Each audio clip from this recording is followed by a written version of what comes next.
What is up, duelists, and welcome to a very special video on my channel. I recently made a video where I talked about every single banned card over 3 hours, and that video was very well received, which I was a little surprised by because it was very long. Now, I really enjoyed making it and just yapping about the game for that long, so I figured I'd go one step further, and I actually took the time on my stream to talk about every single Yu-Gi-Oh format that's ever happened. So every single retro format, I put them all in a tier list. I yapped about them. I mean, in typical Josh fashion, I didn't just rank them for a minute and then moved on to the next one. So today is going to be a very long video, and I do understand if you're not going to watch it in one sitting. That is totally understandable. I'm going to try my best to put timestamps for different eras of the game so you can maybe start watching and then return at a different time.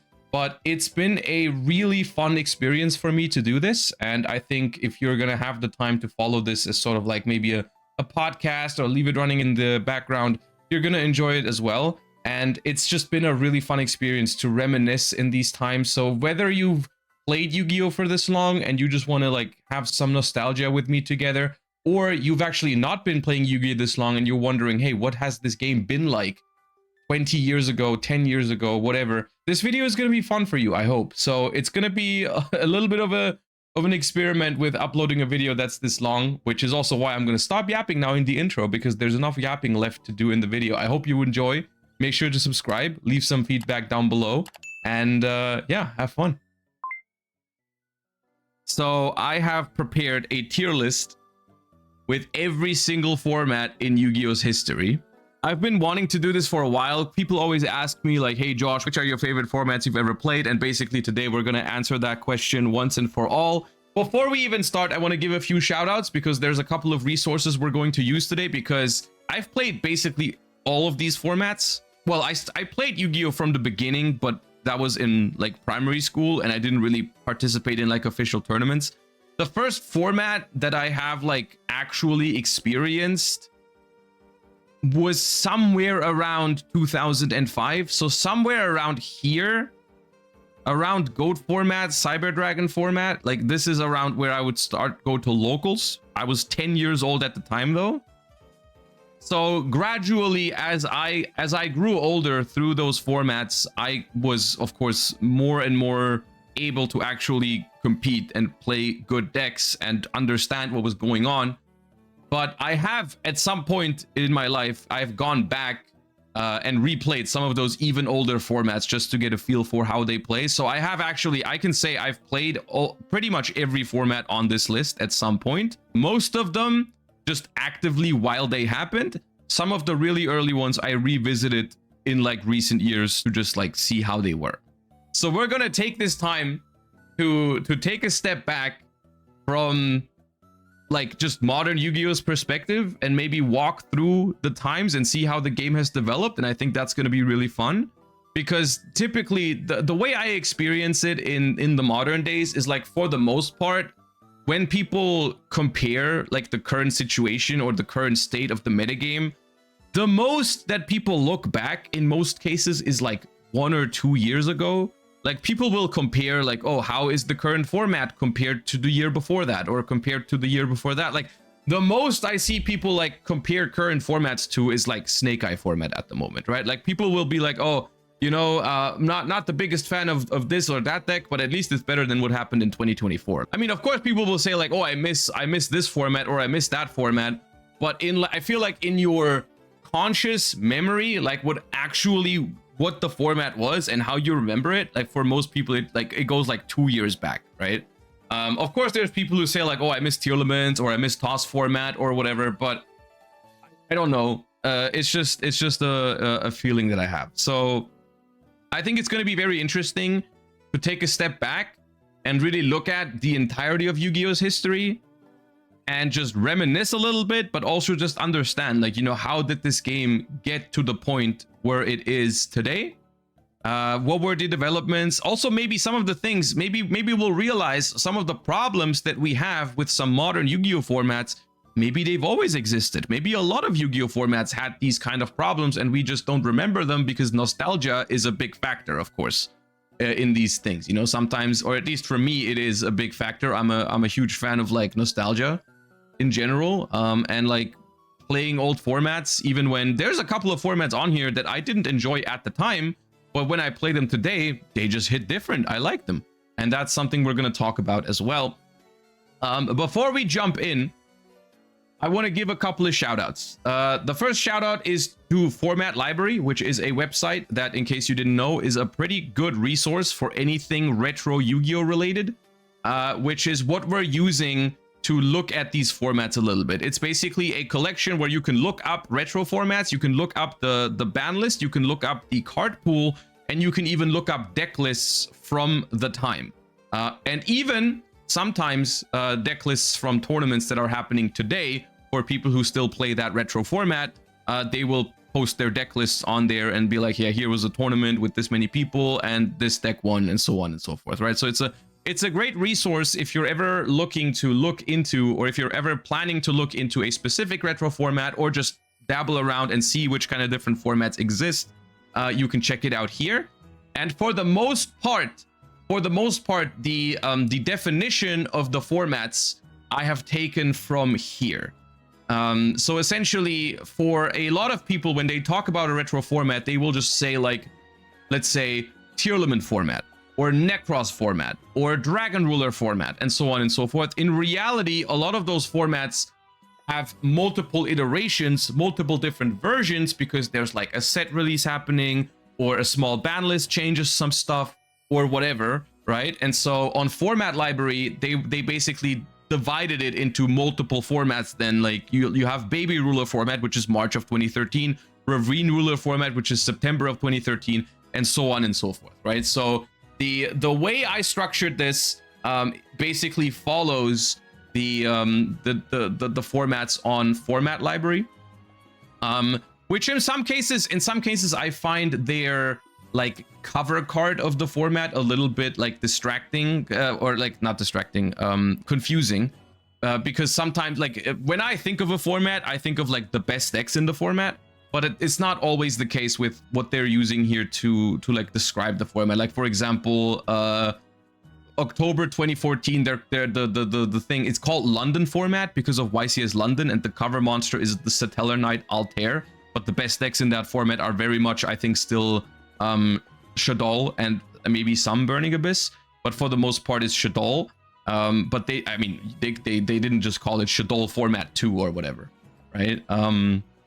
But we'll talk about that, because once, like, you'll find that once we look at these individual formats, like, for example, we click on the first format, LOB format, it's going to give us some context on what the format was about, and then we'll also be able to see some of the decks that were popular, right? So we're gonna use Format Library a lot today to just like remind myself of what the formats were exactly, because even though I've played almost all of these formats, or pretty much all of these formats, I still don't remember every single thing to the detail of, like, okay, what's the difference between X-Saber format and Star Strike Blast format, for example, here in 2010, right? Like, yeah, I remember X-Sabers, I also remember Star Strike Blast, but the exact differences and nuances is something we're gonna have to look into this for, which is also one of the most fun parts about me, because of about this for me, because I don't remember everything by heart. So there's gonna be a lot of things where a lot of fun moments where I just remember stuff from the past today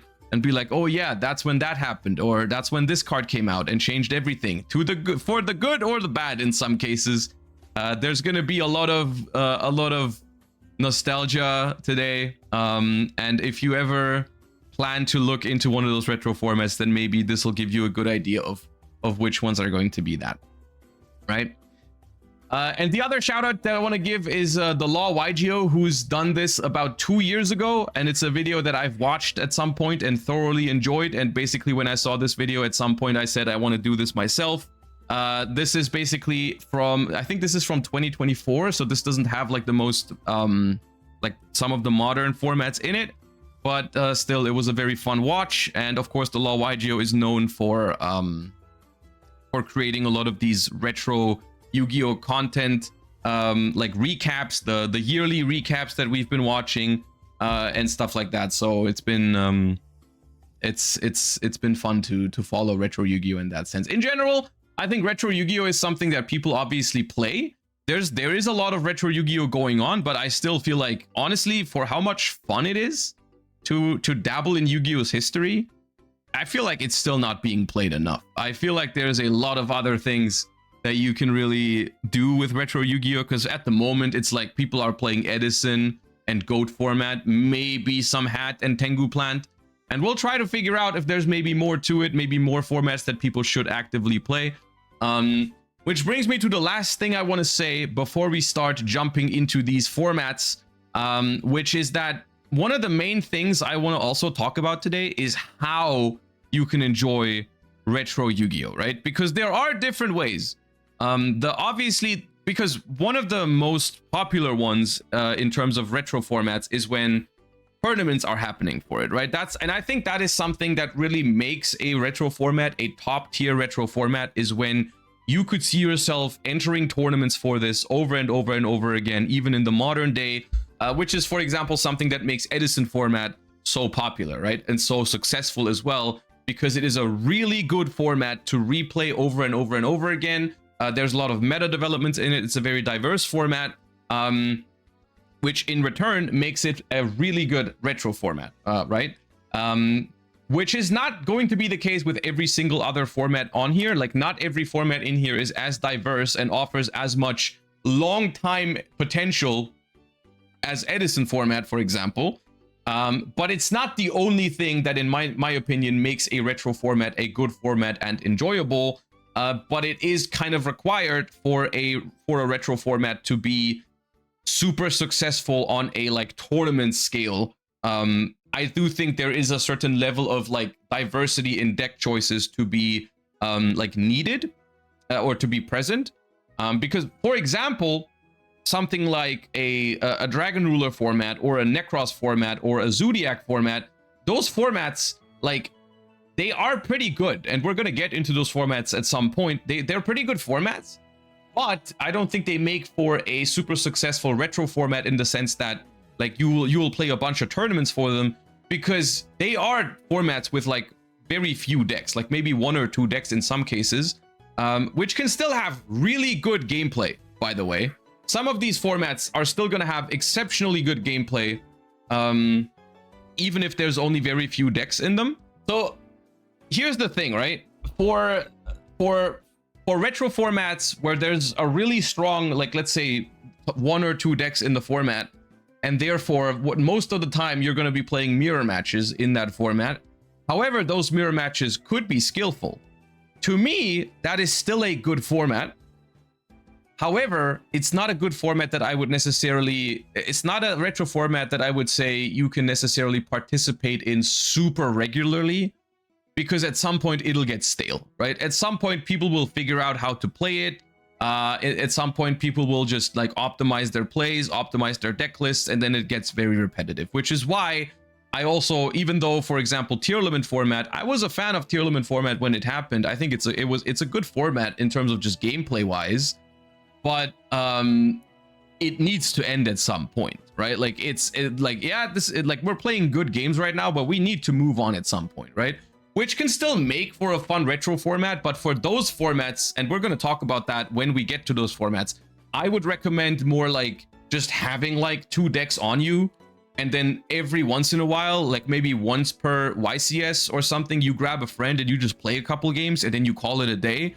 That can still be really fun, but it's not like material for, oh, in 10 years from now, we're going to have tier limit format side events at every YCS because everyone wants to play it. I don't think that's going to be the case, right?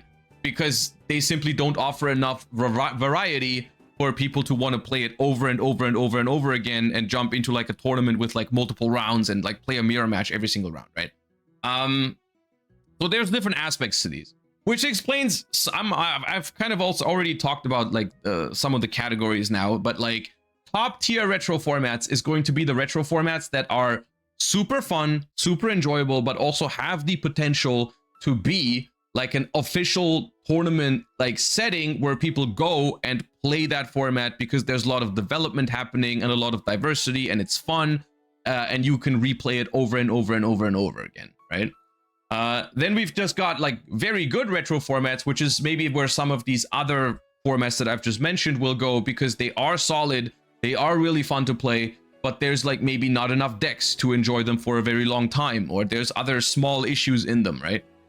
Then we have solid, play it every once in a while, which are formats that are, well, just fine. You know, there's nothing super wrong with them, but they're also not super amazing, which are cool to maybe play every once in a while. Like if someone has a deck on them, then yeah, sure, I'll play it with you. I'll play a couple of games. That's fine.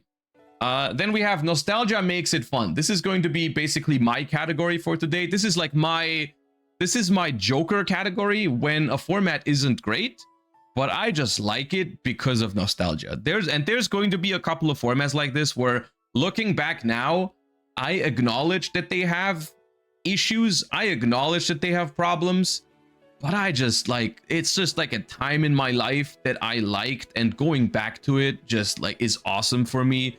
And even if there's a couple of games where some crazy shit happens or something stupid happens, like I just like seeing those specific cards. Like I just enjoy thinking of those cards, of those eras. And I feel like this is going to be the most subjective category. I mean, the entire thing is very subjective, but this is the one where I might put some formats in here that other people think like are completely dog shit if they revisit them today, because they just don't have the same connection to them as I do. But that's fine, right?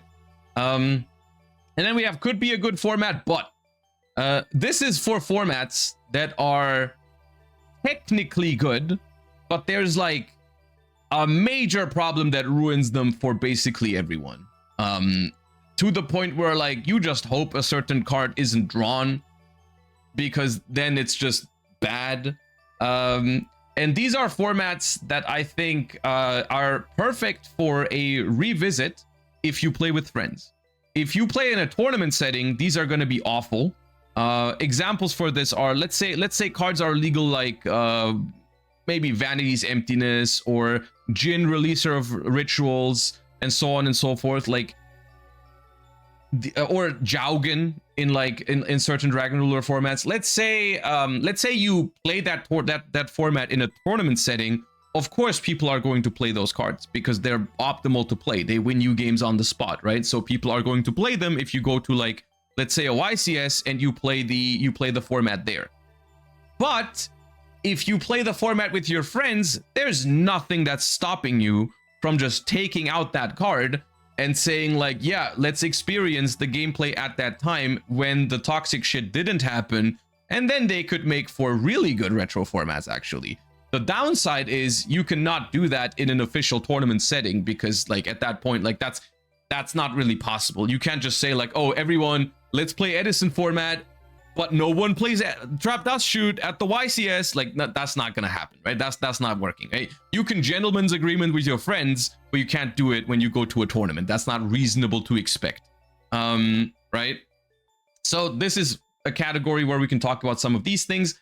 And then we have the two down here, pretty easy to explain. We got bad formats, which I think are just, well, bad. And then we have the absolute worst format. I split this up into two categories because we have a lot of formats, and I expect that I will want to make some distinctions between some of these categories. All right. Now, there's a chance also that we're going to split this up into the different eras of Yu-Gi-Oh! Because I'm going to be honest with you, I have no idea how long this is going to be. In my expectation, we're going to be here for a while.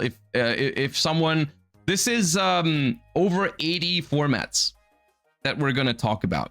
And each individual format, I'm going to spend a couple of minutes talking about them. I'm not just going to say a sentence or two. Like, we're going to discuss these formats. We're going to look at what the decks were in that format, what the new cards did when they came out, and discuss all that. For the people that have played at the time, this will be a lot of nostalgia. For the people who haven't played at the time, I hope it's going to be somewhat educational and you understand how Yu-Gi-Oh! Has become the game that it is today by watching this. So it should be a fun time for everyone, hopefully. But we will be here for a while. So let's begin. Why not? Why not? Let's begin. 2002, the very first Yu-Gi-Oh! Format, LOB format, or as it's also referred to in format library, is Yugi Kaiba format. Yeah, Yugi Kaiba is the first Yu-Gi-Oh! TCG format, and it includes essentially just three decks, three three products, which is the Legend of Blue Eyes White Dragon, starter deck Yugi, and starter deck Kaiba. It is, as you would expect, it's a completely different game, essentially, to modern Yu-Gi-Oh! And when this came out, I was 6 years old, so I didn't play this in any sort of competitive or tournament setting. I just played Playground Yu-Gi-Oh! However, I have revisited this format at some point. Shoutouts to Brad, who has kind of like brought me to playing this format a little bit, because he's brought like some decks to a tournament once, and we played a little bit of LOB format. I will say, this format, we gotta evaluate it a little bit differently, the early days of Yu-Gi-Oh! Because Yu-Gi-Oh! is just a different game back then, which for some people, if you're used to like the pace of modern Yu-Gi-Oh!, this is just gonna feel boring to you, which is completely reasonable. However, as someone who has played back then, there's a couple of things about this that I find interesting. So in case you're wondering, it's a super simple format. You essentially have like vanilla beat sticks. You have Summon Skull as the strongest monster in the game, essentially. That is just one tribute. There's a couple of decks that are trying to summon Blue Eyes White Dragon, I think, but like for the most part, you just have like Soul Exchange, and Summon Skull is like premium removal. You don't have many monster effects, like Man-Eater Bug is a premium card, and you'll find that for most of these cards, you see some statistics here on Format Library, which is fun. But most of these cards are played at like absurdly high play rates. Like every deck includes Raigeki, every deck includes Change of Heart, every deck includes Dark Hole, and so on and so forth. The maximum amount of depth that you get from this format is like when you set a Summon Skull to play around Trap Hole, and then when your opponent attacks it, you like, you know, you play around Trap Hole by setting your Summon Skull, basically, is what you do. Yeah. Pot of Greed, 99%. I think Pot of Greed is not always being played, because there is like a genuine strategy, because decks are so low power in this format. A genuine strategy is to just play like a little more than 40 cards and deck your opponent out. Like this. This is a deck where you just play a bunch of things with 2000 defense. You play like Fissure and Dark Hole to out your opponent, and Trap Holes to out your opponent's big beat sticks. And then you just friggin' sit there and watch them die. Which is why I think some people just decide to not play Pot of Greed, which is crazy as well. But yeah, this format is pretty simple.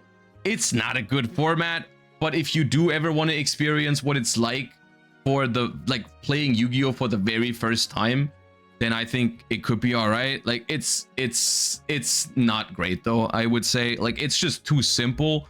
And at the time, this is also an argument that a lot of people are making about early days Yu-Gi-Oh!, which I think to an extent is true.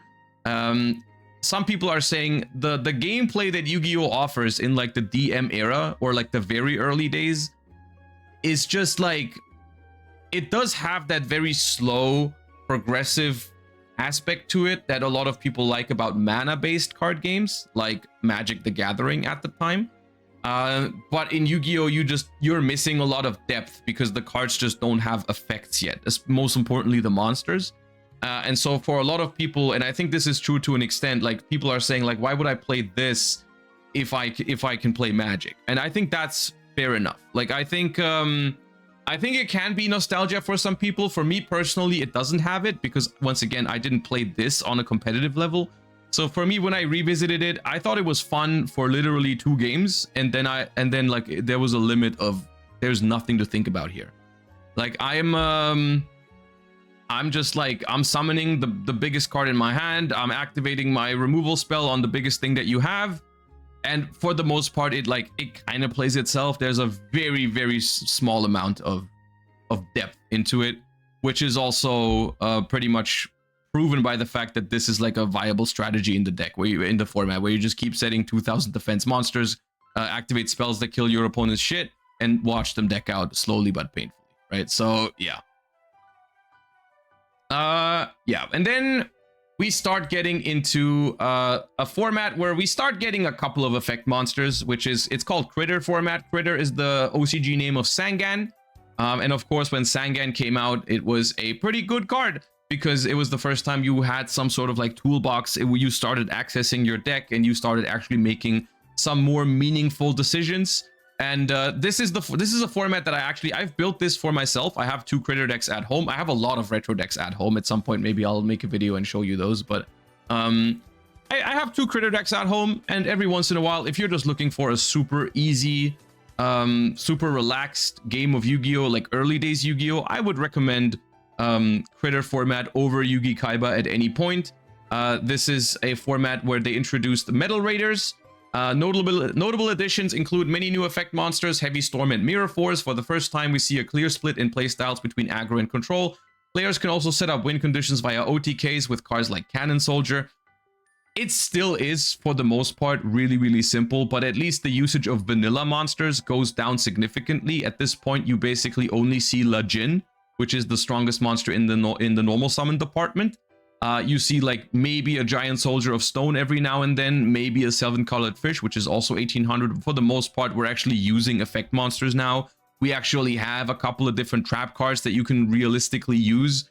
And this one's all right, you know. This one's not insanely good as a format. It's not super deep, especially for modern Yu-Gi-Oh players. This is going to feel very slow, but I do think this is fine if you're trying to experience very early Yu-Gi-Oh. I would absolutely recommend going into critter format rather than LOB format, because it actually does have some decisions that you have to make, like what is the best card I search when my Sangan dies? What's the best card I search when my Witch of the Black Forest dies? And so on and so forth. Like when do I use my powerful removal spells and all these things, right? So it's all right. And then, you know, I feel like when the biggest issue with LOB and maybe critter format is that like the cards aren't doing enough yet, and then they decided to print some cards that absolutely did some stuff, which is the introduction of, I think, mainly Spell Ruler / Magic Ruler. Notable additions include the Hand Disruption spells, Mystical Space Typhoon, Painful Choice, Recruiter monsters, and Ritual monsters. Now, here's the thing about this format. Or the introductions that were being made into the format. A lot of the stuff that they introduced here is giga fun for a long period of time. So something like Mystic Tomato has shaped up like Yugi, and this is funny to say from a modern perspective, which is why I think it's fun to do this. A card you couldn't possibly convince a modern Yu-Gi-Oh player who's never played back in the day that when Mystic Tomato came out, it basically changed the game for like the next 5 years. Like I'm unironically, Mystic Tomato sees play longer than 5. Wait, it's 2002, and Mystic Tomato sees play all the way up until 2010. Like maybe even sometimes in 2011. Like that card was good. And so basically, and Mystic Tomato is just the poster child of the recruiter category, right? You have other cards like Giant Rat and Mother Grizzly and so on and so forth. Like a Magic Ruler introduced a lot of these types of cards for different decks, and that was a Shining Angel, I think was in Labyrinth of Nightmare, but I don't know exactly. But that category of cards, like when basically what I'm trying to get to is the monster cards that are released in this time are super fun and super balanced as well in this early days. Like the first couple of effect monsters in Yu-Gi-Oh are freaking awesome. Mystic Tomato, even Sangan, Witch of the Black Forest, Magician of Faith, Man-Eater Bug, like all super simple but fun in terms of the gameplay that they offer, and never too broken. You know, of course, eventually like a Witch of the Black Forest made its way onto the ban list when it had too many search targets, but the concept of these cards was pretty down to earth and starting to add complexity to the game in a very fun way. However, all of the things that I just said about the monsters that came out here cannot be said about any of the powerful spell cards in this era. The spell cards in early Yu-Gi-Oh are completely absurd and essentially ruin a lot of these formats in the beginning. You have like literally all in one format. You have Delinquent Duo, which is just a +1 rip 2 cards out of your opponent's hand. Forceful Sentry, which is look at your opponent's hand, take the best card away. Confiscation is look at your opponent's hand, take the best card away. And we all know Painful Choice. Painful Choice, funnily enough, in the early days is probably the worst of those 4 because there's not that many graveyard effects yet. So Painful Choice, unironically, in this format isn't even that big of a problem. Like in this format, Painful Choice is not even that crazy. Painful Choice would probably be the best of these, or would definitely be the best of these in modern Yu-Gi-Oh! But in this format, Painful Choice is actually just fine. They don't even play it in every single deck. It's played in 72% here on Format Library. But Delinquent Duo, Forceful Sentry, and Confiscation are all almost at 100% play rate, and they are miserable. So essentially, this format, in my opinion, is just worse than Critter format. Like, I don't see... Like, this is... If you look at this deck, it's essentially a Critter format deck with Delinquent Duo, Forceful Sentry, and Confiscation. Which, from my perspective, why would you do that to yourself? Why would you play that?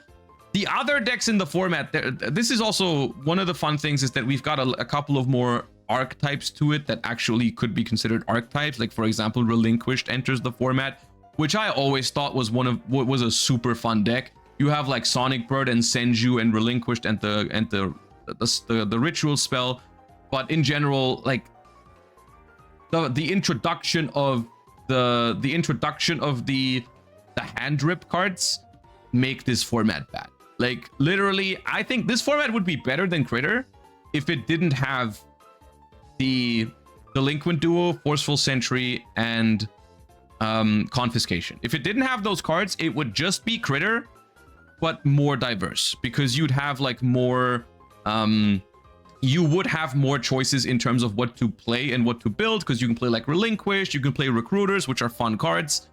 But because those hand rips exists, I think that's a problem. So if you ever, I think if you want to revisit and play with a friend, maybe the most fun experience for this could be to just like play 2002 Treasure format, but remove the hand rip spells. And then maybe it's even more fun than Critter, because you have a little more depth by having Relinquished and Senju and Mystic Tomato and such in the format, right?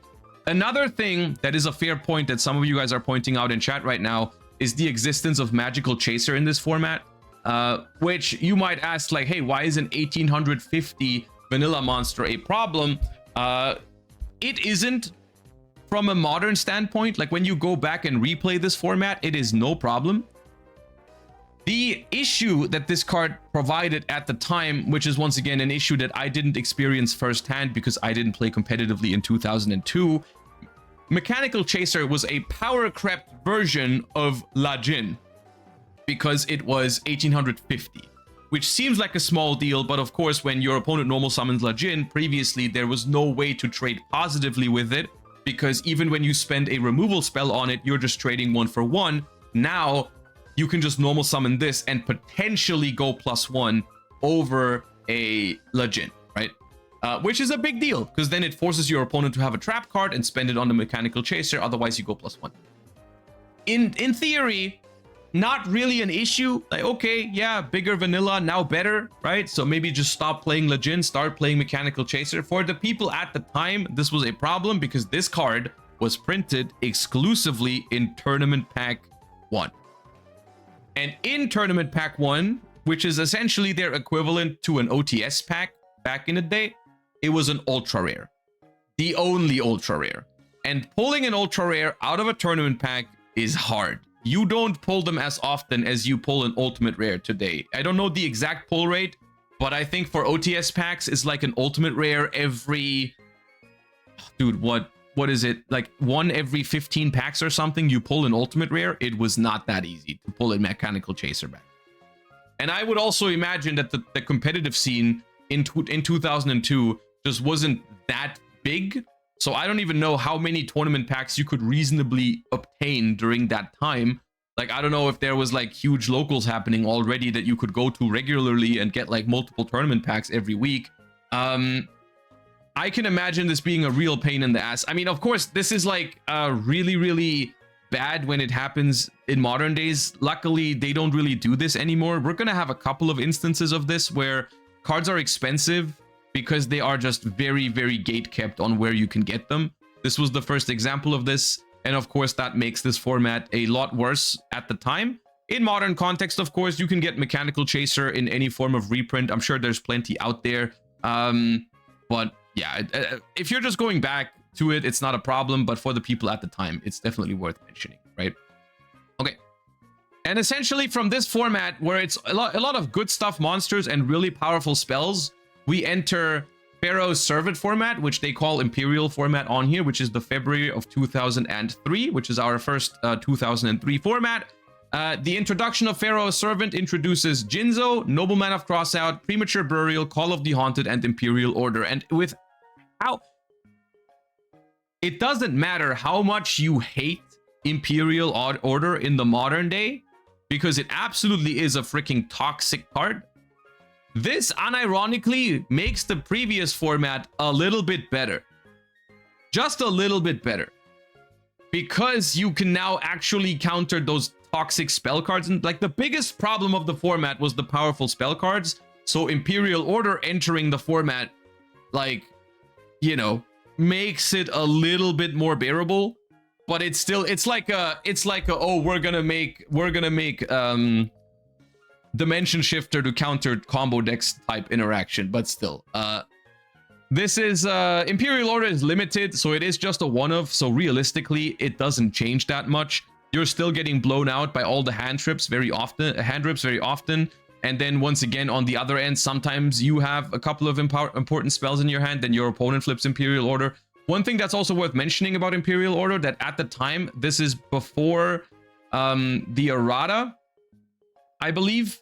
This card has changed at some point to no longer, what is it? No longer give you the option. I think, what is it? With modern Imperial Order, you cannot choose whether you want to destroy it or not, right? But in the first iteration of Imperial Order, you could choose whether you wanted to destroy it or not. Like, you could stop your opponent's spells for a turn, and then on your turn, you could just say, like, I don't want to pay. It goes. And I don't think you can do that with the modern version of Imperial Order, which ironically doesn't really change anything about it in modern context, but back then it was meaningful that you could just get rid of this whenever you wanted, right? But yeah. As a result, I think this format is better than Treasure format, but still not significantly better. I like the introduction of Nobleman of Crossout because it introduces some skill level to your Recruiter gameplay. Like in some games, it's better to normal summon your Sangan or normal summon your Witch, even though you're risking taking some damage and your opponent knows what it is. But you play around Nobleman of Crossout in that way, which is okay. But for the most part, yeah. Then we have Android format, which is named after Jinzo, which was kind of confusing when I saw it, because Jinzo is technically already in the previous format because it is Pharaoh's Servant. But this one includes Labyrinth of Nightmare. Also, one thing that I figured out yesterday that I found relatively confusing when I was looking through some of these descriptions for the formats, a lot of these early formats say is a DM era format that predates the first ban list. And I was confused by this because, of course, all of these formats have a ban list. However, what they mean by this, and this is actually interesting, this was also a learning for me, I didn't remember this exactly. This means there was no banned card yet. Technically, this is a limited list, which is also what it's called here. This is before anything was banned. So until, and I'll tell you when we get to the point where we actually had a real ban list in Yu-Gi-Oh! Until that point, everything we've talked about so far is still legal. There are some cards that are getting limited at some point, like, for example, Mage Power or United We Stand. And of course, some of the really powerful spells are already limited, like the Liquid Duo and so on and so forth. But nothing is banned yet, right? So everything that we've talked about until this point, the Liquid Duo, Confiscation, yada yada. Well, not yada actually, but you know what I mean. Everything is still legal technically here, right? So there is still a limit, I think, for how good these formats can be.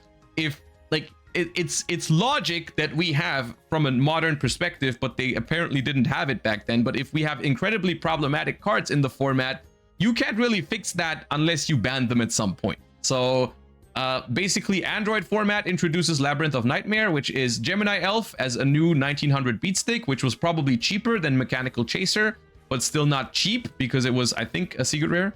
Bazoo the Soul Eater, Kaiku the Ghost Destroyer, Skull Lair Torrential Tribute. Due to mistranslations, cards such as Skull Lair can banish any card from the graveyard. So this introduces just like essentially alternatives to just vanilla beatsticks, because now Bazoo is in the mix, which can get bigger than your regular beatsticks. We have Kaiku, which is also a good card for a couple of years from this point on, but it's just an 1800 beatstick with an effect. So that's just straight up better than, you know, a Legend, which is interesting for people. It also stops some other cards in the set, like Bazoo can't banish to beat over a Kaiku. Skull Lair is a really powerful card in that time. The modern text of this card, or modern text, but remove from play any number of monster cards in your grave to destroy a face-up monster on the field whose level is equal to the number of cards you removed from play. This is a continuous trap card that in the beginning, like they say on this text here, it can banish any card due to a mistranslation. So basically banish any 4 cards from your grave to destroy a level 4 monster on the field, which is pretty good. On a continuous trap, you can do it over and over and over again, as long as you can get stuff into your graveyard. So Skull Lair was a really good card, and then you would use cards like Mystic Tomato, Painful Choice, whatever, to just fuel your graveyard. And then Skull Lair is like one of the first removal cards that actually goes plus over time, right? It's not a one-time removal thing. You actually use it over and over again. Also not once per turn, but that barely matters at that point, because your opponent isn't summoning more than 1 monster a turn usually. So yeah, we have a little bit more. Once again, the monsters and a lot of the trap cards that are introduced in this early era of Yu-Gi-Oh, they all increase the depth and decision making in the game. Like, you know, a Mirror Force and a Torrential Tribute existing increase the skill in the game, because you now have to play around mass removal. A Call of the Haunted is a really good card, but not like game warping in the sense of like a confiscation or something like that. And the more monsters and the more trap cards are added into the mix, I would say the better the gameplay becomes, if it wasn't, or if it weren't for those insanely broken spell cards. But still, I think once again, this is a step up from Imperial Order format, because this one doesn't really add any toxic cards into the format. It just adds more options in the monster and the trap department. So yeah, this is a fun format. Besides the spell cards, pretty much. And then we have Joey Pegasus format, which is unfortunately a format that, you know, you've noticed something, right? We've been going steps in the right direction. And then the problem were the powerful spell cards. Now we have Joey Pegasus, which basically is named this way because Starter Deck Joey and Starter Deck Pegasus released. And that releases one of the most powerful spell cards in Yu-Gi-Oh's history to date, which is Graceful Charity. And Graceful Charity, this is the only format in Yu-Gi-Oh's history where you can play more than 1 Graceful Charity. Funnily enough, I think for the sake of this format, or for the sake of early days Yu-Gi-Oh, Graceful Charity is actually fine. It's a really powerful card, and everyone obviously plays it. However, this is the point in time where Graceful Charity is still worse than Pot of Greed. So it's not actually that outrageous that they introduced Graceful Charity into the mix. You actually have to put in some work to actually like create card advantage with Graceful Charity. You'd have to like discard a Sinister Serpent, or you'd have to discard like a big monster to revive with Call of the Haunted or Premature Burial, right? There was uses for the card.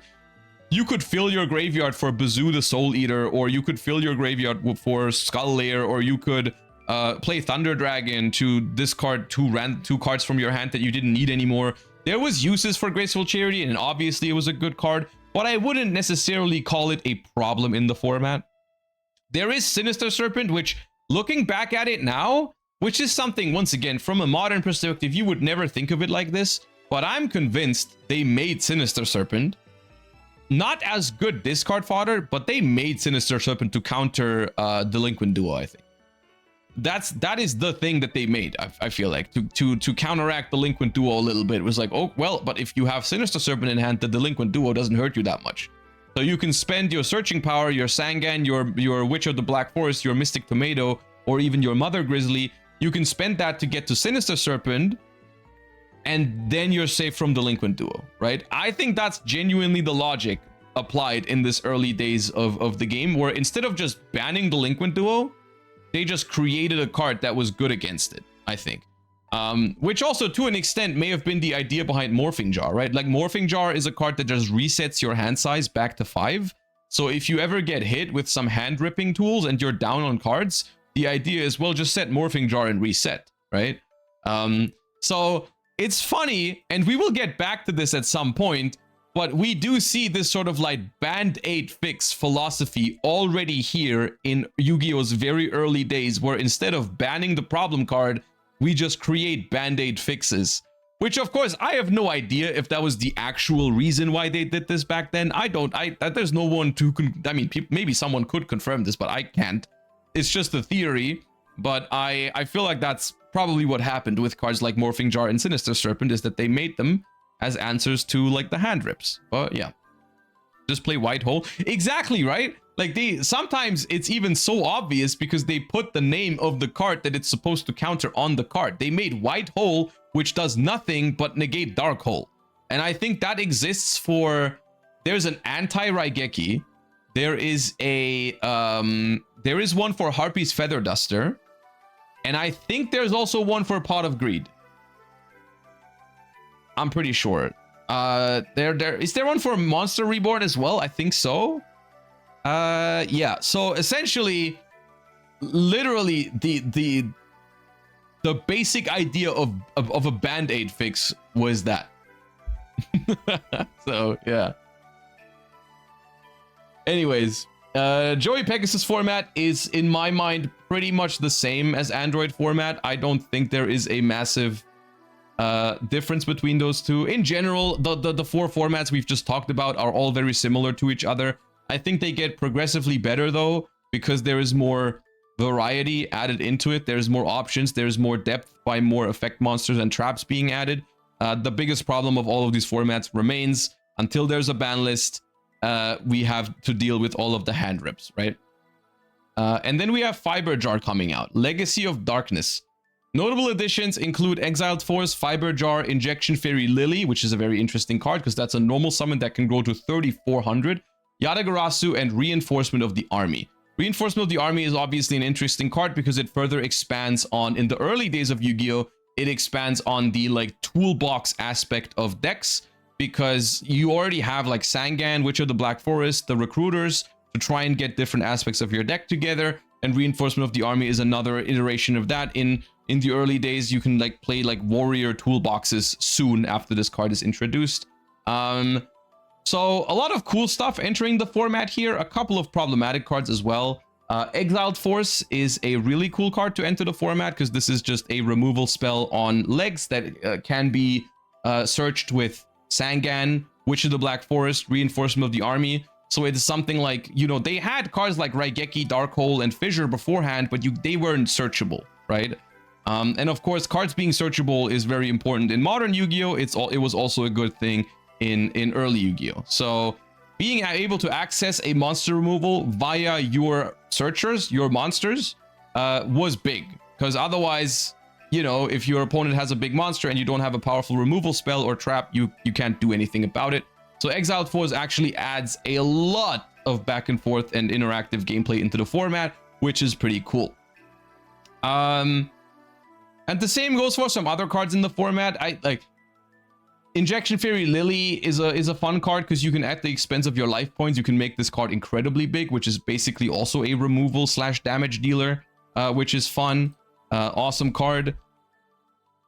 And then we have to talk about two cards. Number one, Fiber Jar.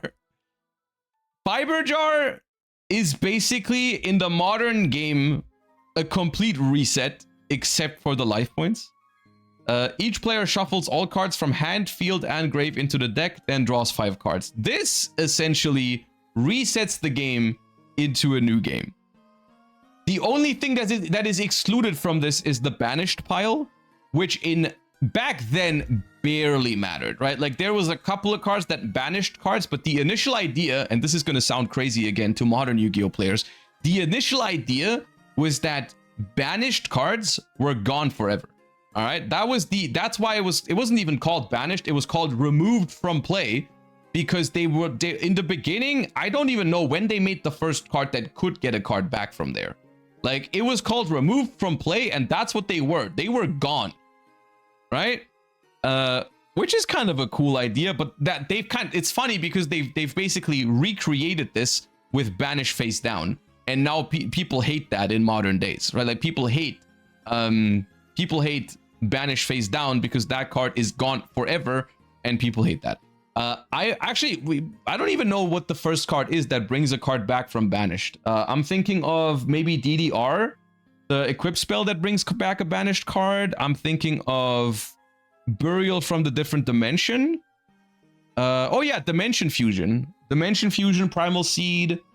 Yeah, maybe Invasion of Chaos is when they start leaning more into that, which we're going to talk about in a second. But yeah, anyways. Fiber Jar, because the banished pile is actually gone, just basically resets the entire game to 0, which is, I'll say it, it's a kind of a fun idea. I think it's a fun idea. However, it does have a lot of logistical problems back in the day because these games are already pretty slow. And this means that basically the games could go on forever in theory because you can reset the game over and over and over and over again. And if both players have Fiber Jar in their deck, there's a realistic chance that that happens. Because like if you're ever like, if you have a Fiber Jar in your hand, basically what you do is you play the game, and if you ever fall behind on card advantage, you just reset. And people do that over and over and over again.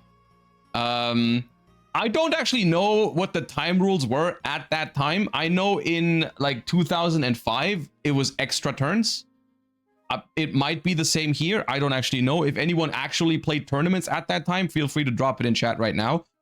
But there is no possible way for there to be a good time rule when Fiber Jar is involved, because you're not even finishing a single game. Funnily enough, I think in modern Yu-Gi-Oh, this would probably be not played at all. This card is still banned to this day. But back then, of course, it was a problem, right?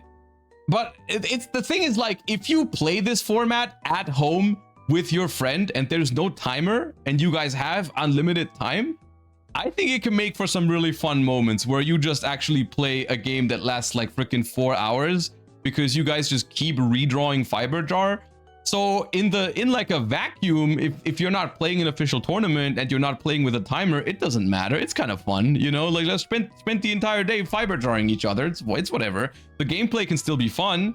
And eventually the thing is, Fiber Jar doesn't reset the life points. So there is like a merit to like playing aggressively, doing damage, and then using Fiber Jar. And then, you know, at some point you're going to win. So it's only a problem if you play this format competitively at a tournament. At which point it's definitely miserable. And then we have this little guy, dude. This is the first iteration of Fuck Them Birds in Yu-Gi-Oh's history. Whenever a bird shows up, you know you're in for a bad time. So Yadagarasu is a spirit monster that's actually legal again nowadays because it's just way too slow in the modern context, but can't be special summoned like any spirit. This card returns to the owner's hand during the end phase. The turn it was normal summoned or flipped like any spirit. When this card inflicts battle damage to your opponent's life points, your opponent skips their next draw phase. So, what might not sound that crazy is actually completely insane. This is probably the best effect monster printed until this point. Because this card, what reads like a simple +1, just puts your opponent into an infinite loop really quickly. Because what you have to consider here is, if you can ever maneuver yourself into a situation where your opponent cannot stop your attack of Yadagarasu because they don't have like a trap that stops it, like a Torrential or a Mirror Force or whatever, and your Yadagarasu connects, guess what? Next turn, they're not gonna draw an answer either. So you put them into like an infinite loop essentially, where they cannot draw a card ever again, and you win the game off of that. Of course, you have to spend your normal summon every turn on Yada because it returns to your hand in the end phase, but that's no problem because your opponent isn't ever drawing a new card. So if you're ever in a simplified game state, Yadagarasu connects, there's a chance you instantly win the game. And so there's a lot of scenarios where because this card is so searchable, you just, in any sort of simplified game state, you know, you go like Dark Hole, destroy your own Sangan, search Yada, the field is open. If you don't have a trap, Yada connects, win the game. And even if your opponent has like another monster to set next turn or whatever, like you draw cards. You go plus while they don't draw cards. So you can draw more removal spells. You can keep in mind the hand rips are still in the game. Forceful Sentry, Delinquent Duo, Confiscation, they're all still here. So sometimes you just know what your opponent had is. You know they can't have an answer to Yada, so you search it, you win. You bring them low on cards with Forceful Sentry, Delinquent Duo, Confiscation, and now Yada completely ends the game. Like, hand control, essentially, as soon as Yada was printed, hand control was the primary way to win games because Yada was super accessible. We have Sangan, Witch, and we have Mystic Tomato to find Sangan and Witch, which then finds Yata-Garasu, and then you have a bunch of removal spell and hand rips to just get in there with Yada and win the game. And it doesn't matter how long it takes. It doesn't matter if Yada has to attack 40 times because your opponent isn't drawing a card. Well, with 40, it might actually be a problem because you're gonna deck out by then. But you don't. I mean, you're gonna draw your entire deck, so you can do more damage at some point, right? So, yeah. As a result, this format is going into bad format because it's just basically like the formats above, but with an even bigger problem. So, yep. And then moving forward, we have a format that's now actually called Yada format, which is the format of the 2003 World Championships as well, which introduces Pharaonic Guardian, which just makes hand looping even more accessible because now we have Donzaluk and we have Spirit Reaper. So we just play tomato control. We've got Donzaluk. If it does damage, discard a card. Spirit Reaper can't be destroyed by battle. If it does damage, discard a card. Yata-Garasu, we've talked about it. All the spells are still legal. Mirage of Nightmare enters the format as well, which is a crazy card. This card says draw until you have 4 cards in your hand during your opponent's standby phase, and then discard the same number that you drew randomly, which sounds really risky, but you can just destroy it yourself, and then you don't have to discard, which nowadays would be too slow. I would argue they could actually bring this card back, and it wouldn't really matter. But back then, it was crazy. So that is that. Arguably, funnily enough, I feel like they might also have made Mirage of Nightmare as an answer to those decks, because technically, if you draw up to 4 cards, and then you have to discard a couple of cards anyways, maybe it's not that big of a deal if your opponent, like, discards some stuff from your hand. I'm not sure. But it's also a good counter to like spell trap removal, mass removal. But yeah, because Heavy Storm is in the format, so if you get Heavy Stormed after you drew with Mirage of Nightmare, that's good for you. But yeah.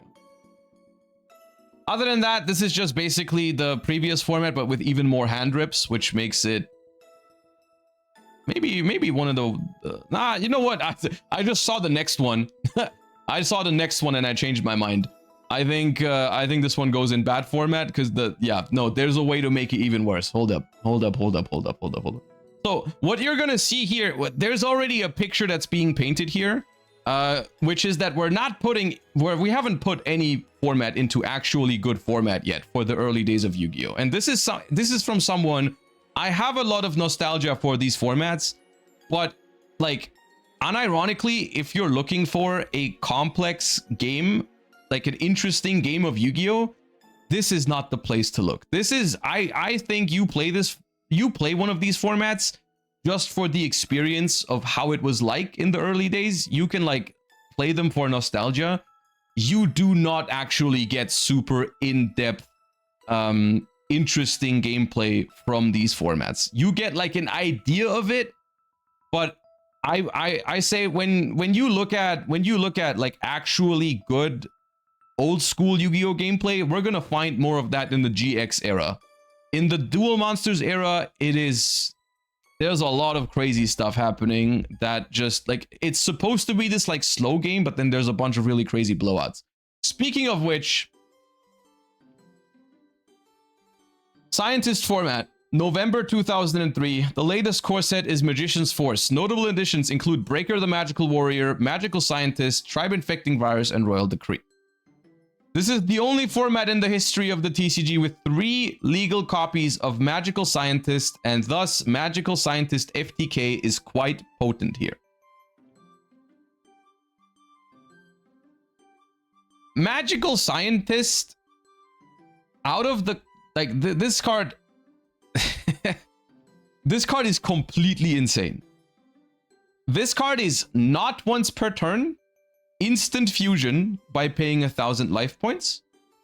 Yeah. That, I mean, need I say more?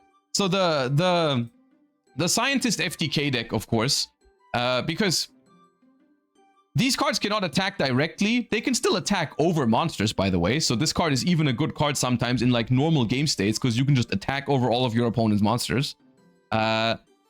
And you don't get to keep the body. So, well, how does this card win the game? Catapult Turtle.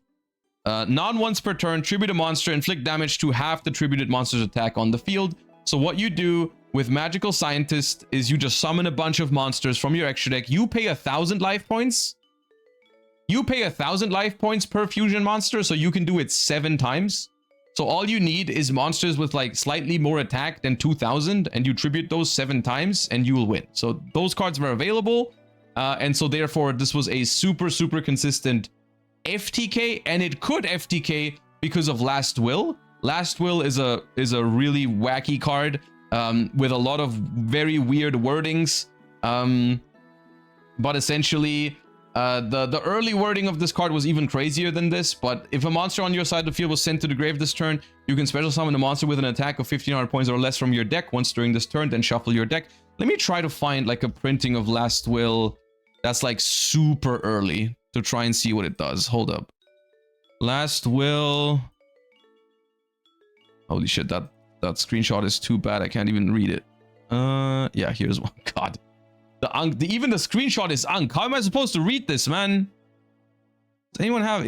Okay, this one's better.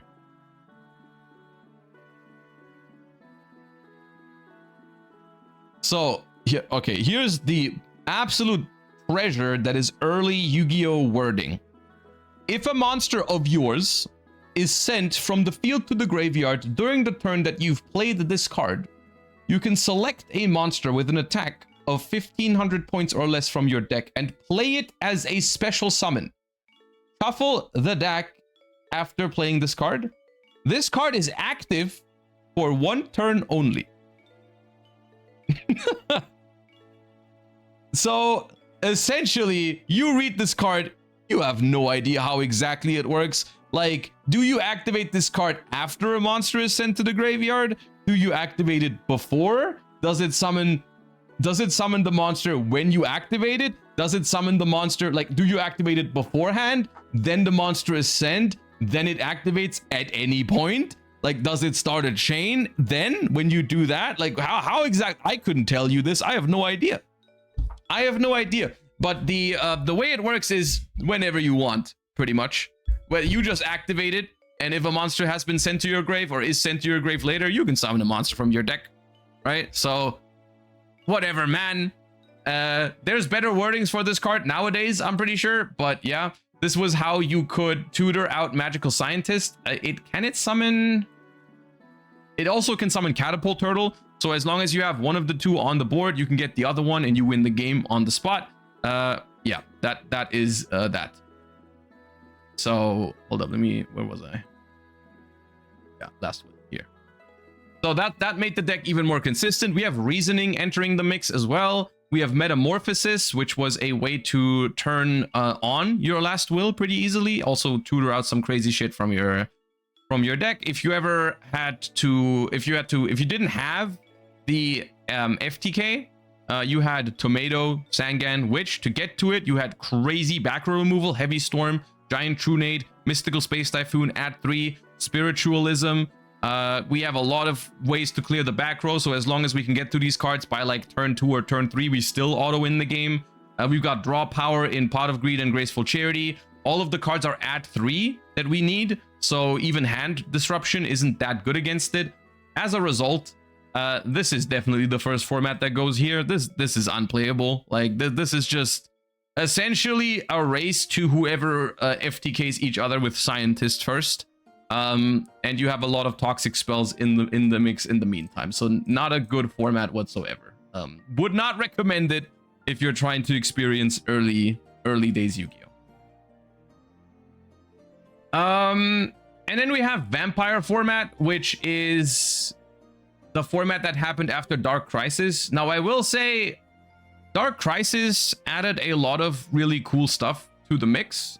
Stuff like DD Warrior Lady, but also Skill Drain. Skill Drain in the early days, I would say, is not that much of a problem. It obviously becomes a bigger problem later down the line. But when the game is slower and a lot of cards have grave effects and you have a lot of spell trap removal in the format, I don't think Skill Drain is the biggest issue in this format. This is also the first time that Goat Control sees play. Because of course we have Thousand Eyes Restrict, Scapegoat, Metamorphosis in the mix now. Might also have been in Scientist format already, but yeah. We have Tsukuyomi now, which is in Dark Crisis. So we can do the flip-flop with the Thousand Eyes Restrict. But for the most part, this is just a slightly more healthy version of Scientist FTK format. You can still play Scientist FTK here. Magical Scientist was limited because, once again, there was no ban list yet, so they didn't ban it. You can still play Magical Scientist, and because all of the recruiters still exist, it's crazy they didn't limit Mystic Tomato in that format, I think. But here you can see like the impact that Mystic Tomato had, because Mystic Tomato basically, and this is one of the things about the limited section on the ban list, is like, as long as the cards are searchable, and this is a lesson that even I feel like the designers of Master Duel in modern Yu-Gi-Oh could even take something away from. If there's a billion ways to find the card, putting it to one doesn't matter. You hear that? You hear that? Limiting Dormouse or some shit. Like if they got 15 ways to find it, it doesn't change anything. So yeah, Magical Scientist is still going strong here. And the real stars of the show here are just like the toolboxes of like Mystic Tomato, Sangan, and so on and so forth, right? Which as a result, it probably makes this format a little bit better than Scientist format, but not by much. Like, it still is a Scientist format, it's just a little bit better, I suppose.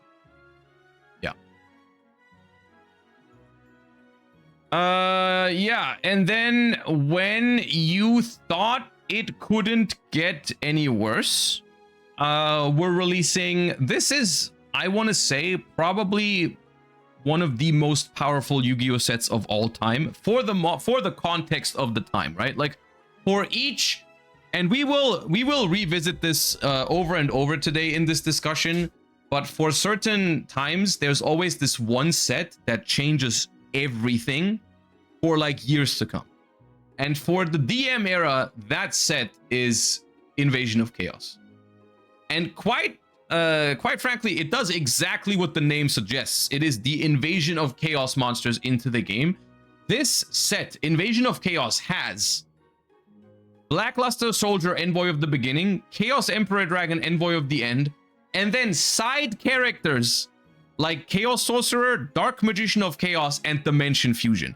Those three are side characters because of BLS and Envoy of the End. Like, even BLS, and this is something, just stay with me, modern Yu-Gi-Oh duelists, all right? The old heads will know what I'm talking about, but like, Blackluster Soldier, Envoy of the Beginning is a crazy broken card, but it pales in comparison to Chaos Emperor Dragon. So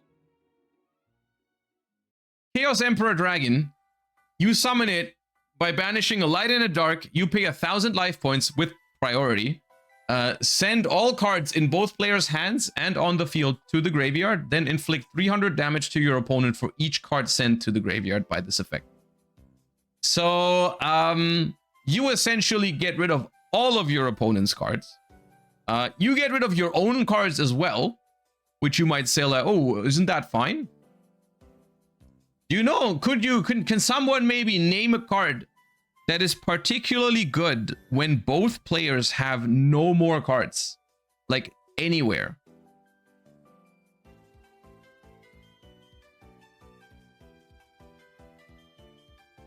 Wait, where's Yada here?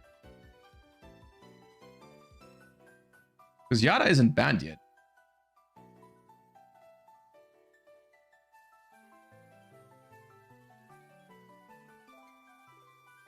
Why does this thing not have Yada on it? Am I blind?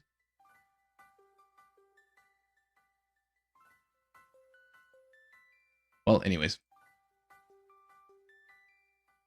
What I was referring to is that one of the main play patterns of this time is that you basically try, I mean, Chaos Emperor Dragon is a really good card on its own, because whenever you're behind, or even when your opponent's life points are low, because this does a lot of damage.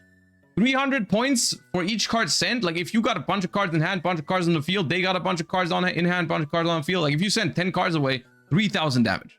So it can finish the games really quickly. Sometimes you can even attack beforehand.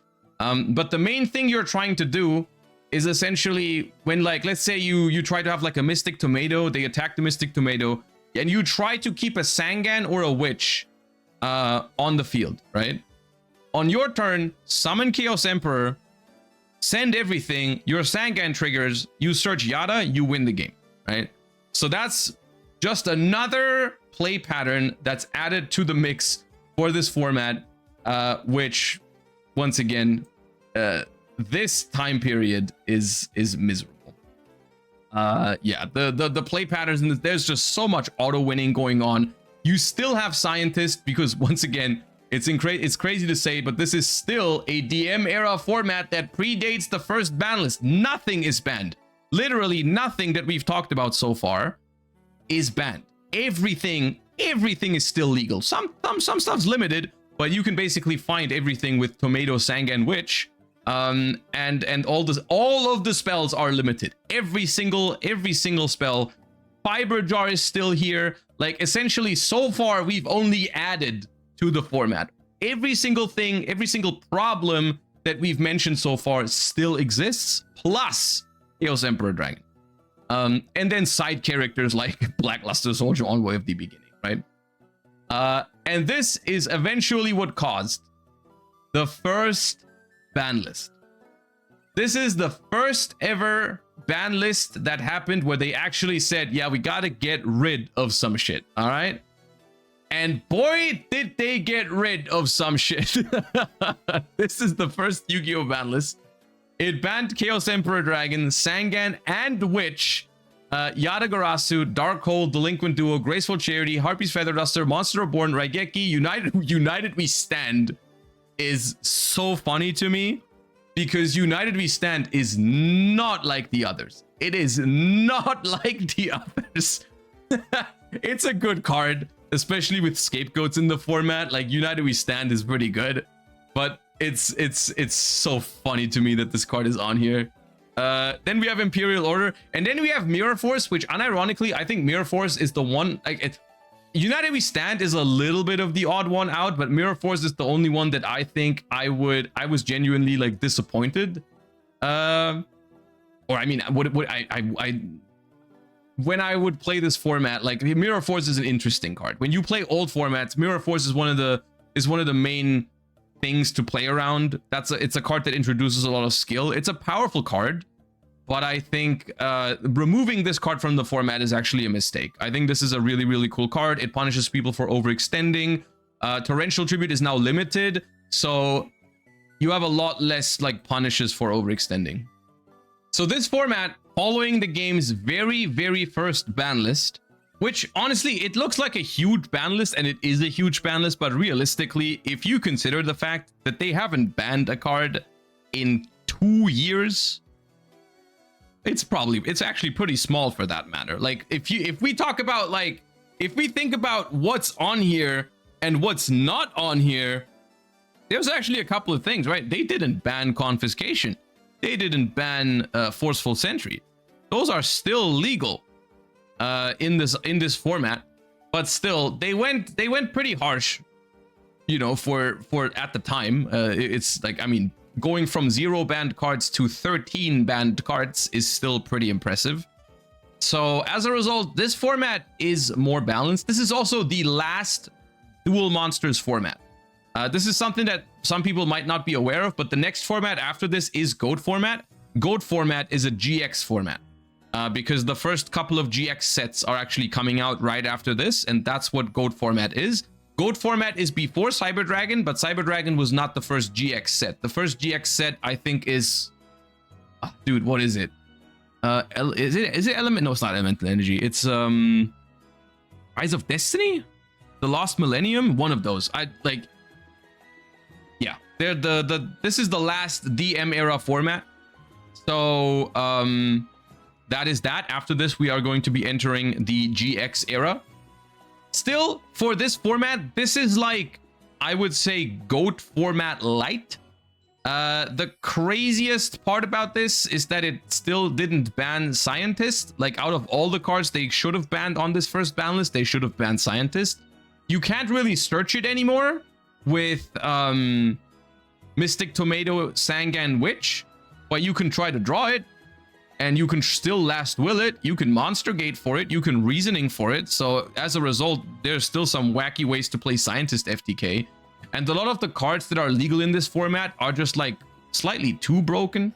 Like in GOAT Control here, for example, you still have cards like Mirage and Nightmare, Confiscation, Forceful Sentry, stuff like that, right? So this, for all intents, and Fiber Draw is still legal. This is GOAT format light, which is not bad. You know, the ban list actually does work wonders for a format like this. It's not terrible. DD Assailant also enters the format, which is an awesome card. We have the first couple of Monarchs. Zaborg is an Ancient Sanctuary, which is an awesome card as well. So this format is actually playable, I would say. It's not the best. I wouldn't call it like a great Yu-Gi-Oh format, but I most importantly, I don't see a reason to play this format over GOAT format. But it's all right. You know, if you're like nostalgic for this period of time, you can play it for sure. It's a playable format. You're not gonna sit down and hate your life like a couple of games in. It's all right. So we've jumped from like the absolute worst to something that's actually acceptable by the help of a ban list. It's crazy that actually using this tool that you have for balancing, using it properly, actually, you know, makes the game better. Who could have thought? So this is what they call warrior format, and that's the end of DM. And yeah, like I said earlier, there's not a single DM era format that I think is like top tier. DM era Yu-Gi-Oh is, for the most part, really slow. The decision making is interesting after like the first couple of sets are introduced, in terms of the monsters and the trap cards.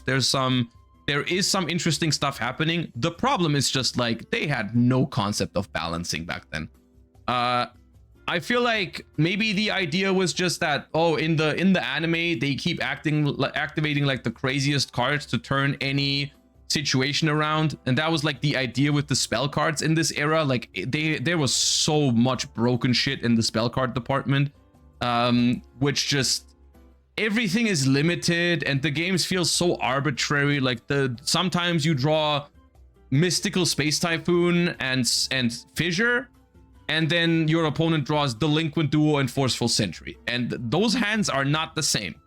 So I think for some of these formats, if you're really trying to play DM era format Yu-Gi-Oh, I think the very last format is fine. I think Critter format is okay, because notably the two best formats from this era, in my opinion, are the ones that have... Critter is before all of the crazy shit happens, and Warrior format is after a lot of the crazy shit gets banned, right? Everything in the middle is kind of wacky, right? So yeah, but still, DM era Yu-Gi-Oh, not the best. Not the best. And also, honestly, from someone, I'm a big fan of retro Yu-Gi-Oh, but like it feels like in this phase, this isn't even that like characteristic of Yu-Gi-Oh yet, because for the most part, like the interesting stuff that makes Yu-Gi-Oh Yu-Gi-Oh didn't really happen that much yet in the DM era. I think most of that starts to form in the GX era, before we start getting more combo heavy, right? Like I'm not talking about like the combo heavy stuff. I'm talking more about like the really interactive part in Yu-Gi-Oh doesn't happen that much in the DM. Okay. Jumping into the GX era, the first format is GOAT format, and this is going to be an interesting format to talk about because it is also one of the most successful retro formats in Yu-Gi-Oh's history, and also one of the first ones that was actually played as a retro format. Like, of course, in the early days of Yu-Gi-Oh, that idea didn't really exist of going back to a previous format. We didn't really do that at the time. Like no one in 2010 said, let's go back and play 2008. Maybe some people did, but I never saw it and I never did it. Goat format was the first time, I think around maybe the 20, like I think the first time I heard of Goat format was like 2012, 2013, that people started replaying it. So Goat format was, in that sense, the first retro format that people went back to and played, which was interesting. It's interesting to see. I mean, to be fair, with the things we've talked about so far, maybe it's not that hard to see why why people didn't want to go back to this. But anyways, Goat format is essentially probably the most balanced format we have so far. The ban list finally gets rid of a couple of genuine problems in the format. We have Fiber Jar, Magical Scientist going to 0. We have Confiscation and Forceful Sentry going to 0. There is one thing that if I look, they're lucky that there wasn't like Yugi tubing back then and ban list live reactions, because I would have lost my shit when I see Confiscation banned and Forceful Sentry banned, but then in exchange they bring back Delinquent Duo. That is something I would have lost. I would have lost my mind over this. But I'm not going to get angry now for the things that happened in 2005. I just wanted to point that out, that's crazy. That is absolutely crazy. Shoutouts for them reversing Mirror Force, because that card is very interesting. Also, huge shoutouts to reversing Sangan, because essentially this is the first iteration of the discussion of, is the searcher the problem or is the card that you search the problem? And I think the previous format that we just looked at proves that for the early days, the searcher is not the problem. The problem is Scientist. So they banned Sangan and Witch, probably with the idea of like, oh, well, if people can't find Scientist, then it's fine. People still found Scientist. People still searched it. There was still ways. You drew it, you summoned it from deck somehow. There was ways. So they got rid of Scientist. They got rid of Fiber Jar. Yara is also banned since the last ban list. So if there's no super broken target for Sangan, why not bring it back? And I agree. Sangan was never the problem. Sangan is cool. Love that little guy.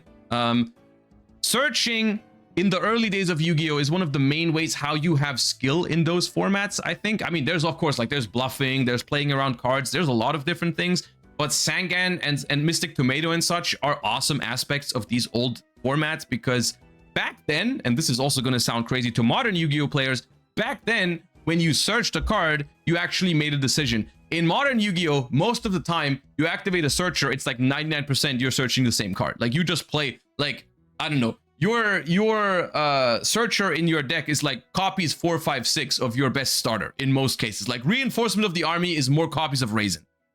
So on and so forth, right? Back then, you actually had like a toolbox character. So every time you resolve the Sangan, you would think, like, look at the board state, look at the situation, and have like 10 different targets you could search. And, you know, when in theory you activate Snake Eye Ash, you can search a couple of different monsters. The target is still popular most of the time, you know what I mean? So, yeah, that's an aspect of searching that I feel like has gotten lost a little bit in modern Yu-Gi-Oh!, which is a little unfortunate.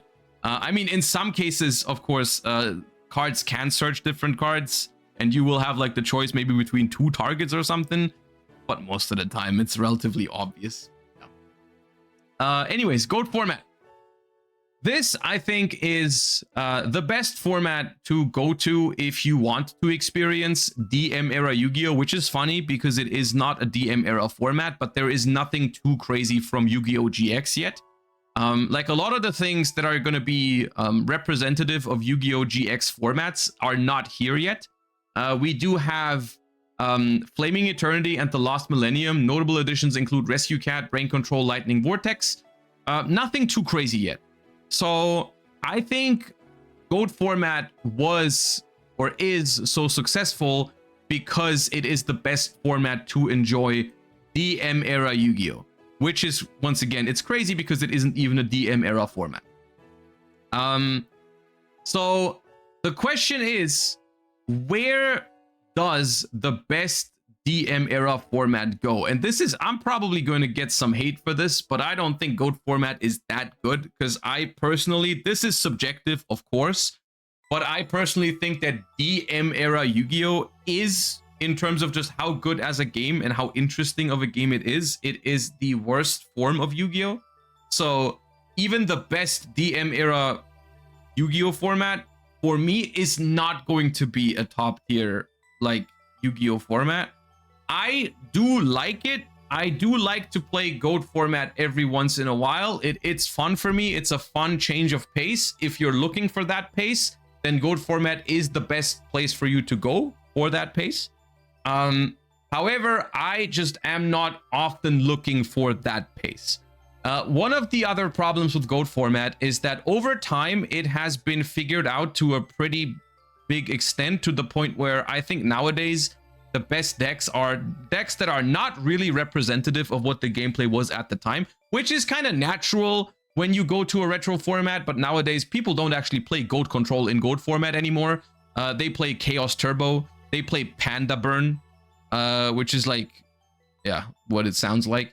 So for the most part, I wouldn't really recommend entering tournaments for GOAT format. I would just sit down with some friends and play, where you know that you're all on the same page and you're not just trying to min-max it. Then I think it's more fun. And for me, GOAT format is definitely the best format so far, but it is a, for me, solid play it once in a while. Like if I'm looking for that format, for that pace, for that early Yu-Gi-Oh feeling, it's definitely the way to go. I don't think it's that good of a format though. There's a lot of skill in this format, but there's also a lot of random shit. Like it's because it is such a slow format. The fact that like Black Luster Soldier exists, the fact that there's so many blowouts in this format. So everyone is trying to like paint this idea of like, oh yeah, this is this really slow and grindy format, and you like have a lot of long-term decisions to make, and you can play around Delinquent Duo by using Sangan to prioritize searching Sinister Serpent. And you can actually, there's also skill in using Delinquent Duo to wait until your opponent has revealed the Sinister Serpent. Like they discard Sinister Serpent for Graceful Charity, and then you hit them with the Duo. It sounds really cool, but in reality, a lot of the times there's going to be games where you just get destroyed by Heavy Storm Black Luster Soldier before any of that happens. You get destroyed by Delinquent Duo on the first turn because your opponent just decides to slap it down. Sometimes your opponent has Pot of Greed and Magician of Faith, and you don't have Nobleman of Crossout, and they're resolving Pot of Greed 15 times before you've even like seen a single one. There's a lot of blowouts in this format, a lot of random limited stuff that introduces a lot of variance to it, which is what early Yu-Gi-Oh lives off of. That's how it like was any sort of exciting. Because if it wasn't there, then those formats would be like not very exciting at all. But it doesn't make it for a good try-harding format, in my opinion. I think it's cool to have it around. I think it's cool to have like two GOAT control, like actual GOAT control decks, and play with your friends. Awesome for that. Wouldn't recommend going into tournaments for it, to be honest. It's still, you're not gonna have like a bad time. It's not a terrible format, but it's not. I don't think it goes up here for me personally. You can let me know if you disagree and why you disagree, but I don't think it's that good. All right. And then we have, right after GOAT format, we have the introduction of Cybernetic Revolution. And Cybernetic Revolution is a set that I have mixed feelings about. This, by the way, this is where we start. This is where Ankh started to actually go to tournaments. Still, I was 10 years old at the time. So I didn't compete at like the highest level. I don't have to tell you. I didn't have like the expensive cards and such. But this is the point where I actually start remembering things from first-hand experience. The previous formats, I've replayed a bunch of them later, but this is now where I start like remembering the actual experience of like participating, going to locals, and even if I was only playing against some of these decks, I didn't have the cards myself. Like there's I can like kind of, you know, tell a little bit about how it felt. Cybernetic Revolution is a set that I find that I have mixed feelings about, because I think this set is awesome. And this set has a lot of really cool cards, and it starts doing something to the game that at the time no one really felt like it needed it, but I think it definitely did. Looking back, I think if this doesn't happen, then I think Yu-Gi-Oh doesn't survive as long as it does, which is speeding up the format a little bit. We're still very limited to, I mean, okay, you might argue Blackluster Soldier speeds up the game a little bit, but Blackluster is often still a card you have to like work towards.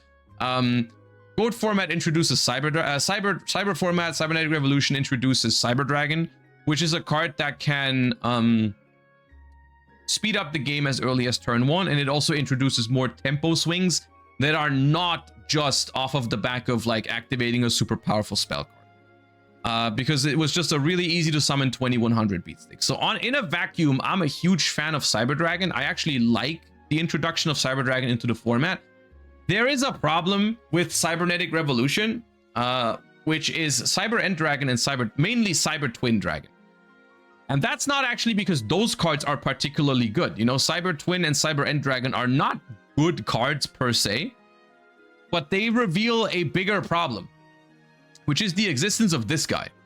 Cyberstein is a level 2 machine monster that says pay 5,000 life points to special any fusion monster from your extra deck to the field in attack position. Now, this card is obviously not as broken as Magical Scientist, because if you increase the life points cost to critical mass, then yeah, there's only so much you can do with this. The problem with this card, essentially, before Cybernetic Revolution, was that you didn't really have anything to summon with it. Like, there was just nothing that was worth giving up 5,000 life points for. Like, some people messed around with it. You could play this card in GOAT format at 3, and no one really does, because there simply isn't anything that's worth the payoff. Like, you can summon a 4,500 beat stick in Blue Eyes Ultimate Dragon, and then your opponent activates Sakuretsu armor on it, and you just went, like, you just basically lost the game off of that, because life points actually make it so your opponent like is gonna kill you quickly if you're not careful, right?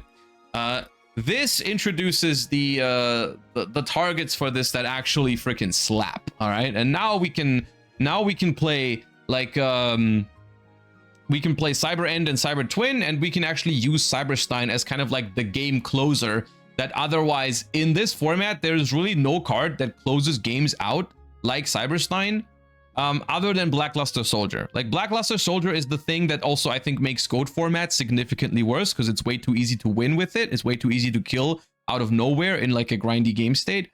Cyberstein is that, but infinitely worse because it's so searchable. Blackluster Soldier is not searchable. You either draw it or you don't. Of course, the games go long and eventually you'll find it, but with Cyberstein, you can work towards it. Whether it's still Last Will exists, Tomato into Sangan exists, there's other ways to find it as well if you really want to, but for the most part, those are the popular ones. So we just play like this grindy game style, or style of game that we have in GOAT format already, but the problem is it's inevitable that Cyberstein is gonna kill one player, or if as soon as you don't have adequate protection, that Cyberstein is gonna destroy you, right?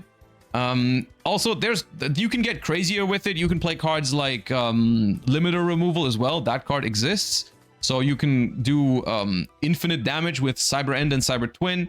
So yeah, the ban list in this format was actually, I think, okay, right?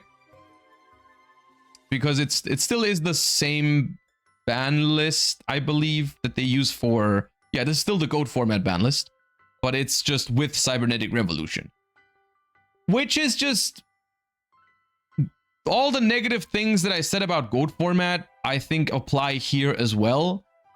This is a format I'm gonna put here. It's definitely worse than GOAT format.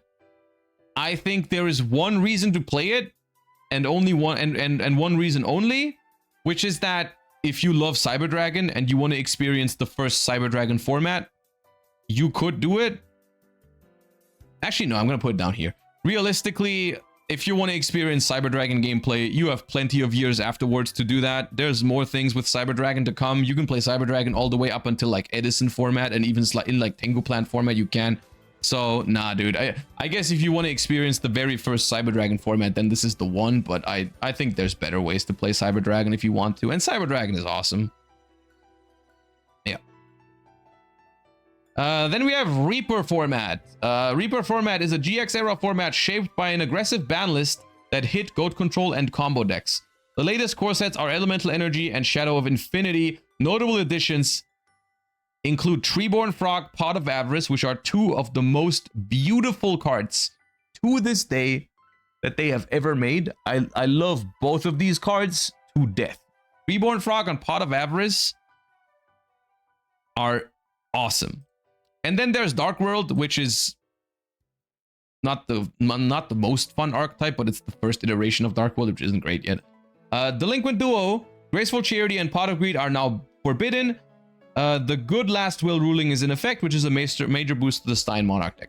So here, this format is essentially, this is what I would want GOAT format to be, with one exception. But basically, there's a few things. Once again, they banned Mirror Force again, which is stupid. Leave that card in. That card is skill expression to the core. I don't know why they keep flip-flopping back and forth on Mirror Force here.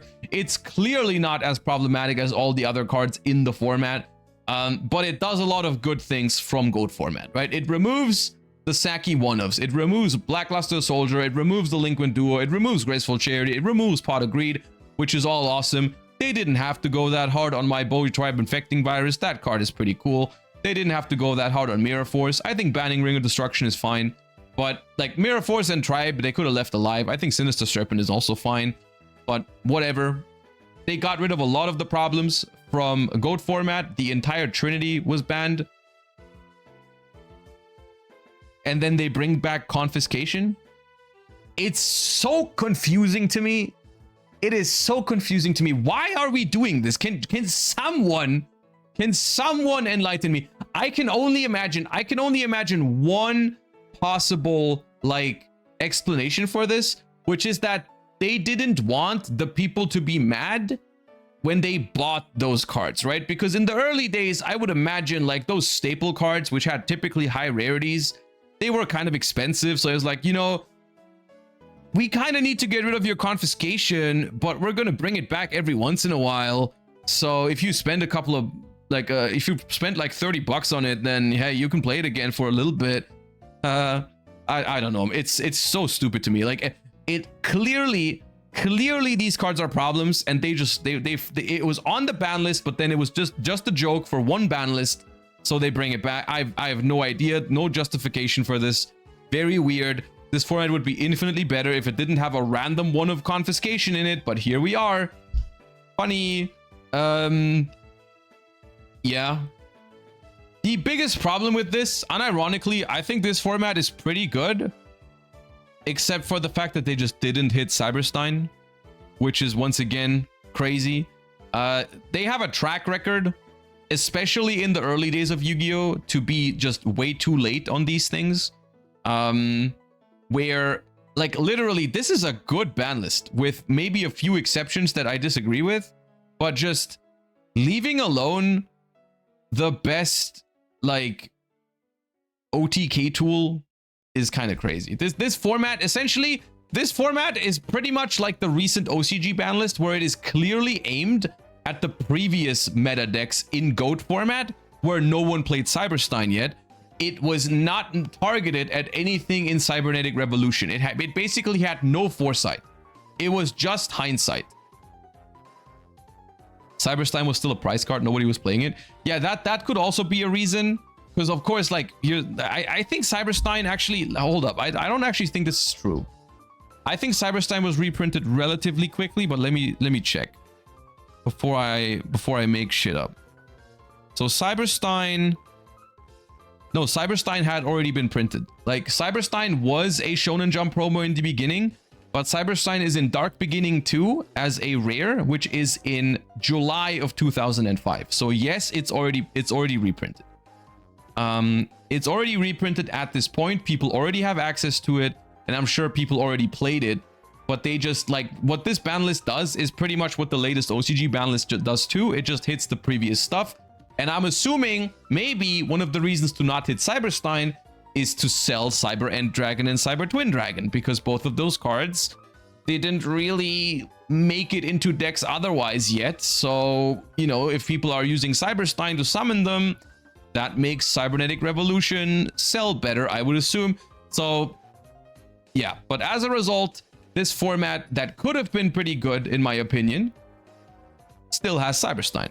And so it's like, unironically, I think if they ban Cyberstein for this format, and I'm not exaggerating, this would be our GOAT format today. I'm pretty sure we would play this format over GOAT any day, because this is basically GOAT format with Cyber Dragon, with none of the super swingy spells and no Black Luster Soldier.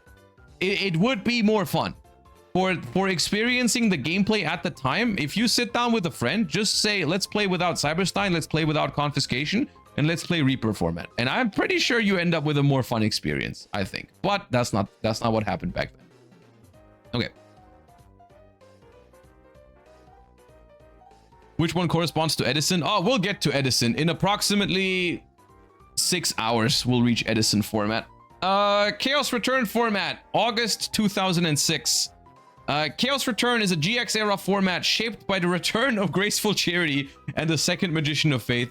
I have no idea why they flip-flop so much in the early days. It's so confusing to me. Like, we complain about this. We complain about this in modern days sometimes, that they take too long to bring cards back. But unironically, I would rather have that than like banning a card that's obviously too powerful and then bringing it back immediately the next list. Yeah, ushering in a brief period of slower gameplay. Since Reaper format, Enemy of Justice was introduced, while Dark Hole was forbidden, and Treeborn Frog and Last War were limited. Notable additions include Banisher of Radiance, Dimensional Fissure, and Macrocosmos. Bro, Enemy of Justice, unironically, is a set that maybe it was cool at the time. This set should have never happened, man. With the hindsight we have today, that's an absolute criminal of a set, man. I mean, it wouldn't be a problem if they just used the ban list properly and got rid of those cards when it's appropriate, but yeah. The format was historically dominated by Chaos decks, most memorably Chaos Return. As the metagame developed, Chaos Recruiter and Chaos Control decks featuring Royal Decree began to emerge. So unironically, how does it make you feel? How does it make you feel that we are still suffering from Dimensional Fissure and Macrocosmos to this day? And the reason why they made them was because they were meant to be a band-aid fix to Chaos decks, which historically needed the graveyard. So I'm suffering because my Malice opponent activates Dimensional Fissure. I'm suffering from that because they printed that card to counter Chaos decks in 2006.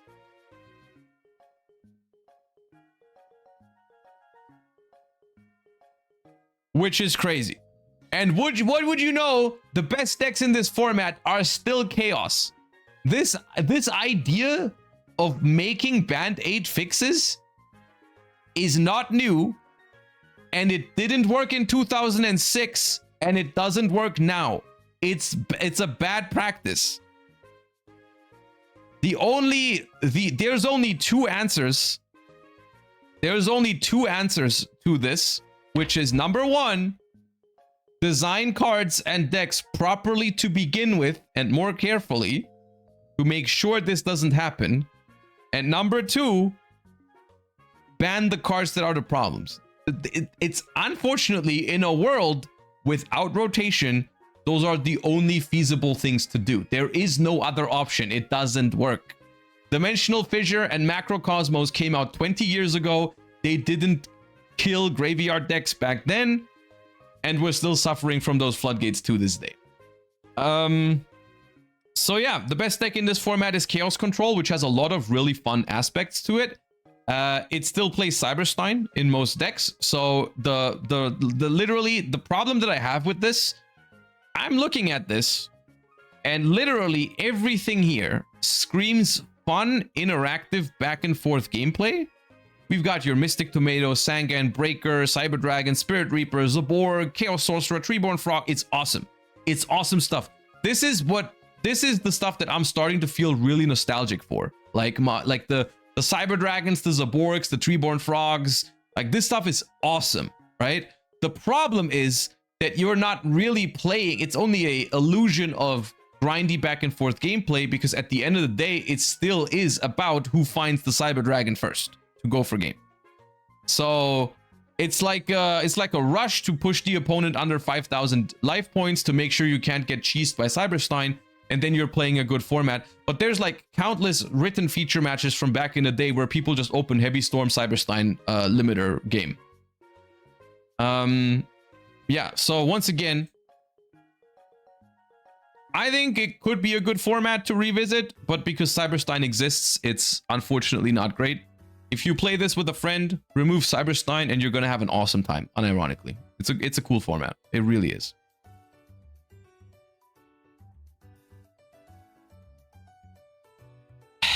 And after essentially, so 2 formats now that Cyberstein has been legal. The next format is called Stein format, which just cannot be a good thing. That simply cannot mean a good thing. And it's once again, it's really annoying to me, because the second deck here that's being listed as one of the most popular decks in the format is unironically one of my favorite decks of that era, of the 2005 to 2010 era. I love Apprentice Monarchs. And all of my homies agree with that. I don't have a single friend who doesn't love Apprentice Monarch, because that's basically a core criteria. This deck is awesome, dude. You're just playing Recruiters. Apprentice Magician summons Old Vindictive and Magician of Faith. That creates tribute fodder for your Mobius and Zaborg and Thestalos. It's awesome, dude. It's an awesome freaking deck. It's such a cool concept. So much fun. You can go so many different directions with it. You know, Cyber Dragon and Zaborg are light monsters, so you can play like some Chaos monsters in it if you want to. I believe, is Chaos Sorcerer still allowed? Oh no, you can't anymore. For this format, you can't anymore. Chaos Sorcerer is banned now, so you can't do it in this format. But still. Once again, it's yet another ban list. It bans some cards that were problems. Tsukuyomi, Snatch Steal, Chaos Sorcerer left Confiscation alone for some godforsaken reason. Didn't touch Cyberstein again. And essentially, now Chaos is no longer a thing. Chaos is no longer a thing. So everyone else is still playing. You're either playing good stuff. There's some burn decks. But of course, there's Cyberstein still. So Last Will, Mystic Tomato, Sangan, find Cyberstein, activate Heavy Storm, and go for game. Is how it goes. So once again, this format, I think, is even cooler than Chaos Return format. But it still has Cyberstein. It still has Cyberstein. It's infuriating. It's so infuriating to see every single format that would otherwise be genuinely good be destroyed by this, because the thing is, like, you just can't really like subscribe to the idea of playing a grindy game when you know that the game ends at some point, when someone just like has the thing that makes the game end on the spot. Like, what's the point of grinding for card advantage when at any point my opponent could be saving up for Heavy Storm Cyberstein and kill me? So yeah, it's cringe. It's really, really cringe.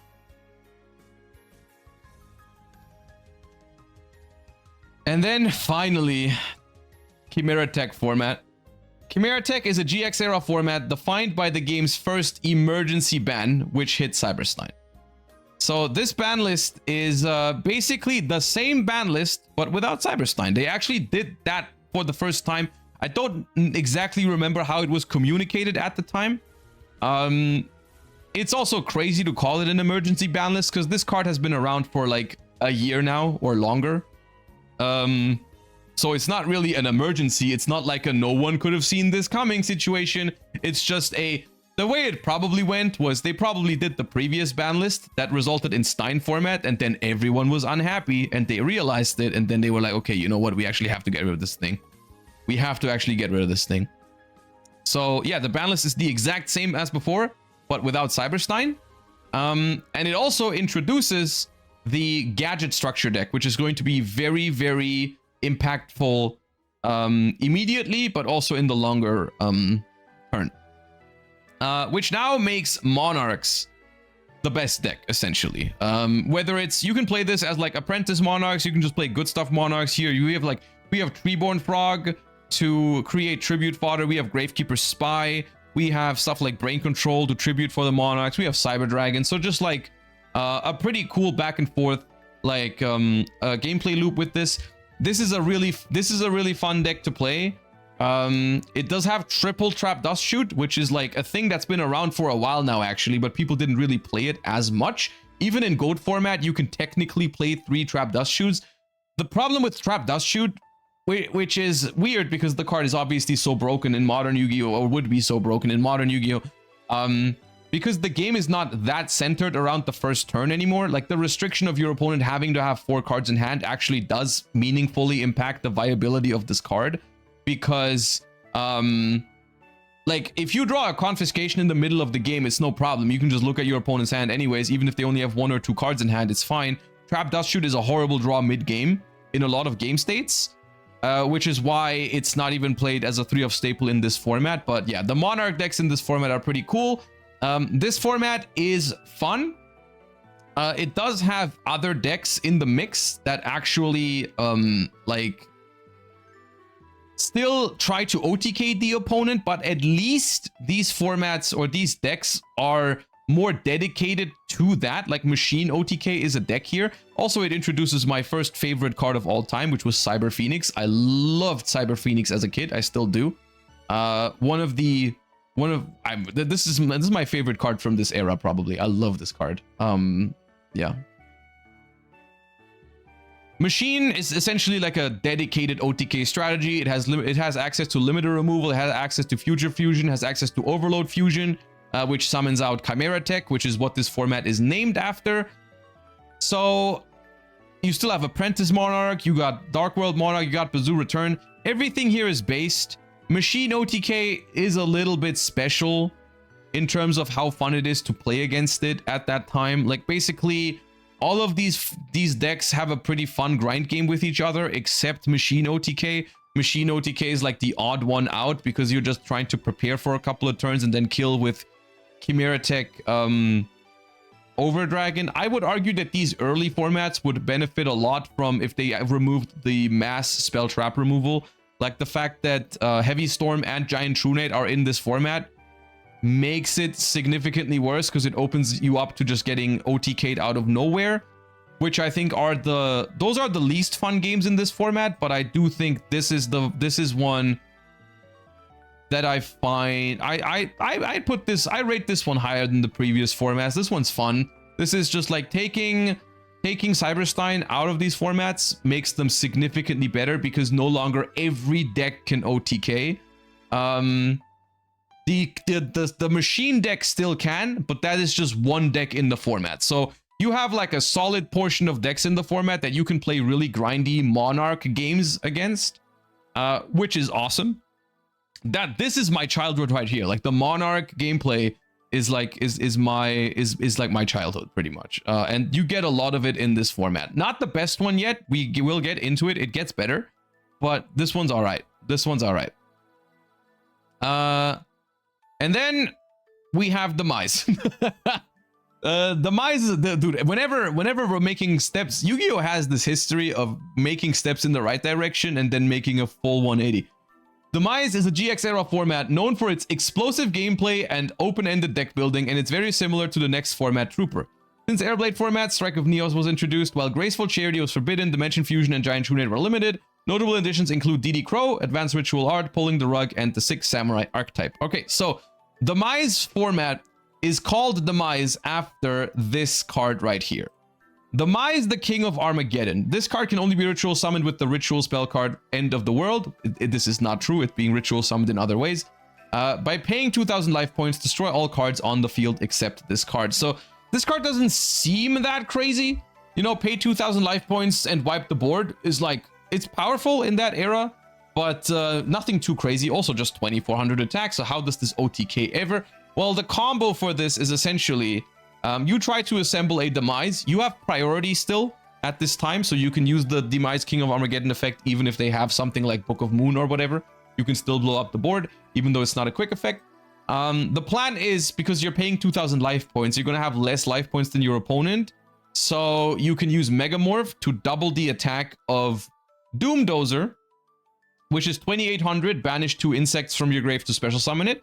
Doubling Doomdozer puts it to 5,600. With plus Demise, that is exactly 8,000 damage. So Demise OTK functions by using advanced ritual art to send 2 insect knights from the deck to the graveyard, which is just the best vanilla insect available at the time.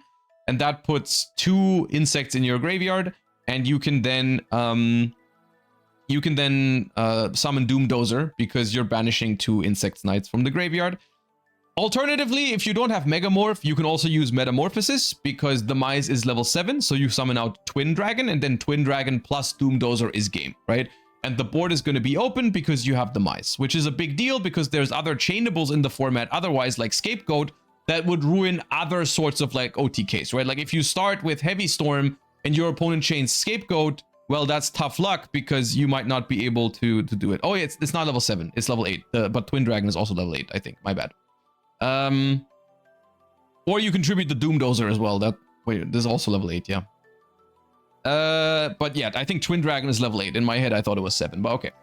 Yeah, so this is basically a very consistent way at OTKing because you just set it up. And the thing is, like, if the rest of the format, we just talked about how Chimera Tech format was a step into that direction of slow and fair gameplay.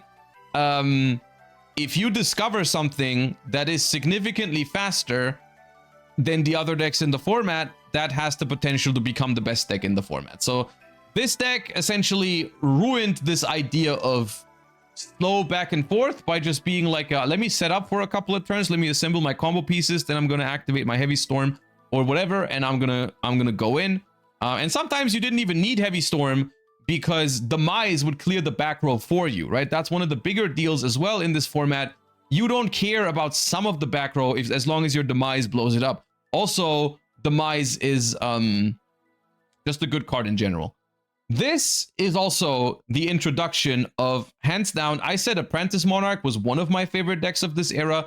This introduces my favorite deck of this era, which is Perfect Circle Monarch. Perfect Circle Monarch is basically Monarchs with Destiny Heroes and some other aspects that change over time. But this is my favorite deck of this time before 2000, like before GX basically. No, before 5Ds, I mean. This is my favorite GX era format. I don't know why Perfect Circle is not really an accurate description for this deck's name because it implies the sort of, I feel like Perfect Circle implies like some sort of infinite loop or whatever, but the idea of Perfect Circle is just like someone called it that because it just has like a really powerful play pattern that you can like repeat. Like you keep bringing back this commander from the grave, you draw cards, tribute to this commander, like for a Monarch, gain card advantage with that. Also, Light and Darkness Dragon is not in this format yet, but is soon to be. But yeah. Anyways, this format is solid, but does have some pretty big issues. So I would put it here.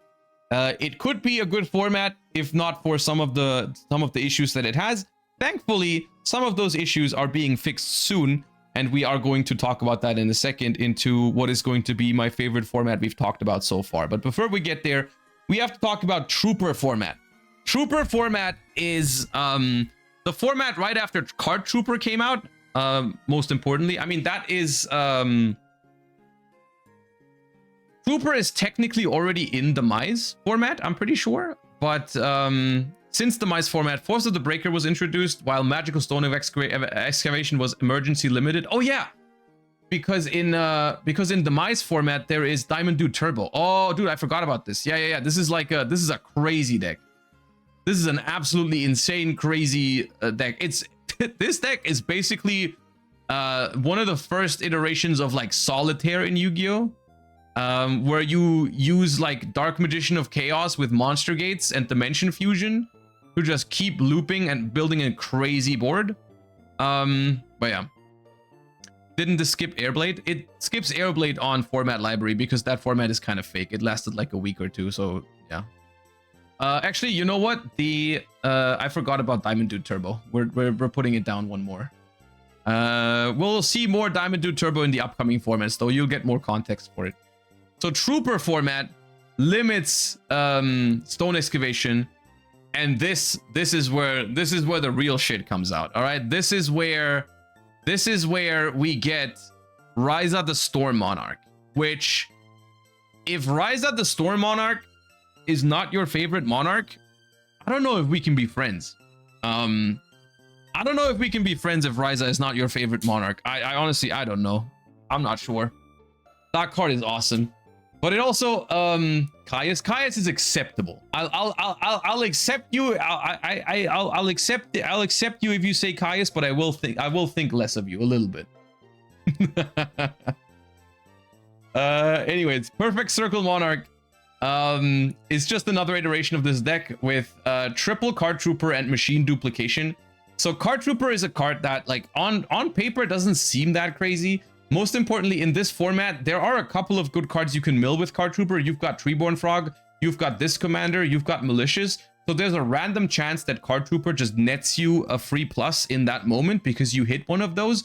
But even more importantly, if you pair it with Machine Duplication, you mill 9 cards, which basically at that point guarantees you're going to hit something good.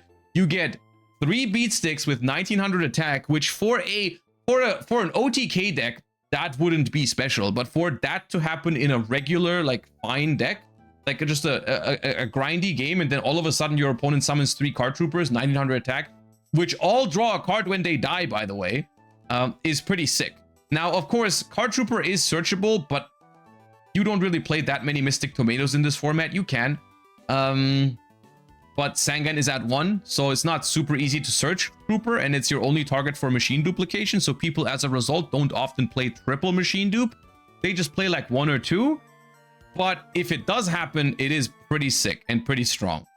So this is like a slightly more explosive version of the previous format. Machine Beat is an awesome deck in this format. This deck is kind of sick.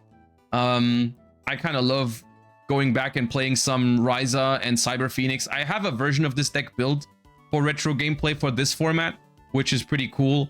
It does have like the Overload Fusion, but it's limited. But this is like your finisher. But if you don't find it and it's not searchable, you do have to still play this like grindy playstyle with like Card Trooper, Cyber Phoenix, the Koichi, UFO Turtle to find Cyber Phoenix, Ryza. It's really fun. It's awesome. It's an awesome deck. So this format is cool. I like this format.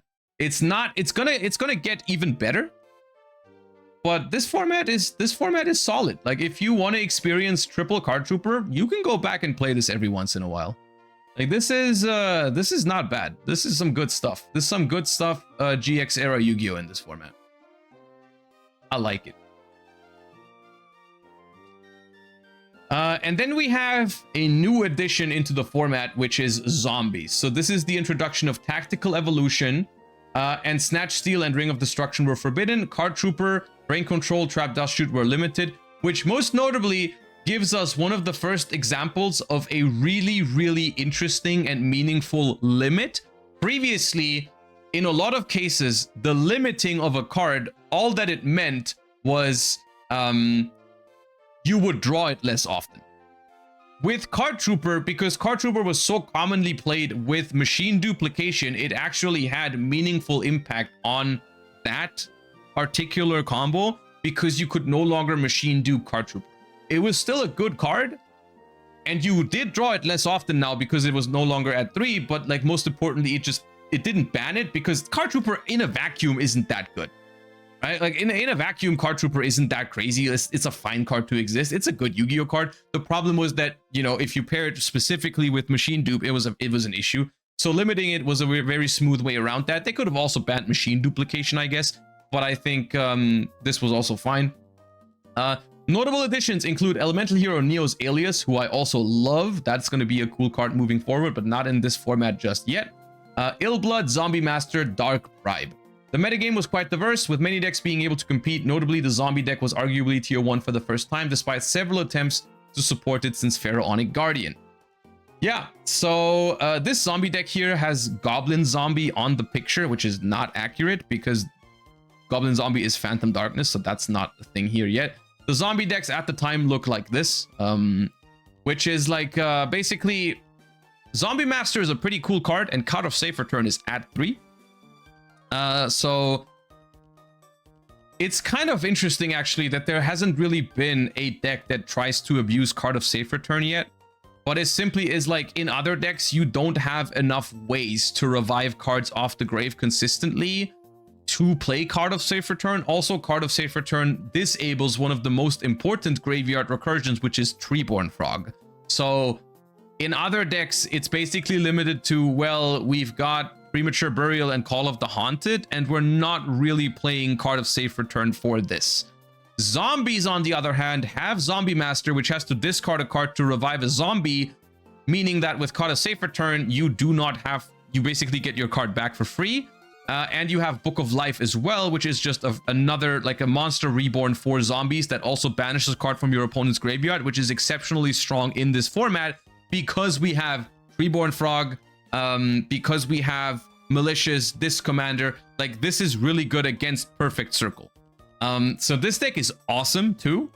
This is a really fun thing. Oh, also, one thing I quickly want to talk about, Crush Card Virus, which is... It's not the first time it shows up in some decks. In some previous formats, it already existed. This is probably the most cringe thing about this format in general, or some of these formats in general.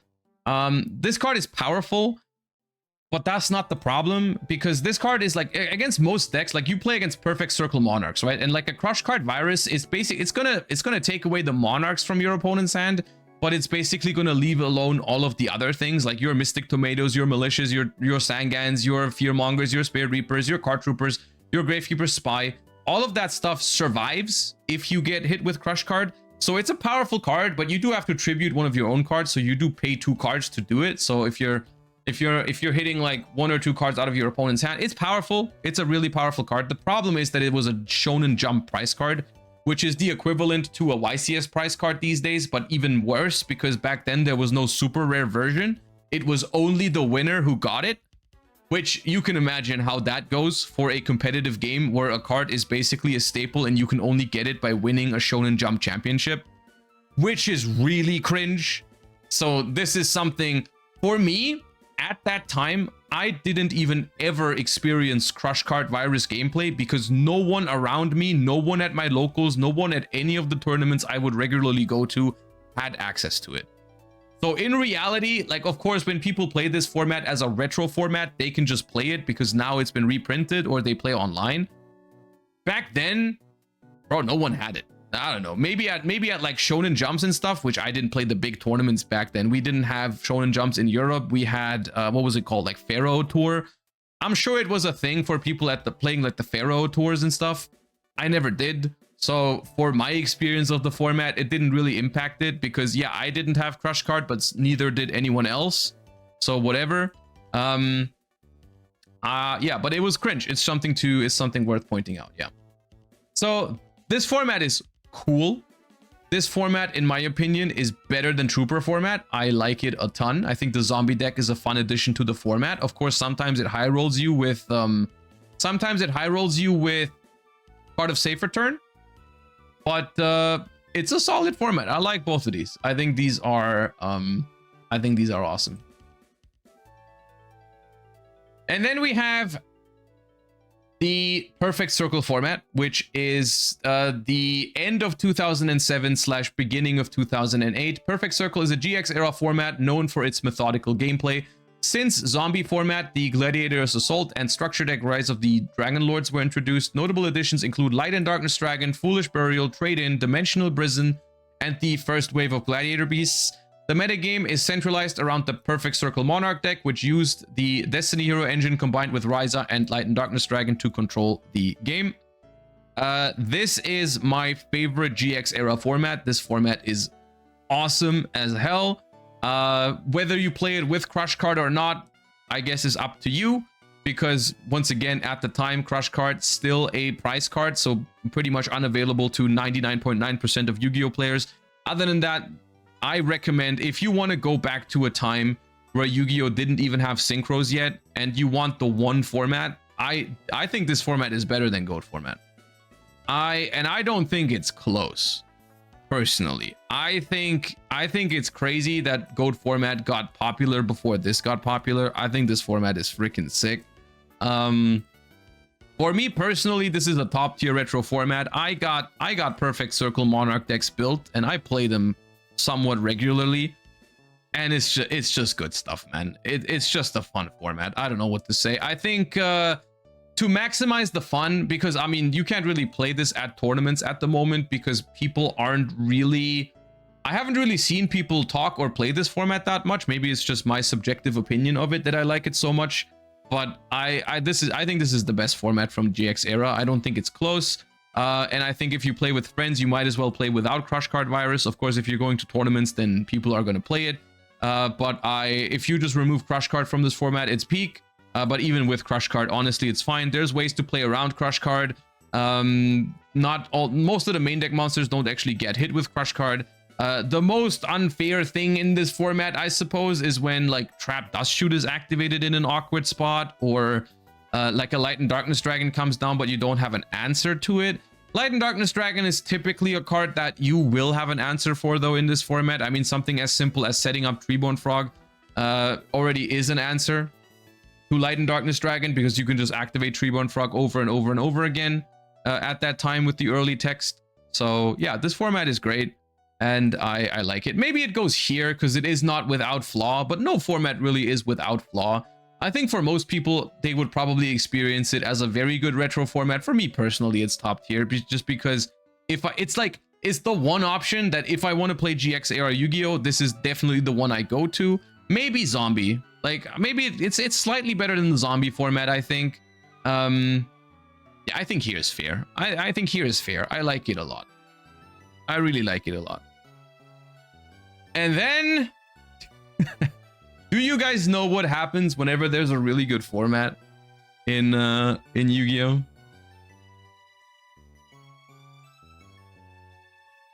Yeah. We got Dad Return format. And it's called Dad Return, but the Dad didn't actually return. This was Dad coming out for the first time. This is essentially the invasion of chaos of GX. Phantom Darkness. Phantom Darkness is the invasion of chaos of this era, where we have incredibly, methodical gameplay was a good term for it. We have methodical gameplay in Perfect Circle format. Everything's kind of balanced. A lot of the really broken shit has been handled. And then we have a set that is just so powerful that it blows everything out of proportion.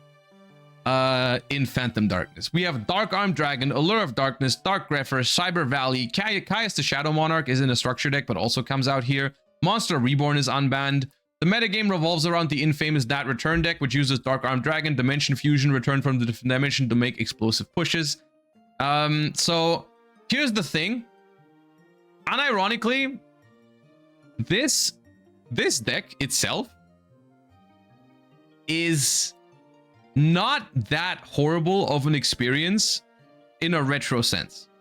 Like, this deck in particular, and we'll talk about the problems that this format had at the time, but if you go back and you play mirror matches with this deck, it's very different than all the formats beforehand, but it is kind of fun because you are just like, both of you are playing like this kind of like turbo, like Dark Arm Turbo, try to kill each. It's very different from previous formats, and for some people, like if you're looking for back and forth gameplay, this is not the one. But this deck in itself is kind of fun. It's kind of a fun deck. two major problems. All right, two major problems for this format. Number one, the price point at the time makes it so that this deck and some of its iterations in the future are, and I mean it, by far the most expensive deck to ever exist in Yu-Gi-Oh history. This deck was not accessible to anyone at the time. The first time I experienced this gameplay was when I played this deck in retro, like years later. You cannot afford this deck at the time. There were people who did it. I have no idea how you did it. If you thought Snake Eye format was bad, this deck was infinitely more expensive than Snake Eye was, especially if you factor in that this is almost 20 years ago with like inflation and stuff like that. At least $1,000, dude. $1,000 is like the playset of Dark Arms almost. I think Dark Arm Dragons at its peak, $250 per copy in 2008. This is before inflation. Like, I think prices since then have like more than doubled. This is if like the card was the cheapest version of the card in nowadays, it would be like $500 per copy is what this cost at the time. And this is not the only expensive card in this deck. Like almost everything here is expensive. Dark Magician of Chaos is not a cheap card. Stratos is not a cheap card. Jinzo, I don't know if it's gotten reprints yet, but might be affordable. Dark Rever is secret rare and sneak promo from Phantom Darkness, so that one's like maybe $10-15. Dark Lord Zerato, secret rare only, costs you a little bit. Malicious, ultra rare, I think $20, $30. You need it too. Card Trooper, probably still not the cheapest. We've got Cyber Valleys, which for a super rare was still I think like $10-15, so place it there. Prometheus, secret rare only. Allure of Darkness was a ultra rare / ultimate rare. The cheapest version of this was like 30, 35, maybe $40 for Allure of Darkness. So that's another $100 for a playset. Destiny Draw, expensive card. Also ultra rare alongside Malicious in the Duelist pack Aster. We have Crush Card Virus still being a Shonen Jump promo only at the time, I believe. I don't know if I don't think the gold series with it had come out yet. I think that's 2009. So Crush Card alone would cost you like I think $2,000. Genuinely, this deck, I don't think even without Crush Card you would never get it. It would be like a 1,500 euro deck at the time, which is something like $3,000 today probably, plus the Crush Card. So this is easily the most expensive deck in Yu-Gi-Oh's history ever. So yeah, that was a big problem at the time. Was Goldsark already reprinted? Nah, no one played Goldsark in this because that was just another Shonen Jump promo. So yeah. Yeah, Goldsark, I don't, I mean, realistically, like, I don't think at the time I have ever played against someone who had like all of these cards. If anything, I may have played against people who had like the Dark Armed stuff, but not the Crush Card. Because of course, like there was like, I don't know how many Crush Cards in Ultra Rare even exist. Maybe 100, maybe less. I don't know. But there just mathematically couldn't be many people who could play this deck in full. But yeah. It's genuinely insane. It is genuinely insane how expensive this deck was. But like I said earlier, if you go back now, if you go back now and you just replay this format, the mirror match with this deck is kind of fun. It's not bad. It's not the best. It's not the worst. The problem is when you look at any of the other decks in the format. We have Economics FTK, which is a deck that revolves around assembling a combo of Spell Economics, which says that you don't have to pay life points to activate spell cards. The reason why you need this card is because you want to loop Dimension Fusion. So what you do is, it's a very simple combination of cards. You have Toon Cannon Soldier or Cannon Soldier, Dark Magician of Chaos in rotation, Dimension Fusion, and Spell Economics. Spell Economics makes it so your Dimension Fusion is free. So Dark Magician of Chaos adds back Dimension Fusion, then you tribute it for Cannon Soldier. It gets banished because that's what it says. If this card leaves the field, banish it instead. Now you can bring it back for free with Dimension Fusion, add back Dimension Fusion, rinse and repeat. It's it's more of an it's an FTK slash OTK. You don't always assemble it on the first turn, but yeah.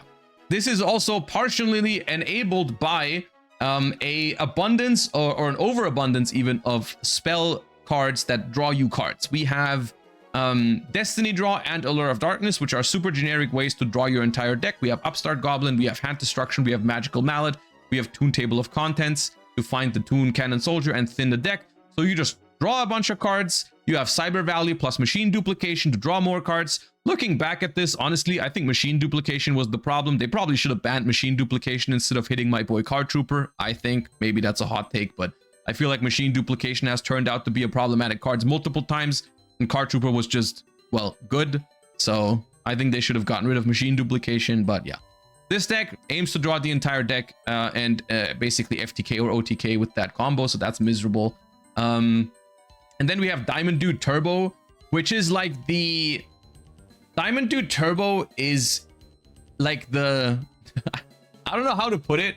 It's like the skillful version of the other deck. Because Diamond Dude Turbo did similar things. Like, you try to draw your entire deck. You have like Destiny Draw, Allure, Trade-In, which makes a lot of good targets for Diamond Dude, which is what gives it the name.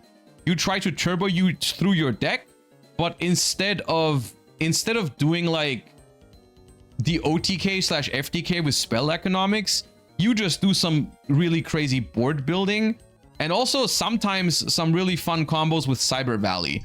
Not every deck here, not most decks actually don't play Cyber Valley, but I think it's pretty. There's a fun version of this deck where you try to do some crazy shit with Cyber Valley, where you loop some cards. So this is like the Giga Chat version of the spell economics FTK.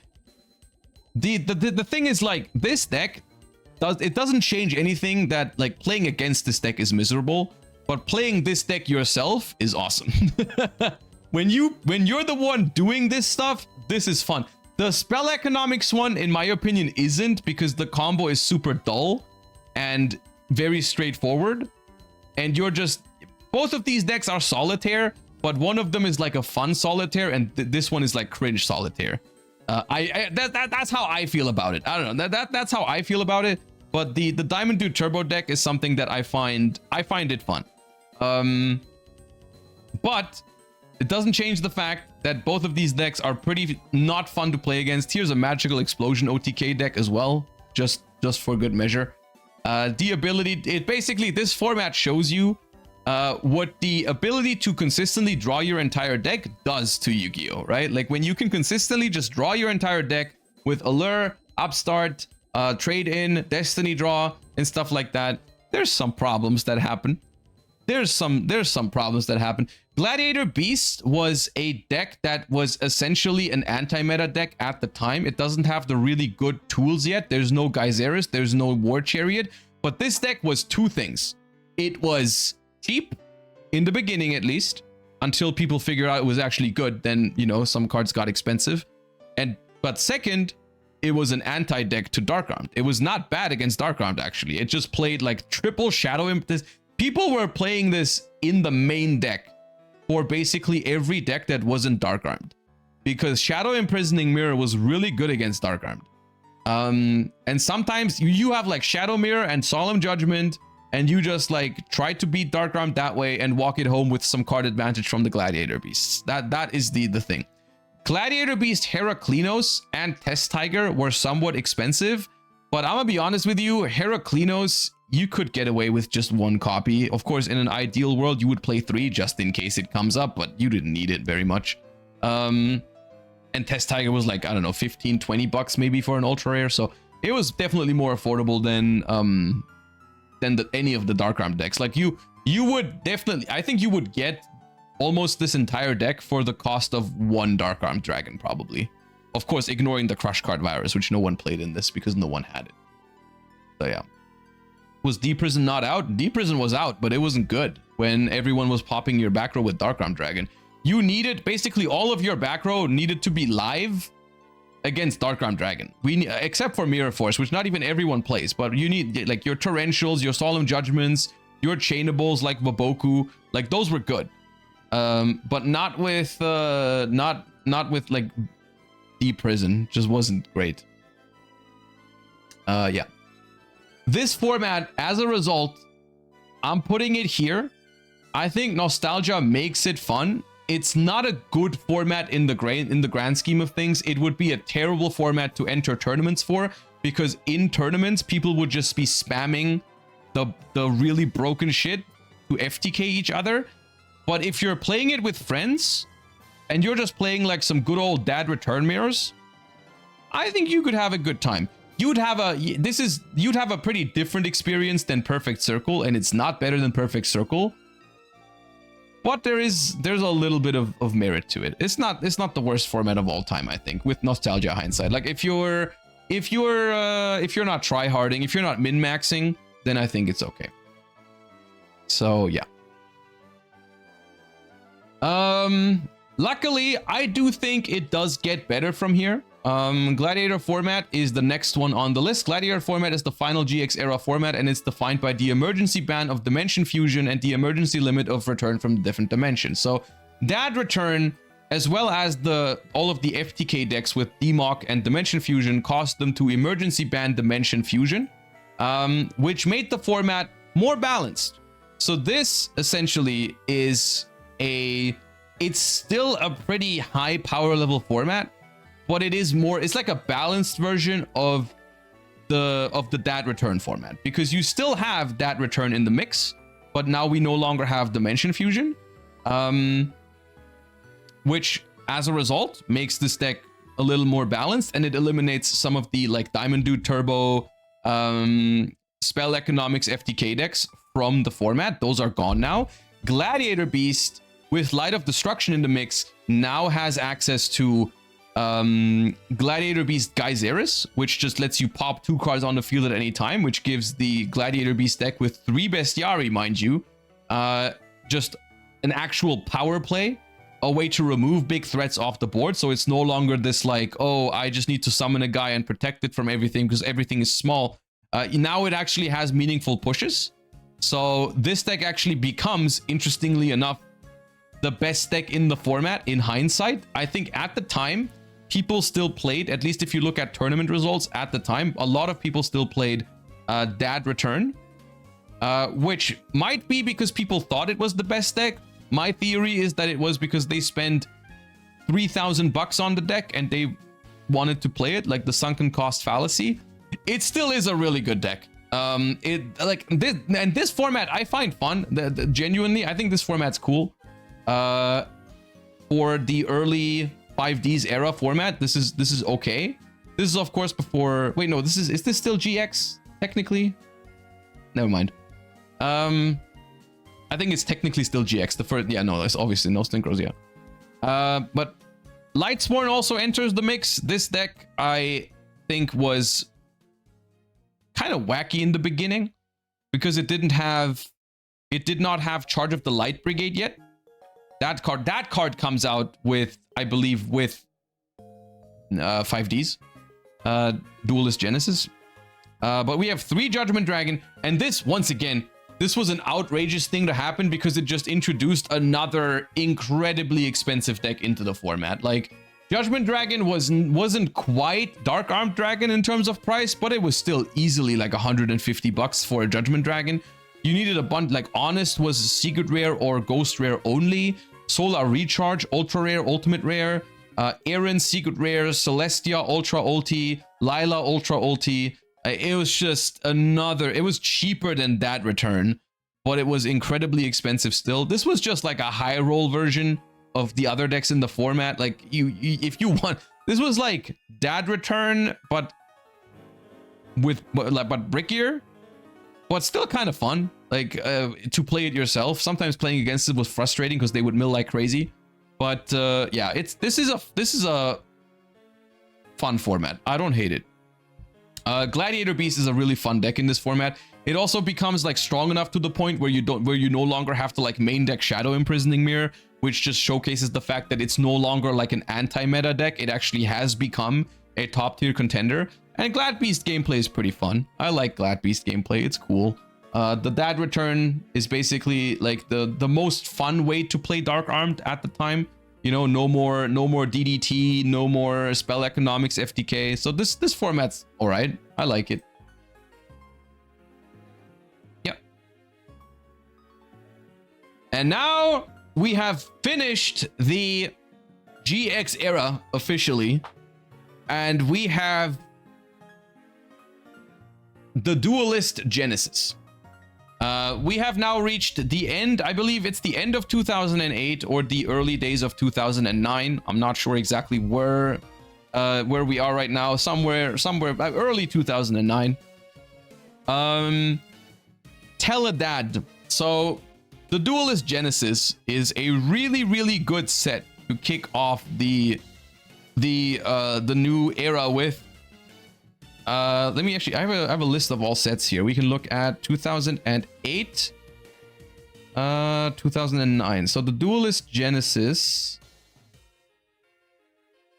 is in 2008 still. It is the September of 2008 and introduces a couple of important cards. Most importantly, Krebons, which in itself is not the craziest card. It's just a level 2 Psychic Tuner, which is somewhat... It's a decent effect. At the time, it can negate attacks by paying 800 life points. That's all right. Can slow the game down sometimes if you need it to. But most importantly, it also introduces... I'm trying to find it. It introduces Emergency Teleport. Where's Emergency Teleport? Yeah, there. So that card, of course, everyone who plays Modern Yu-Gi-Oh! Is familiar with, because this card has actually aged incredibly well. It is still a good card to this day. This is a way to get a tuner onto the field immediately without spending a normal summon. You just get it from your deck. And the 5Ds era, I think, is different from a lot of the other times that they've introduced a new extra deck mechanic, because they actually released like strong synchros immediately, right? Like in other, like when they released XYZs, for example, the first couple of XYZs were kind of whatever. The same with Pendulums, the same with like Link Monsters. The first couple of ones that they made for those were pretty bad, actually, and it took a while for them to actually print ones that were good enough to really see play. With synchros, this is not the case. We start with things like Goyo Guardian, where you can just combine a level 4 and a level 2 monster to make a 2800 beat stick that steals your opponent's monsters. Also, rest in peace, Goyo Guardian with the errata, still one of the biggest crimes they've ever committed. And we have good stuff for every level. We have Magical Android, which is a solid beat stick for level 5. We've got level 8s, we got plenty. We got Stardust Dragon, which is a great card to counter removal spells. We've got Red Dragon Archery, which is 3000. That's the biggest one. We got Colossal Fighter in the starter deck, which could also be incredibly strong. Thought Ruler Archfiend if you're trying to regain life points or negate targeting effects. So basically, this is where the extra deck starts becoming this sort of like toolbox that is so characteristic for basically every Yu-Gi-Oh! 5Ds and Yu-Gi-Oh! Zexal formats, where, you know, this is where like the extra deck is a toolbox where you summon the best tool for any given situation, sometimes on the first turn, sometimes in the middle of the game. They're not yet like this sort of like combo enabler where you summon something that summons another thing that summons another thing, where you summon like 15 endboard pieces. No, it's like a toolbox. It's like you summon, in certain situations, you summon the thing that fits the situation best, which is pretty cool. Now, the thing here, which you could see it as an unfortunate or fortunate circumstance, or you could see it as intended or unintended, I don't know, is that all of this new synchro support basically had incredibly good synergy with Dark Armed Dragon. So this basically marks the return of Dark Armed Dragon into the format, because Krebons is of course a dark monster, which makes it so that Emergency Teleport is a great way to get darks in rotation. But synchro summoning in general is a great way to manipulate the number of cards in your graveyard, right? Like previously, and this is something that I guess you can't really imagine from a modern perspective with Link Monsters and such, but if you're playing Dad Return format and you have one dark in your grave, you have a limited amount of ways to get more darks into the grave. Like you have to discard them for Destiny Draw, but if you don't have Destiny Draw, what do? Right? Maybe you can set up a tribute summon or something, but you gotta discard those darks from your hand. Basically, people play like Dark Griffer mainly to put darks in the graveyard to manipulate the count, right, for Dark Arm Dragon. In this format, it's incredibly easy to set up Dark Arm Dragon early because you decide when you make a synchro summon and like what you synchro with, you know. And most of the time, let's say you start the game off with like a Sangan or a Mystic Tomato or a Destiny Draw that puts 1 dark in your graveyard. And then what you do is like you summon a dark, you teleport for Krebons, you make a synchro, that's 3 darks in grave. Summon Dark Arm immediately live, right? So Teledad, incredibly strong, incredibly explosive decks. This is also where Destiny Hero Malicious starts becoming really broken. We've seen Malicious previously. This is not the first time that Destiny Hero Malicious sees play. It was used in Perfect Circle, but without Link Monsters, without Synchros, without Exceeds, Malicious in Perfect Circle was just tribute fodder and sometimes fodder for Crush Card Virus. But now, the fact that it's a level 6 body is actually crazy because Krebons plus Malicious makes like some of the best synchros in the game. Colossal Fighter, Stardust, Thought Ruler, Red Dragon, Archfiend makes it so you can convert that Malicious really easily into a great card. And also, 3 Malicious means you can go send a Malicious to grave, summon it, summon Krebons, make a level 8, puts another Malicious in your grave, banish that one, summon another Krebons, and go from there, right? So if you had access to 1 Malicious and multiple teleports, you could make multiple level 8 synchros in a turn. So this becomes more and more, it's not more explosive necessarily than that return, but it's more controlled as such, right? It's more, there is more method to the madness here because you can actually like control what's happening. You're not reliant on random Allure and Destiny draws to set up your stuff, because you have more control over what you put in the graveyard at what time. On top of course, the extra deck being a super good toolbox. This format, maybe you're surprised to hear this right now. I don't think this format is that bad. It is pretty swingy. It's pretty explosive. But it's not terrible, I don't think. Once again, at the time, it suffered from the price point a lot, like both Teledad and Lightsworn. Lightsworn also a great deck with synchros because you can mill like Plague Spreader Zombie after Crossroads of Chaos comes out.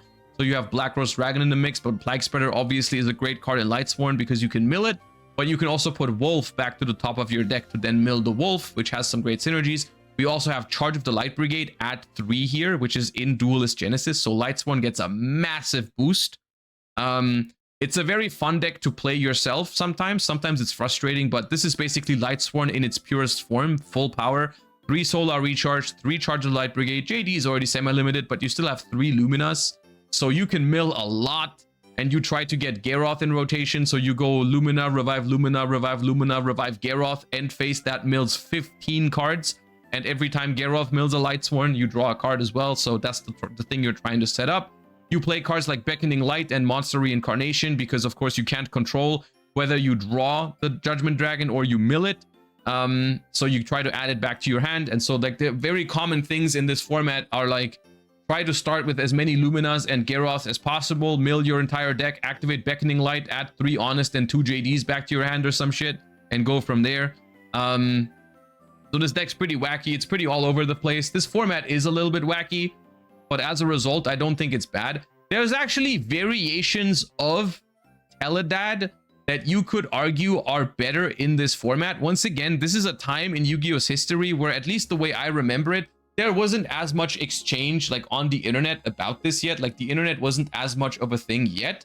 So the deck lists didn't really like spread that much, but there's arguments to be made that something like Twilight Zombie, wait, I clicked Gladiator Beast.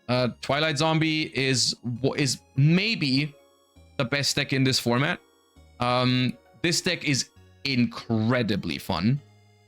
This is probably the most explosive deck in the format. So what this deck does basically is you play Card of Safe Return, which is still at 2, with Solar Recharge, Shard of the Light Brigade. You just dump stuff in your graveyard. You got Wolves, you got Malicious, you got the Plague Spreader Zombies, you got triple Mizuki that you can put back in your grave with Duel from a different dimension, and you just try to pop off. So this is like the combination of Lightsworn and Dark Armed, and you just play Lightsworn for the milling aspect. You don't actually care about Judgment Dragon. You just play the Lightsworns because they're good cards. And this is something that's a trend that's going to continue. Like, Lightsworns are not just good in Lightsworn decks. there's a lot of decks in the future that are going to use Lightsworn cards, and this is just like the first hybrid one, and it was really potent. And unironically, I have a feeling that this could even be better and more consistent than some of the other decks in this format. Like, I think, at least I remember my impression back in the day, because once again, this is still a time where I didn't have these decks. I was watching other people play. I played against it. I was playing plants in this format, which is not even on the tier list for this. Like, I was summoning Lonefire and summoning Titanial with it.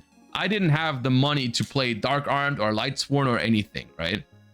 But from my perspective, from an outside perspective, I always felt like this deck seems like it was actually the best deck in this format to me at the time. Yeah, so it's a pretty crazy format. Decks do a lot. There's a lot of crazy pushes you can do. There's a lot of high rolling. It's not a perfect format for that, but I do think nostalgia makes it fun. I have Teledad decks built, and I also want to build Zombie Sworn at some point, because, like, you know, sitting down with someone who's also played this format, or maybe never has played this format before, and just jamming a couple games is fun. Like, it's not something that you're gonna sit down and try to make it a popular retro format for everyone to play, because it's just not that good. But I find it fun for a couple of games. So yeah, it's all right.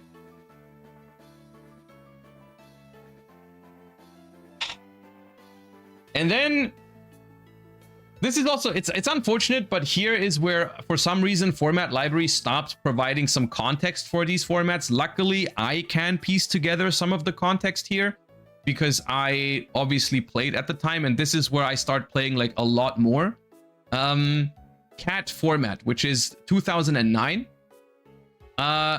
is a format in which some of the crazy things that happened during Teledad format have already been looked at. For example, we have Dark Armed Dragon at 1 now. We have Mizuki Limited. We have Goyo Guardian Limited, Plague Spreader, Card a Safe Return, Emergency Teleport, Reinforcement of the Army. A lot of the tools for any sort of Dark Armed Dragon deck have been toned down here, which is good. That's very, very healthy. We've got a couple of cards coming off of the ban list, but also Goblin Zombie semi-limited, Malicious was semi-limited in the meantime, Allure is already semi-limited, Destiny Draw is semi-limited. A lot of the stuff for Dark Armed decks are now on the ban list somewhere, which still leaves Dark Armed as a powerful card. It is now a 1 of Silver Bullet that you have a much harder time to find because there's less draw power. But still, there is Dark Armed Dragon decks, and Dark Armed Dragon shows up in a lot of different decks. So this format, as a result, is slower than some of the DAD Turbo formats. But there's a lot of other good stuff introduced in the format, and also Lightsworn is still a menace in this format. So it still has 3 Chart of the Light Brigades, 3 Solar Recharge, double JD. So this is now probably the most explosive deck in the format, but we have a lot of other decks entering the fray here. Black Wings are coming out, which is a deck that is basically like the it's like mid-range is the wrong term for it, but it's like the beatdown deck of the format, right? It's like much simpler. You're not trying to piece together some fancy combos or whatever. You're just summoning bigger monsters than your opponent. You're going plus with that. If you have Black Whirlwind, you got a very unique Trap and Icarus attack for your deck, and you're just playing like good old beatdown, summon beat sticks, and go for it, right? Which is a refreshing concept at the time when you've been through all these combo decks at the time. I'm not a fan of Blackwing in later formats. In this format, I think it's all right. And then we have Rescue Cat coming out, which enables some really, really strong decks in the format as well. I will say this is probably the first time that I was able to play meta decks, is around 2009. Because just to give some context for the situation in terms of the pricing, of course, this is where the first wave of reprints have started to happen for a lot of these things. So first of all, Rescue Cat inherently is a relatively cheap deck because it doesn't play anything super high rarity. It plays Dark Armed Dragon, but I believe Dark Armed has already been reprinted. Also, it's limited now, so it's not that expensive anymore. A lot of this is from a structure deck. Airbellum, Summoner Monk, and so on are all from structure decks. Crush Card Virus has now been reprinted in Gold Series 1. which is a well, the first Gold Series ever. It's also when Gold Series cards still looked okay. They weren't as ugly as they made them later. The problem with Crush Card Virus was that it was short printed as hell. Crush Card Virus, I believe you pulled one every 4 or 5 cases, not boxes, of Gold Series 1. So as a result, the card was still, I believe, $200 for a card that now was actually like, now it was considered a staple, right? Because like now there was actually enough quantity for people to have a card, realistically have a copy, but it was still incredibly expensive. I remember like the first time I had a Crush Card Virus, and the way I got it is I traded away my entire trade binder for it. Like someone at my locals pulled it and I wanted it, and I gave them like everything I had that wasn't in my deck. Like I was empty afterwards. I had a Crush card and my deck, and that was it. And I played Cat. I played Cat during this time a lot. And then my Crush Card Virus got stolen at a tournament, and then I didn't have it anymore, which was nice. Awesome stuff. Anyways, so this deck was more affordable than anything in previous years to actually play a meta deck. So that was cool. But also some of the other decks started to get more affordable. Blackwing was a relatively cheap deck. Nothing too expensive in that one. Lightsworn, they actually were relatively, I want to say relatively quick with the reprints on it. I don't know the exact timeline. I just know that eventually Judgment Dragon received a reprint in, I believe it was Turbo Pack at the time, which was like the OTS pack. It was there as an ultimate rare, which nowadays ultimate rare JD is incredibly expensive. But back then, reprinting it as an ultimate rare actually made it cheaper. Like it's funny because nowadays it would probably be the opposite way around, but Judgment Dragon from the Turbo Pack back then was like $20, which is crazy to think about because nowadays Turbo Pack Judgment Dragon is like hundreds of bucks. But yeah, among other things, they also reprinted Solar Recharge as a promo somewhere. I think they reprinted Charge of the Light Brigade as a they had these like tuck boxes of like, they were called special editions. Basically a set would come out, and then a few months later there was a special edition that came out, which was 3 packs from that set that was a couple of months old at this time, plus a promo. And I believe this one was in Stardust Overdrive. Correct me if I'm wrong. I think the Stardust Overdrive Special Edition had Charge of the Light Brigade as a promo. So you would get like 3 packs of Stardust Overdrive and Charge of the Light Brigade. Or it was like one of 2 promos. I think there was another one. I forgot what the other one was. But it made Lightsworn. Eventually I had a Lightsworn deck as well, because the cards became affordable. Like I think Honest got a reprint, JD got a reprint, like everything was reprinted somewhere, and then all of a sudden like you could actually, it still wasn't like dirt cheap, but you could now obtain like a Lightsworn deck as a normal human being, which was cool. Yeah, this format has one problem, and that is this absolute menace of a card, Dark Strike Fighter.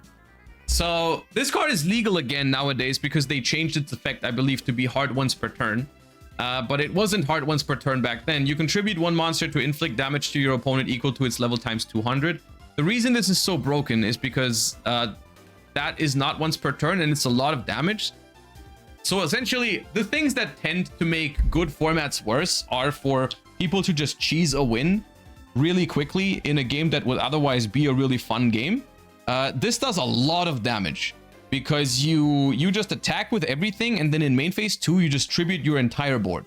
So this card alone, if you tribute itself, because it can tribute itself, does 4,000 damage. 2,600 with attacking, and then 1,400 because it's level 7. So 4,000 damage from 1 Dark Strike Fighter, which means 2 Dark Strike Fighters is game. Which means in Cat, Summoner Monk, summon Summoner Monk, summon Rescue Cat, summon 2 Airbellums, go for double Dark Strike Fighter, attack directly, win the game. So if there was ever a point, and the biggest, I genuinely think the biggest problem in this era of Yu-Gi-Oh is that they like just had this excessive amount of back row removal that was so good and hard to counter. Like we had Cold Wave, Giant Trunade, and Heavy Storm. Cold Wave is at 3 in this format. It's at 3 in this format. So what you just do is you activate Cold Wave, summon Summoner Monk. The game might just end on that spot. So it's rough. It's rough. And this deck has a lot of options in that regard, because you don't have to go for Dark Strike Fighter to go for a game if the game state doesn't call for it. You can go Summoner Monk plus Airbellum. That makes Arcanite Magician, which is removal.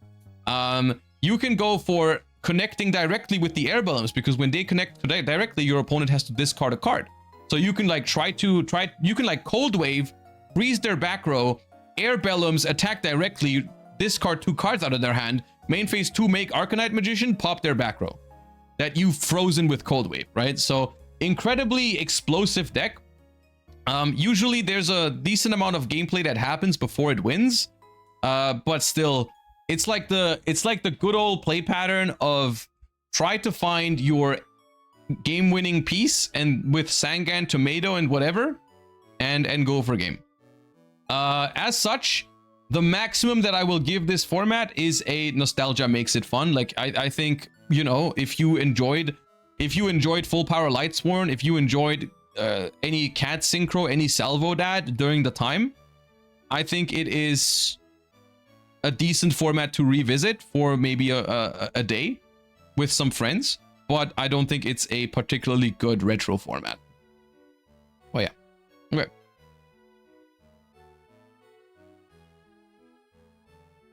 All right, and then we are starting to get into 2010. This is one format away from Edison format. We are almost at Edison format. We are 3.5 hours into the stream, ladies and gentlemen. We are at Lightsworn format, which is called Lightsworn format, well, because Lightsworn is the best deck here. The ban list that has happened beforehand has addressed mainly Rescue Cat in decent fashion. Cold Wave is now limited. Monk is at 1. Rescue Cat is at 1. So you can no longer do Monk into Cat. Dark Strike Fighter is banned, which takes a lot of tools away from Rescue Cat decks. Rescue Cat is still a good card, and there's still going to be decks that use it in some way, shape, or form. But essentially, the big story of this is that this ban list was just way too light, no pun intended, on Lightsworn, which was, as you can see, like in the previous format, it was a top tier deck of the format. And in the next format, they barely hit it. They like scratched it, you know. They like what Lightsworn in this format still has, like triple Charge of the Light Brigade. It still has double JD. It still has triple Lumina. It still has 3 Solar Recharge. Like this has basically been completely untouched since it's been made, which is completely crazy. So yeah, Lightsworn is the best deck in this format.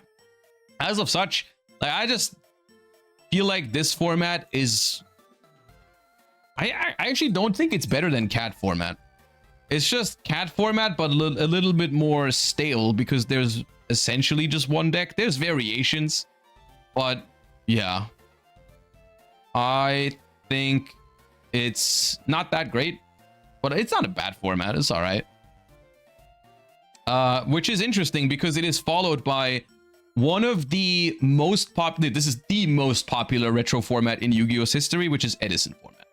So what did they do to go from Lightsworn format, dominated by Lightsworn, to this Edison format, which is actually, Edison format is a very short period of time, actually. Edison format is a very, very short time span in Yu-Gi-Oh's history before the next set comes out, which is going to change everything again.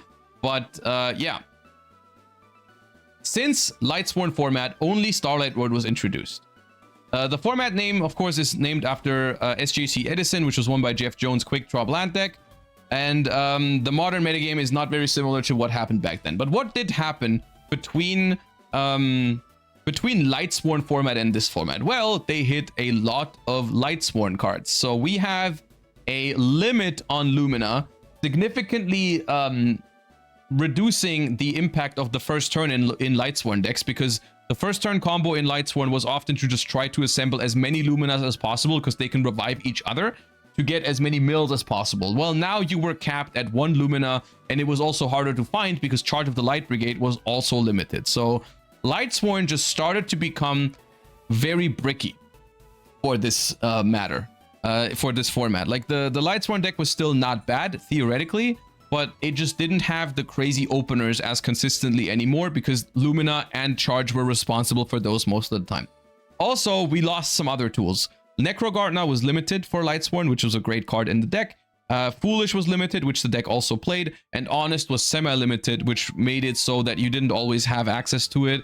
It was harder to mill for Beckoning Light. It was harder to hard draw to protect your Luminas and stuff from getting run over.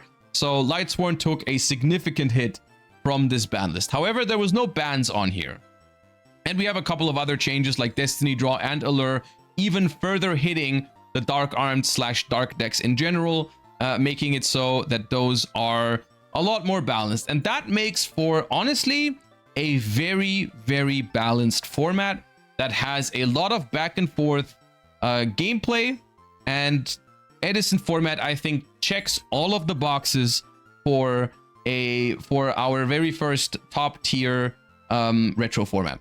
The reason why I say this is because Edison format has something that I feel like almost no other format has so far that we've talked about, which is it has by far the most like replayability. It has the most potential for a competitive retro format because there is an ever evolving metagame. And even though like nowadays people think they've solved the format and there's a lot of Blackwings and Vayu Turbos and Hero Frogs and stuff like that, but there is still a lot you can do in Edison format. I mean, if I'm clicking on here to expand the gallery, like look at how many decks we have. Look at how many decks we have. And this is something that, of course, is partially because people have played the format so much that they have found all of these different decks. But still, I would say Edison format to me is a great way to express yourself as a retro Yu-Gi-Oh player, because if you have a certain playstyle that you like, if you have a certain archetype that you like, there's a chance that you can make it work in Edison format.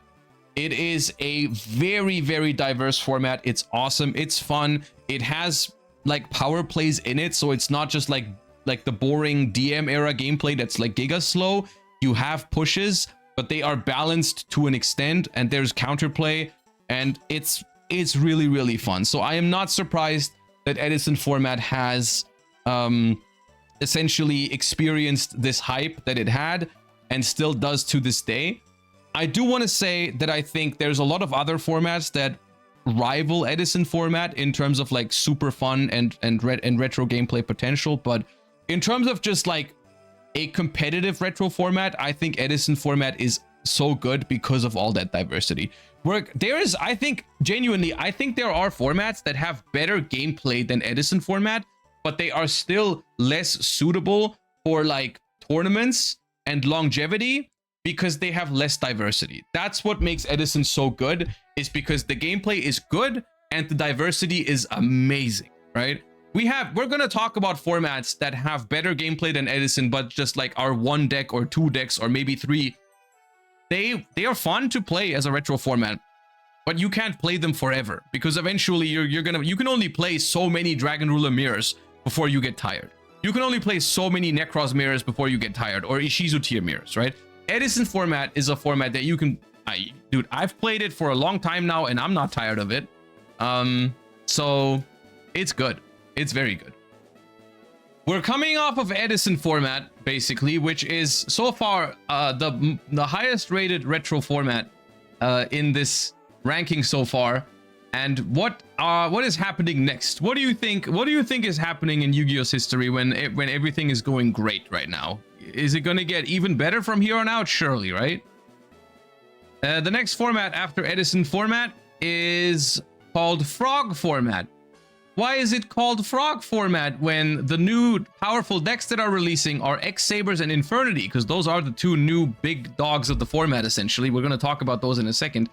X-Saber and Infernity are what most people played at the time, actually. Until someone discovered, I don't actually know who did it, a little deck called Frog FTK. And this deck looks deceivingly bad, I would say. At least this is, for some context, I can provide like how I experienced this deck back in the day, because I didn't really play that much with this deck or against it, because it wasn't the most popular, at least from my experience. There was a few players who played it, but not really. It was kind of like this phenomenon that you would hear about on the internet, and later on it would also end up winning the world championships.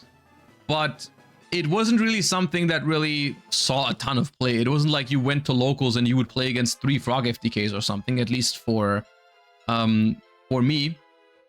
And basically, when I was a kid, I was under the impression that in order to win the game with this deck, you had to hard open Mass Driver, access to Substitute, and a way to get a second monster onto the board.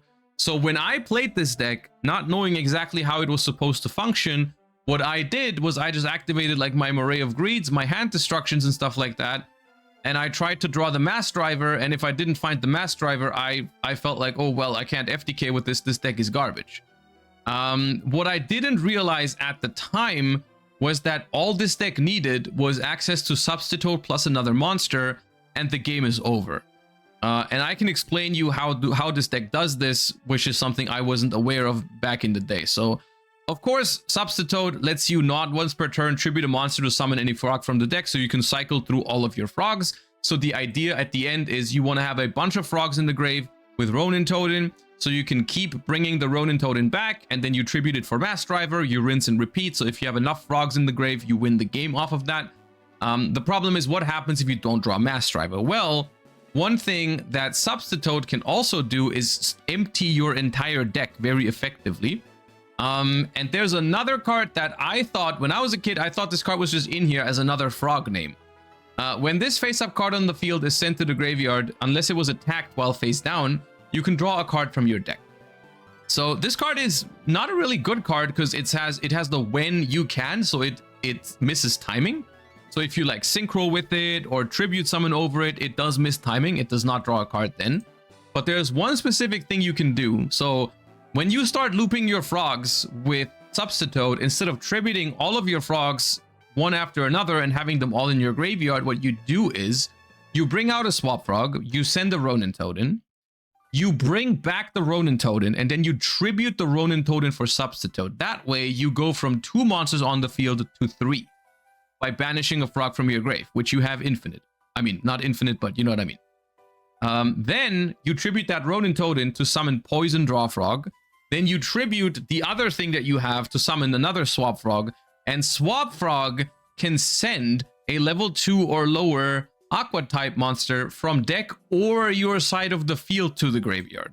So you can send Poison Draw Frog from your field to the graveyard with Swap Frog to draw a card. This essentially means what you can do if you have Substitute plus another body is you can increase the number of bodies you have with Ronin Totem, and you can keep summoning Poison Draw Frog and sending them with Swap Frog after you've emptied your deck off of all the other frogs already. So what you're going to draw is Mass Driver or more cards that let you keep drawing more cards. Because if you don't have any more frogs in your deck, what you draw is Mass Driver, Salvage, Moray of Greed, Card Destruction, Hand Destruction, back row removal, Magical Mallet, maybe 1 for 1. Right? So essentially, everything you draw in these instances leads to more draws, pretty much. Yeah. Also, Swap Frog can bounce infinite times. Yes, so you can do some crazy shit with it. Like you can bounce your Swap Frog back. You can bounce Poison Draw Frog back with Salvage, and then extra normal summon it with Swap Frog's effect, and then get another draw that way. So Salvage also translate into another draw. Moray of Greed, you just, together with Salvage, you can put poison draws back into your deck. So essentially, the deck was pretty much guaranteed to win without even drawing Mass Driver, which is crazy, because that basically means you win the game as soon as you have 2 bodies on the board, if one of those bodies is Substitute.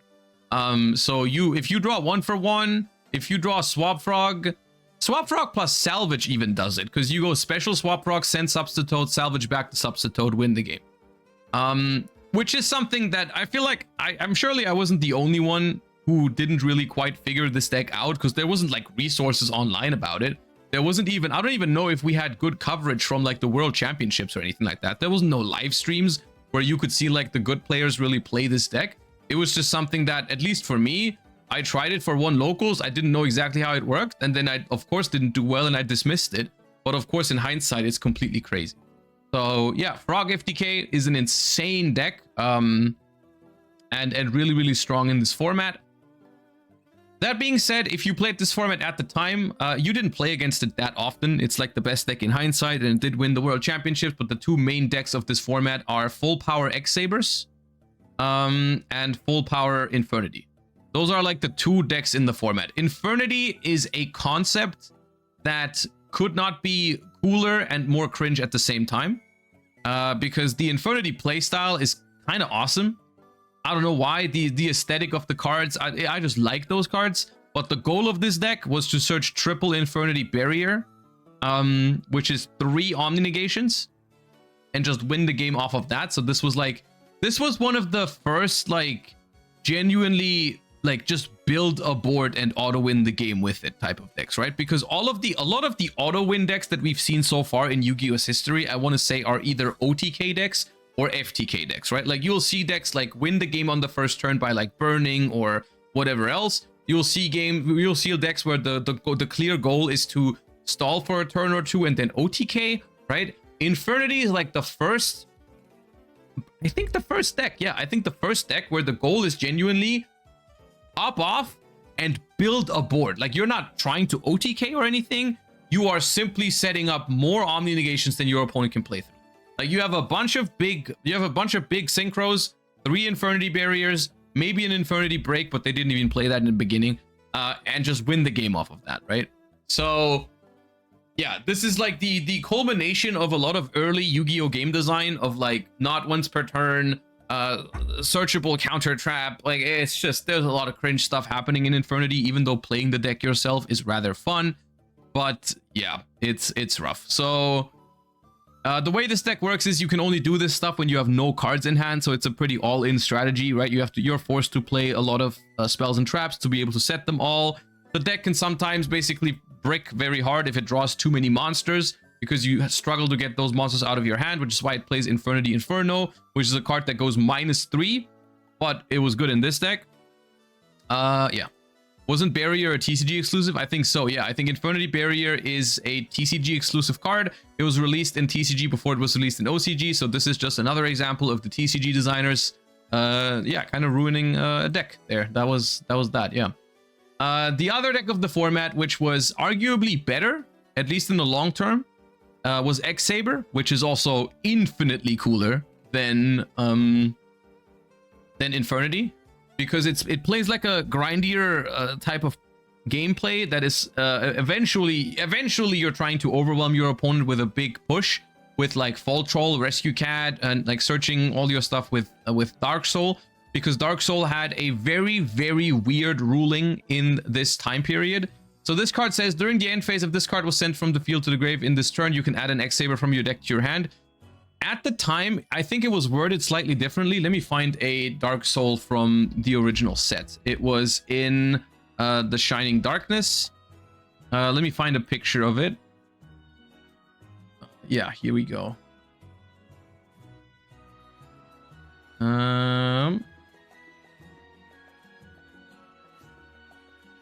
This is a beautiful OG Ultimate Rare Dark Souls. If this card you control is sent to the graveyard, during the end phase, you can add an X-Saber monster from your deck to your hand. So what this suggested was that this effect triggered at the moment where this card was sent to the graveyard. And that is how it was ruled. So basically, Dark Soul hits the graveyard in your main phase, you activate the effect, and then in the end phase, you can search, right? Simple enough.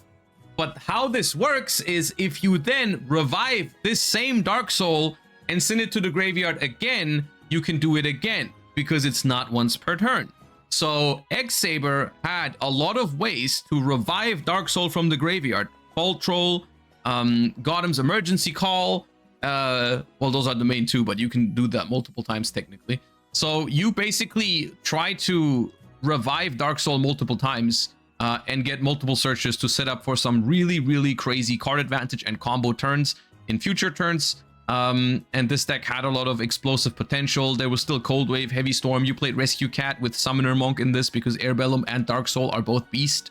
So that's a crazy Rescue Cat value.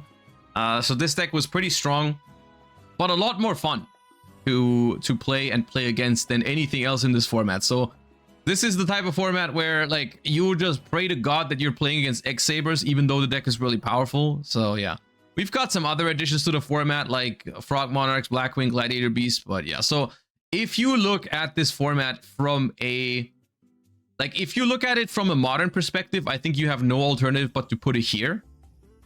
Because nowadays, now everyone knows how Frog FTK was supposed to work back then. And if you go to a tournament, everyone would play it this way and the format would be absolutely miserable because Frog FTK is so consistent and so strong that this format is genuinely unplayable as like an official retro format. Like this would never, ever actually see play, right? If you sit down with your friends and you play just X-Sabers, it's fine. In that case, it would be like somewhere around here if you just ignore all the bad things in the format and only play the cool deck. But I still think like there's other formats for this. The next format is literally called X-Saber format. Like you don't need to be playing this format if you want to experience X-Saber gameplay. So yeah, let's just move on. Let's move away from Frog FTK format into what's called X-Saber format. So this is later in 2010. What has happened now is Substitute was banned and Rescue Cat was banned. So this is, of course, the Substitute problem has been solved. So no more Frog FTK is possible. Rescue Cat is the most powerful tool from X-Sabers. Heavy Storm also goes, which by nature slows down the format because this is a massive tool taken away from aggressive decks, which is really good in my opinion. We still have ways to OTK. We still have Cold Wave. We still have Giant Trunade, both at 1 here. So there is still room for OTK decks, but Heavy Storm being the best one, being gone is a big deal. Also, what is it? Infernity still has everything. So this, no, Infernity Launcher was limited. Ah, right. I was looking for Infernity Barrier because that's eventually on here, but Infernity Launcher was limited, which is a non-once per turn revive 2 Infinities. So this immediately reduces the loopability of Infernity. There still is more ways to search multiple barriers, and as a result, Infernity is still in the format. And the way you do it now is you play multiple copies of Infernity Mirage, and Infernity Mirage revives Necromancer plus Archfiend. Archfiend searches for a barrier. Then Necromancer revives Infernity Avenger, which is level 1 tuner. Then you make 100 Eyes Dragon, which revives which copies Infernity Mirage's effect from the graveyard. So you can basically rinse and repeat as often as you have extra copies of Mirage in the graveyard, which you can send with like Infernity Inferno. So this build of the deck is a little slower, a little more vulnerable, and it doesn't have access to triple launcher, but it can still search triple barrier relatively easily. So it is a strong and pretty powerful deck in this format. It typically does take a couple of turns to set up though, because one of the easiest ways to do it on the first turn was actually just hard drawing Infernity Launcher. Infernity Launcher was like the best hard draw in this deck because it can discard a card from your hand and can immediately revive. If you didn't have Launcher, you would have to like use more clunky ways to get your first Launcher search, right? So you need to set up your graveyard and summon like Infernity Necromancer. So Infernity loses some power here. And X-Saber is also less explosive because we no longer have Summoner Monk and Rescue Cat. So this version of X-Saber is definitely the one you want to go for if you're trying to get some fun gameplay out of it. You have other decks in the format that can definitely compete. We have Plant Synchro, we have Blackwing, we have some Gladiator Beast strategies. We've got Hero Beat using Gemini Spark, which is also a deck that's already popular or playable in Edison format. This format is good, I would say.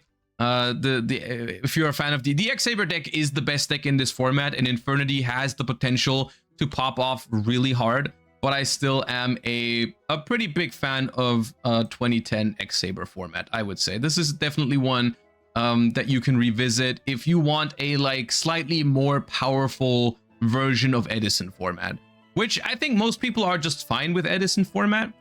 But I don't know if there's a demand for this kind of format, but if you, there's a lot of people who really enjoyed X-Saber at the time. I was one of them. So if I ever were to go back and replay an X-Saber format, this would be the one. And some of the other decks in this format are also pretty fun. And you can tell by the removal of Heavy Storm from the format that there's a lot more back row now finding its way into the format. We have Solemn Warning, which was already played beforehand, but we just have like more back row in general.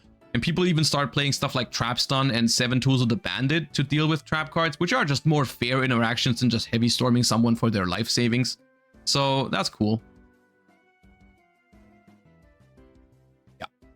And then we have the release of Star Strike Blast, which introduces a couple of tools into the format, but most notably lets Gravekeepers enter the mix. Other than that, I don't even know if there's no new ban list here. This is still the same ban list, but Star Strike Blast provided enough of a shift to the point where it's considered a different format. Gravekeepers is a new deck that has some fun elements to it, but also some really, really cringe ones. It's basically a back row deck that heavily benefits off of the removal of Heavy Storm from the format. But it also has Royal Tribute, which Royal Tribute is when you have Necro Valley, your opponent, both players have to discard all monsters in their hand. So it was a very, very spell trap heavy deck with just the best Gravekeeper cards. You know, if you got Spy, Commandant, Descendant, Recruiter, and usually one Assailant, maybe a Malefic Stardust Dragon. Small monster count, but high quality monsters. Necro Valley to stun the opponent out of certain things. Royal Tribute to auto-win the game a lot of the times against a lot of the populace in the format. And then just a lot of back row, right? Not the biggest fan of this deck. Honestly, at the time, I didn't like it much. I didn't like playing against it very much. I played it myself a couple of times, and it's honestly, it's kind of fun to play. I mean, sometimes it feels like you just activate Royal Tribute and you win, which is a little awkward. But yeah, it's also Plan Synchro is starting to pop off more and more. It's already something you can somewhat do in Edison format, but we have Glow Up Bulb now, which is also in Star Strike Blast, which gives Plan Synchro a big, big boost. So this is now an actual concept, right? Like now we don't have Tengu yet, but Plan Synchro is a really good deck in this format. We've got a really good package of still multiple Lone Fires, multiple Dandelions, Spore, Glow Up Bulb, triple the Bree Dragon, really powerful stuff. Can summon Titaniel in a pinch. Yeah, this deck's really good. You mix like a lot of aspect, like Pot of Avarice with some milling, like Charge, Raiko, Card Trooper, just good stuff. This is like a good stuff deck of the time, which is awesome. It's a fun deck. So, this deck, this format, I think is somewhat similar to X-Saber format. It is not unplayable at all. It's like a give and take, right? Like you have to deal with Gravekeeper in the format, which is annoying, but you get Plant Synchro, which is pretty fun. So yeah, I think it's give and take. I think if you like Plan Synchro a lot, then you might want to play this format over X-Saber format. But if you just hate Necro Valley, then I wouldn't recommend you play this format over X-Saber format, right? But it's all right. And then we have the introduction of Trishula into the mix. And this is the thing where I have like an issue with how this went. Because if you take a step back and you look at Star Strike format or even X-Saber format, like honestly, the decks in that time period are relatively balanced amongst each other, and then we just have another like huge power increase because the Plant Synchro decks that were already pretty strong all of a sudden just get access to Trishula, the Dragon of the Ice Barrier, which for the time was an insanely broken card. There is so little you can do to prevent Trishula from ripping apart all of your resources. Every aspect of the resource management game, like it attacks graveyard, field, and hand. Trishula is an incredibly strong card that can be made incredibly easily with the Bree Dragon. So the Plant Synchro deck just catapulted into top tier, even though they hit it. Like they put the Bree to 2, they put Dandelion to 1. The deck was weaker than before in that sense, but the existence of Trishula just made it so strong. Also, Six Samurai enters the mix, which is a deck that I absolutely hated. This deck's disgusting. This deck is another just like build a board and win with it type deck, which is, in my opinion, just not very interesting. To this day, actually, I don't find these decks interesting. This is like similar to Infernity. You just try to create a situation in which your opponent just can't really play the game. You have a bunch of Solemns. You have the Magatama counter trap. You try to summon Six Samurai, legendary Six Samurai Shien, which negates spell and trap cards. Some people even played Great Shogun Shien in it, which was a way to force your opponent to activate one spell per trap only. It's like a Naturia Rose Whip, but for 6 samurais. Yeah, pretty high rolly deck. Gate of the 6 samurai was already limited, which thank God. That card was like at 3 for like a brief period in time, and that was miserable, but that's a different story. Yeah, this was like a beatdown deck like black. This is like Black Wings if you added negates to it, which, yeah, can't really find myself very excited about that. So yeah, Trishula format, I don't like it. I don't like it. I think for this period in time, like if you wanna, okay, it's not that bad. It's not actually that bad. It's like it could be a good basically it was a good format, but then they added some cards that definitely made it worse. Is how I feel about this. Yeah. All right, and then we have Tengu Plant format, and Tengu Plant format is oh, did we have text again? Tengu Plant is the first Zexal Era format, so we are now leaving the Synchro era. Technically, we still have a lot of Synchro decks that are going to be strong, but we are starting to see Exceeds. Now, XYZs came out in the beginning. XYZs didn't really do that much in the beginning. What was it? We got like a starter deck that gave us just a couple of Exceed monsters, like the Utopia. What was it? Utopia, Rhinosaurus, and one other. Gachi maybe was also in there. I don't know. And then we have also the first set is like Generation Force. Yeah, the latest core set available is Generation Force, which gives us a couple of good ones like Leviathan Dragon, which is just a beat stick. We also have Levier, which is probably the best early XYZ. Tiras and Adrius. Yeah, we got some cool stuff here. But essentially, the introduction of a new mechanic and also the banning of a couple of cards, as well as the introduction of more plant cards onto the list. We now have 1 Lone Fire, 1 Debris Dragon only. Black Luster Soldier comes back, which we're going to talk about in a second, but a lot of the synchros are now limited. Formula, Legendary 6 Samurai Shien, Hyper Librarian, Trishula, Shien's Smoke Signal. We do have meaningful hits to the best decks of the format from the previous format, which is good. And we have a couple of new decks entering the fray. This format is genuinely pretty damn awesome. So the best deck in this format is probably Tengu Plant, which is also the deck that was winning most at the time.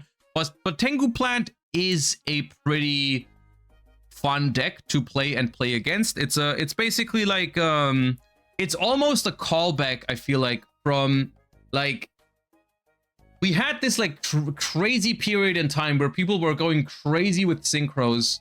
And this deck does synchro summon, but the gameplay feels more akin to like some of the GX era gameplay, like a Perfect Circle style gameplay almost. It's definitely faster and higher power than Perfect Circle gameplay, but it kind of has this like aspect to it where it's just a whole bunch of good stuff packed into one deck, and you try to find openings in the game for pushes. This is also one of the formats where Max C actually plays a pretty healthy role. Unironically, this is where Max C comes out. And in the beginning, Max C is not even looked at as a very good card until people realize it actually is. And then in this format, I would argue Max C is actually a pretty good point of like skill expression. And so I think the initial idea of cards like Max C and Effect Veiler, they were actually created, in my opinion, that's my theory, that they created these cards as a response to these explosive Yu-Gi-Oh decks that just benefited from the fact that, well, all of the interaction in the opponent's turn at the early days of Yu-Gi-Oh is basically condensed in the back row, right? Like, yes, you summon big monsters sometimes, but most of the monsters don't actually have disruptions, right? Most of your disruption on the opponent's turn comes from trap cards. So if you have a Cold Wave, a Heavy Storm, a Mystical Space Typhoon, a Giant Trunade, you can potentially just buy yourself a completely free turn where you can do whatever you want because your opponent can't like interact with it. And Max C and Effect Veiler, I think, were introduced as a way to nerf, quote unquote, cards like Giant Trunade, Heavy Storm, and so on and so forth, because you can hold protection in your hand, basically. You can stop your opponent from popping off without having to set 3 cards and get blown out by Heavy Storm, which is a healthy dynamic in this format. So Tengu Plant is pretty cool. It's pretty balanced. You only have one Dandy, one Lone Fire. Sometimes you have some pretty explosive openers, but then there's Maxi to tone it down. Got some pretty fun back and forth gameplay. You have other decks in the format that are absolutely viable. You got Agents, which is this is kind of like the beatdown deck of this era. It plays Christia, but Christia has outs to it, so it's not the end of the world. Also, it takes turns to set it up. But the Agent deck is like the beatdown kind of strategy of the format. You do have Hero Beat, which is, well, also beatdown. You have TG Stun, which is stun. This is kind of cringe to play against, but it's a fun deck to play. Horn of the Phantom Beast is a fun card. And then we have like some more. This is like something that at the time nobody played, but I think this is something that nowadays they figured out that this is good in this format. But it's a pretty fun, it's a pretty diverse format. You got Scraps, which is an incredibly fun deck. There's a lot of cool decks in Tengu format. Tengu format goes up here. The literal only thing that stops me from putting Tengu Plant here is Blackluster Soldier. Blackluster Soldier, like I just don't know why they feel like they need to keep adding powerful like one-off bombs that are completely unsearchable into these types of formats. It's so annoying when you're playing a back and forth game with your opponent. And don't get me wrong, decks being explosive is fine. All of these decks have ways to pop off. Like Agents has Hyperion, and Venus, like strong pushes Christia. The plant synchro decks have a bunch of really strong plant combo turns, but like the Blackluster Soldier is like a random one-off in your deck that when it comes down very often just wins the game on the spot, and it's giga annoying because it also has nothing to do with the identity or strategy of the deck, and it just randomly comes down and cheeses wins in games that could have otherwise been super interesting. So that's like the one thing. Also, this format does have Trap Dust Shoot, which is an annoying card. So it's not perfect. It's not perfect, and it doesn't quite have the diversity of Edison format, but unironically, I think Tengu Plant is a really, really fun format. I have Tengu Plant decks built. I want to build the other decks in the format at some point soon as well. And I love playing it regularly. So Tengu Plant, very much recommend. Okay. And then we have Dino Rabbit format, which is due to the release of Photon Shockwave. Photon Shockwave, incredibly strong Yu-Gi-Oh set, introduces Rescue Rabbit, Wind-Ups together with Order of Chaos, as well as Insectors together with Order of Chaos, and also a ban list that at this point slaughters plants. And when I say slaughters, I mean slaughters. Glow Bulb banned, Spore banned, Trishula banned, Trap Dust Shoot banned. Completely insane stuff.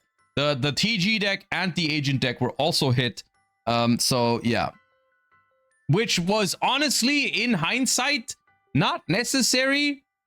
This is a controversial ban list in hindsight because realistically, the new decks were already better than the existing decks. Like Plant Synchro would have not been a problem for this format. I'm still on board with banning Trap Dust Shoot and Trishula, honestly, but just the fact that like they didn't do anything about the top tier decks in the format that were obviously going to be top tier decks in the format. And yeah, this was a ban list that honestly should have just happened a little bit sooner, and I think then people would have had more understanding for it. Like this should have happened maybe like a couple months earlier, and then it would have been fine, because then it would have actually shaken up Tengu Plant format. But the way this was done was just not ideal, I think. So yeah. Anyways, the new top tier decks in the format are Dino Rabbit, Wind Up, Insector, and Chaos Dragon.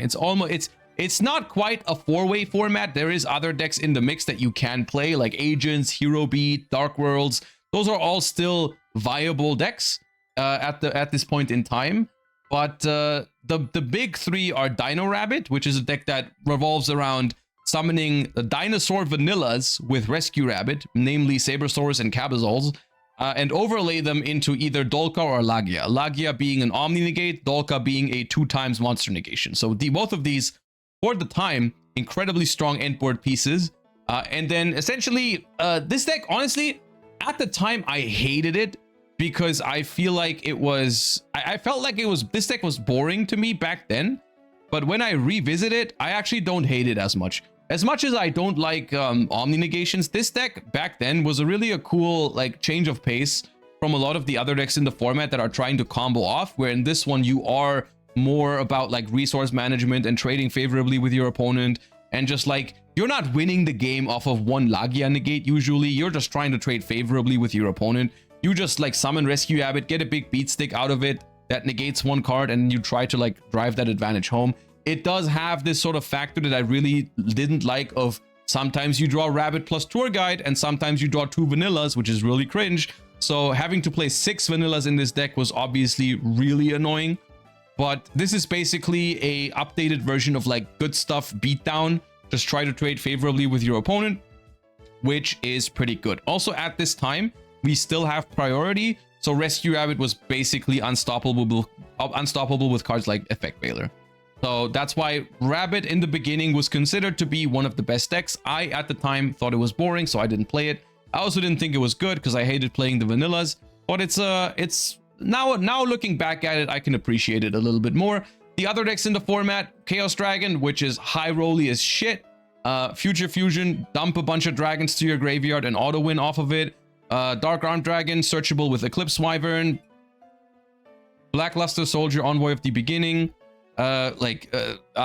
Mill your graveyard with big dragons. It was a good deck. It had a good matchup against Dino Rabbit because it struggled with removing the big bodies.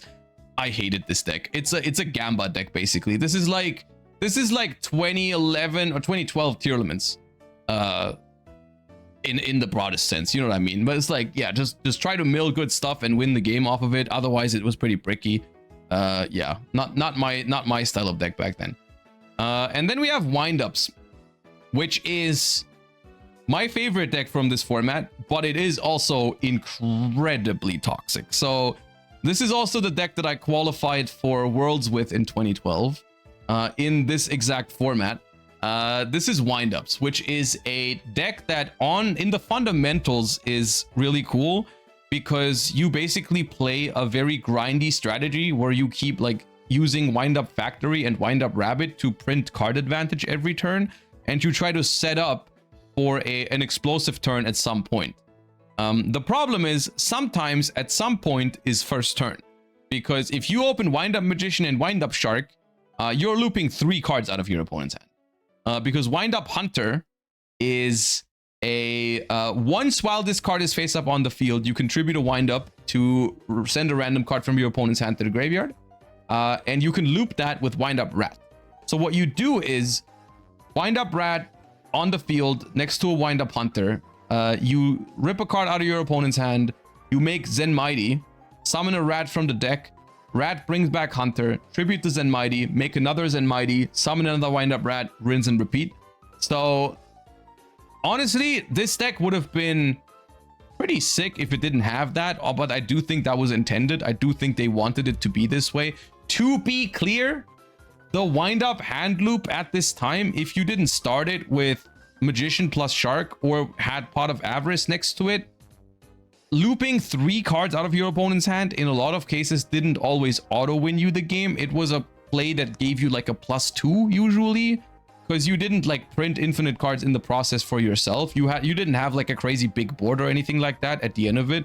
Your opponent was on very low cards and you were favored to win the game, but like it wasn't as auto win as it sounds. When you say hand loop, people think of like, oh, you're looping your opponent's entire hand. You could loop your opponent's entire hand, but only if you open Pot of Avarice. So in most games, this deck was a little bit more grindy than it sounds. So I love this deck, but definitely there are a couple of... Also, Maxi and Veiler do a good job at balancing it a little bit if the other people play it, but yeah. It's a deck that people hated at the time. A lot of people hated it. A lot of people liked it. I was playing it, so I liked it. It got me to Worlds for the first time, which was cool. Also, I'm not making a very compelling case if I tell you that on my top 8 match, which qualified me for Worlds, I opened Magician, Shark, plus Pot of Avarice, I think. The Pot of Avarice didn't resolve because they had DD Crow for it, but still. So I don't remember exactly how it went. I don't remember that game. I think is on YouTube. No, I think I opened. No. I opened the hand loop combo, but my opponent had 2 DD Crows, And like my first wind up hunter hit DD Crow, and then everyone freaked out, like who was watching the feature match. But then they had another DD Crow, so the hand loop didn't work. And then on the next turn, I top decked Pot of Avarice, and I ended up winning the game off of it. So it was pretty crazy, but yeah. Wind ups are cool. Injectors are like wind up, but fairer, but also better in some aspects. So essentially, these two decks, both wind up and Injector, the way I think about these decks is that they have crazy combo turns, but they have to set them up usually, unless they get very lucky. Unless they get very lucky, they would have to set them up for a couple of turns. You needed a couple of like you needed like Dragonfly plus Hornet or Shark plus Magician in windups. If you opened those cards, your deck was completely bonkers, but usually you had to work towards it, right? With Injector, you're not looping the hand, but you have crazy OTK potential, and you just pop your opponent's entire board. So it's like two decks trying to achieve the same, somewhat the same thing. Like you're trying to grind with the opponent a little bit, try to assemble your combo pieces, and then try to find the opening to resolve your combo in Injector and Windup. On the other hand, we have Dino Rabbit, which is very efficient at just like winning games quick and trade well and have a lot of back row to be safe from all those Windup and Injector plays. It's a pretty fun three-way format, and then Chaos Dragon is like the odd one out because it's just like Gamba, Gamba, Gamba. This format's all right. Genuinely, I don't hate it. I have decks built for it. It's a fun time. Of course, you have like a certain percentage of games that are just non-games. But honestly, the number of non-games in this format is still smaller than almost any modern Yu-Gi-Oh format these days. Because like the chance that your opponent opens up specifically Magician Shark and you have like no Maxi or Effect Veiler is just not that high. Or yeah, so most of the time the games in this format actually are pretty good. So I like it. I think it's all right. Even though on paper, in theory, there's some pretty toxic shit that exists in it. It just doesn't happen that often. And once again, all it does is it makes for some non-games.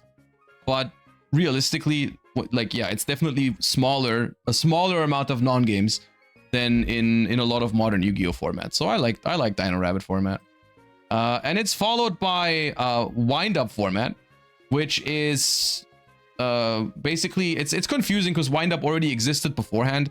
Some players call the format Redo format because the latest core set is Return of the Duelist. The most notable addition is the Gear archetype. This format's name comes from the iconic Wind-Up deck that emerged from the ban list with a lower ceiling, no hand loop, but similar consistency. So essentially, they made a ban list for Dino Rabbit format in which they hit all of the meta decks from Dino Rabbit format. You know, they hit the Injector cards pretty heavily. They also brought back Spore and said sorry to plant players, I guess. They limited Zen Mighty, so you could no longer hand loop for 3 cards. And they semi-limited Rescue Rabbit, and they also introduced, or they removed Priority from the game, which meant that you could no longer like play around Effect Veiler with Rescue Rabbit. I believe that was this format. So this was a big deal because it turns out Injector relied on Dragonfly and Hornet to win the game. Injector couldn't really, some people still tried, but it's tough to really do well with Injector in this format. So Injector was basically removed from the equation. It turns out Wind-Up didn't need the hand loop. So anyone who tells you that Wind-Up in Dino Rabbit format is all about hand looping, like literally one format later, you cannot hand loop anymore, and it is still the best deck. It was not all about hand looping. The deck has a lot of other qualities. So basically, it's just the hand loop was just one way to pull off your combos in windups. In this format, you can do other things with it. Like, I think they summon Shockmaster in this format. Yup, Shockmaster is here. 3 level 4 monsters, detach a material, declare a card type, monster spell trap. That type of card cannot be activated, or if monster cannot activate its effects until the end of your opponent's next turn. Yup, turn skip. Windup could do that. This is once again something that didn't happen all that. It did happen with windups, but not that often on the first turn, because once again, we still have Maxi and Veiler in the format, and you don't always open Magician Shark. but it's basically wind up is the same concept as before. You try to trade effectively. You try have a lot of back row in the format. You have wind up factory and wind up rabbit to grind game, and you try to get to a certain combo and pull it off. So yeah, we've got wind ups in the format still. We've got Dino Rabbit in the format still because they only lost one tour guide and one rescue rabbit. So that's the thing. Still, a lot of them play Macro Cosmos now, which is a little cringe. And yeah, other than that, it's all the other decks from beforehand. There's not that much that changed from this ban list. Plant didn't really come back just because of Spore. You still have the Chaos Dragon deck. Personally, this format is solid. This is a hot take. I rather play the previous one with full power Dino Rabbit, full power Wind Up, and full power Inzektor, because I don't want to play against Macro Cosmos, and I think Inzektor is fun to have around in that format. And I also think that the Wind Up, like the Shockmaster combo, unironically feels less fun to play against than the one with 3 Zen Mighties. I don't like that version of this deck. Like I think it goes here. I like the original Rabbit Wind Up Inzektor format more than this one. So yeah. And the same is true for Miami format. There's no text for this here, but it still is. This is like towards the end of Wind Up Dino Rabbit format. This is where they introduce Mermail into the mix, which ends up being one of my favorite decks of all time soon. And then not anymore nowadays. This is still the same ban list, but it introduces the set is, I believe it's called, what is it, Cosmo Blazer? I forget the name, but yeah, Mermail is introduced into the mix. However, it is just the like the first iterations of Mermail. And Fire Fist is also being played a little bit with like Rescue Rabbit and Wars Raider. So just a couple of new additions into the format, which are fine, but ultimately it is still mostly Wind Up Dino Rabbit format for a while. But this one's better than the previous one, I think. This one goes here for me personally. But it's just like, the reason I'm not ranking it higher is because what's about to happen, which is Meadowlands format. And Meadowlands format is 2013, and this format is so underrated. It might be underrated because it was very short. I believe this was the format that we had the German National Championship in 2013, which happened basically a week before Dragon Rulers came out and full power spellbooks. But this format was very, very short, but freaking awesome, dude. So the ban list hit Wind Up. We have Zen Mighty now banned. We have Wind Up Magician at 1. So Wind Up is now gone. Rescue Rabbit, I want to say, is still viable, but like outclassed. Like they didn't really do much about Rabbit anymore. But yeah, we've got Thunder King on the ban list now. We've got Warning going to 1 from 2. Not a major ban list. This ban list basically just removed Sangan and Zen Mighty from the format, so Wind Up was gone. And as a result, and I think there's also another set in the mix that brings us like the first wave of spellbook support and some more Mermails. This format is freaking awesome, man. We've got Mono Mermail. This deck is so fun to play with. We had a time trial for a version of this recently in Master Duel, and I enjoyed it so much. This deck is awesome. Spellbook, I didn't know it yet at the time. But this deck was basically exactly what ended up being my playstyle nowadays. I didn't play it at the time because I didn't know that was going to be my playstyle, but boy, is this deck fun. Before it goes crazy next format. This is so grindy, so control-y, super awesome deck. Love this deck to death nowadays. I love playing all the old formats in which you can play this version of Spellbook without judgment. It's so fun. So yeah, Spellbook is a thing now. Infernity is like the combo slop of the format. Slop is the wrong word, but you know what I mean. Infernity still exists, and people figured out that, well, now with XYZs, you don't have to make synchros anymore. Because the main reason to make synchros was because you needed those Archfiends to go back into your graveyard so you can summon them back for more searching. Now, we can just skip the tuner part and overlay into rank 4s, detach the Archfiend, and then revive it that way. So here's an Infernity version that abuses level 4 monsters to make Lavalval Chain to get more graveyard set up, Diamond Direwolf to sometimes clear your own board even, and just search 3 barriers and an Infernity break, and it was pretty damn strong. This is also the deck that ended up winning the World Championship even a year later, because essentially, so long story short, this is a very good retro format, and I think this might even have, honestly, I'm putting it here. I think this has the potential to be up here. You know what? I'll leave it here. Yeah, I'll leave it here. I like this more than Tengu. This format is awesome. It's a shame that it didn't last so long in retrospect at the time, but the beauty of retro formats is that we can play it as much as we want nowadays. And it's pretty sick. Now, I will say, actually, you know what? I'm bumping it here for one reason. It's not as diverse as something like Edison format. You know, it's not the only aspect though. The gameplay is fun, but you will see like Mermail, Spellbook, Infernity, Firefist, Dino Rabbit is a good deck in this format. Some Dark Worlds. Evil Swarm is viable, but not very pleasant. But for the most part, you do have a you do have a fair amount of decks that you can play in this format. It's cool. Karakuri is also here. It's pretty sick. Yeah, no, I like this a lot.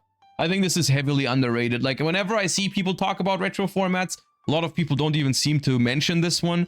It's got Mono Mermail, which is a really grindy but also explosive deck. You've got Spellbook, which is really, really grindy and not very explosive at all, but like a control deck. You've got Dino Rabbit, which is like your beatdown. Evil Swarm is a little beatdown. Infernity is more of a like intricate combo deck. It's a really fun format. So yeah, I love that. And then we have the introduction of yet again another version of a game-breaking set. This is our Invasion of Chaos or Phantom Darkness or whatever of the Zexal era. This is I believe it's Judgment of the Light is what it was called. And this introduces into this relatively balanced and diverse and good Meadowlands format. It oh, Lord of the Tachyon Galaxy. My bad.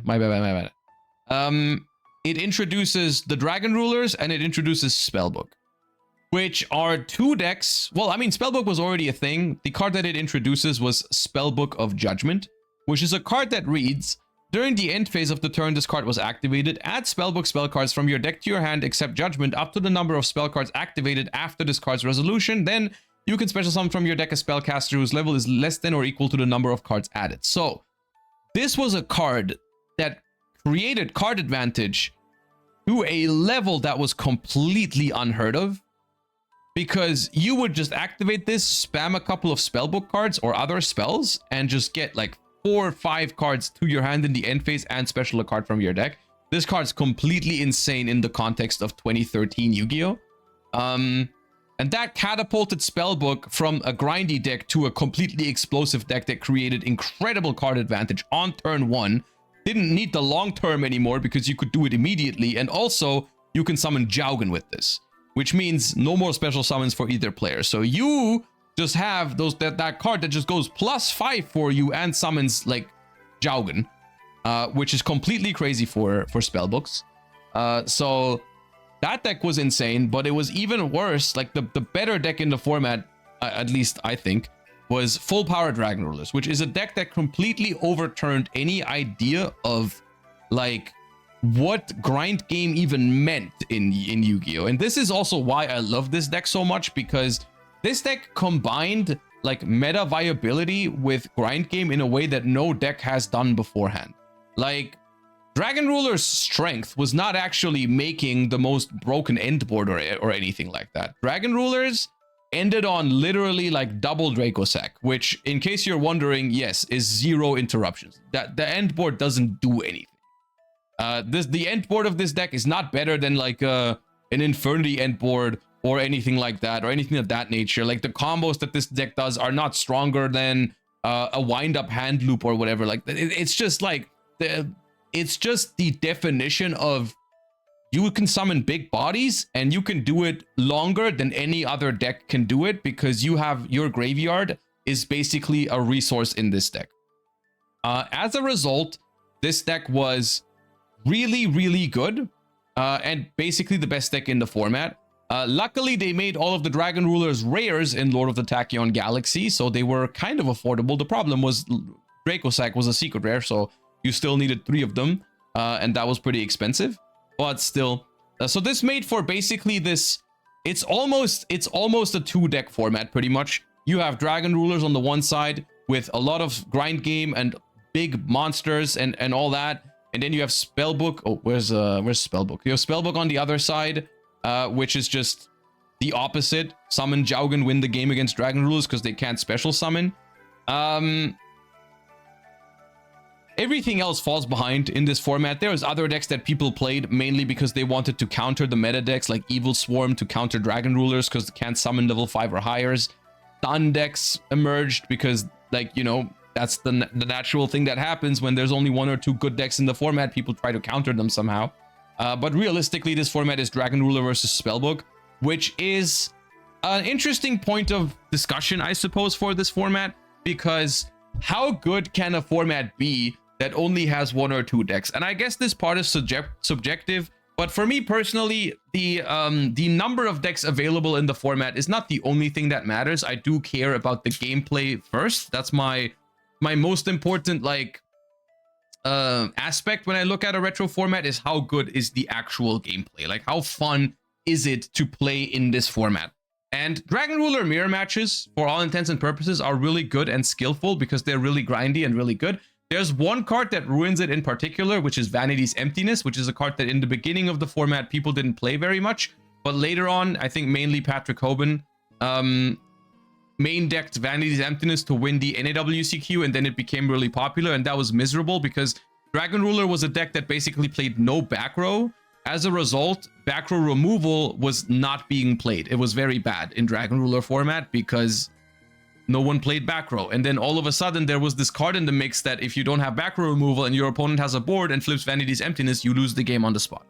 So that was really annoying. Also, the Spellbook versus Dragon Ruler is also a really toxic matchup because essentially, no matter how powerful of a card Spellbook of Judgment is, Spellbook's only way to win against Dragon Rulers is floodgating. It's either Jaugen or Kaiku or both. That's how Spellbooks win against Dragon Rulers. Otherwise, Dragon Ruler always wins. So you can imagine how the dynamic between those 2 decks goes, which is not very fun. And the other thing is, like, the Spellbook mirror match is actually quite fun because the Spellbook floodgates are not that relevant against other Spellbook players. So if this format is fine as long as you're playing Dragon Ruler versus Dragon Ruler or Spellbook versus Spellbook. If you play Dragon Ruler versus Spellbook, you're not having a good time. And if Vanity's Emptiness is involved, you're also not having a good time. So as much as I love Dragon Rulers, I cannot possibly put it higher than here. It's a format that I like to play with friends for nostalgia reasons, but when we play it, we just play without emptiness, and we play without like the floodgates, basically. You know, we're not queuing up Spellbook versus Dragon Ruler. Another thing that I want to say, just as maybe like a little tip for people who are trying to get into retro formats, the formats where you mainly play mirror matches can be really fun and interesting. But there's one thing I noticed, and it's something that I think you're also going to run into if you end up doing this. If you play with like pre-designed decks, like let's say you bring 2 of the same Dragon Ruler deck to a game, I think that's not very good. I think that's not a great idea, because what ends up happening is if both players know the exact contents of the opponent's decks, then the gameplay becomes very linear. What I mean by this is, like, if you know that your Dragon Ruler opponent is only playing 1 copy of Swift Scarecrow, or they're not playing Effect Veiler or whatever, then finding the optimal play in a game that's otherwise pretty difficult becomes incredibly easy because you know what kind of cards your opponent could be holding. As a result of that, when I first built my Dragon Ruler decks, I was like, okay, I'm just going to build 2 Dragon Ruler decks. They're both going to be the same. I'm going to build both without Vanity's Emptiness, and I'm going to have a great time. What ended up happening was, well, after a while of playing, both players figured out, well, I have to play around this card. I don't have to play around that card because that's not in the deck. and then the gameplay becomes a lot more linear. The solution that I have found for this is simply you provide, like, if you want to have Dragon Ruler decks on you to play at all times, what you should do is you should have like a core of like 30 cards that everyone plays in the deck anyways, like all the Dragon Rulers, Super Rejuvenation, Sacred Sword of 7 Stars, Gold Sark, so on and so forth, right? That's like your baseline, your core of the deck, and then you provide like maybe 20 or 30 optional cards that both players, before you play, you basically construct your deck for the time, right? Like you, like today I want to play Effect Veilers, or I want to play Swift Scarecrow, or I don't, right? And what happens if you do this is there's a level of uncertainty when you play those mirror matches, which makes it a lot harder to play. There's more diversity because you can switch up the builds, and you can you have a lot more fun that way, because the games are just not as predictable, which is the biggest problem for me, at least, with retro formats that only have like one good mirror match in it. So this is the same thing that I do for like Necros formats or Tearlaments formats, for example, is like I don't provide like a finished deck because I don't want to know all the tech choices in your deck, because playing around tech choices in these formats is one of the reasons why they're good, right? Like I don't want to know exactly like, oh, there's one Swift Scarecrow in your graveyard, I can just go for a game under Max C because you don't play another one. That's not something you should know when you play these formats, because you didn't know that as well when you played back in the day, right? That was an important skill set back in the day. But anyways, because of the glaring issues in the format, I think Baby Rulers can only be considered a good format for like play amongst friends. I wouldn't say this is a good official tournament format. So yeah.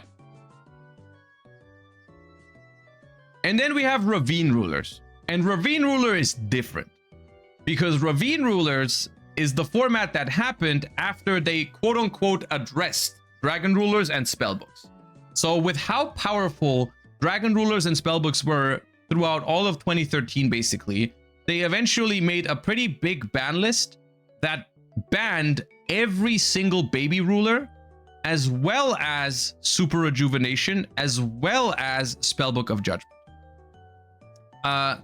Which was a very big slaughter, technically, for Dragon Rulers and Spellbooks. And it was also kind of surprising at the time, because the decks hadn't been around for that long. Like this ban list is September 2013. The Dragon Ruler decks came out like 3 months before that, maybe 4. So like this was a relatively harsh ban list for how quickly it happened after the introduction of those cards, which was pretty surprising. As a result, Spellbooks was basically the same deck as it was before Spellbook of Judgment, because that was the only thing that was different. Like they got Spellbook of Judgment, and then Spellbook of Judgment was taken away, so it was the same deck as before again, which was still fine. But Dragon Ruler actually came out of this completely like unscathed. Like it was actually, Dragon Ruler was better than it was beforehand, because it no longer had to deal with spellbooks. You no longer had to deal with Jaugen, and you could still play Dragon Rulers at 3 copies each. You just had to find other ways to get them in rotation. You could no longer do it with the baby dragons, but you could still do it with Heart Trooper, Dragon Ravine, Sacred Sword of 7 Stars, plenty of ways, which causes Ravine Ruler to be an even better deck in relation to the rest of the format than I think Baby Ruler even was. So the less powerful version of Dragon Ruler was the more powerful deck in the context of Yu-Gi-Oh's history. This deck is incredibly fun. The mirror match is incredibly good, incredibly intricate. You have Max C's in the mix, so it's really important on when to push and what to push with. Crimson Plater creates some incredibly fun dynamics, which is the only time you'll ever hear me say this about a turn skip card. But Crimson Plater says, if you destroy a monster by battle and send it to the grave, your opponent can't summon level 5 or higher during the next turn. So if you ever manage to connect with a Crimson Blader, you skip your opponent's turn in the Dragon Ruler mirror, which might sound cringe, but because there's interaction involved, like having to destroy a monster in battle, there's a lot of skill that is involved with Crimson Blader, because a very big like skill expression point in this Dragon Ruler mirror match is can you leave stuff exposed on the board? Like, for example, a title, right? Like if you activate title and your opponent activates Max C, you have to really think about, like, can I afford to leave this title on the board? Because if I do, it's going to get run over by Crimson Blader potentially, and then I have a problem with that. Or do I have to keep going? There's a lot of interesting aspects to this format.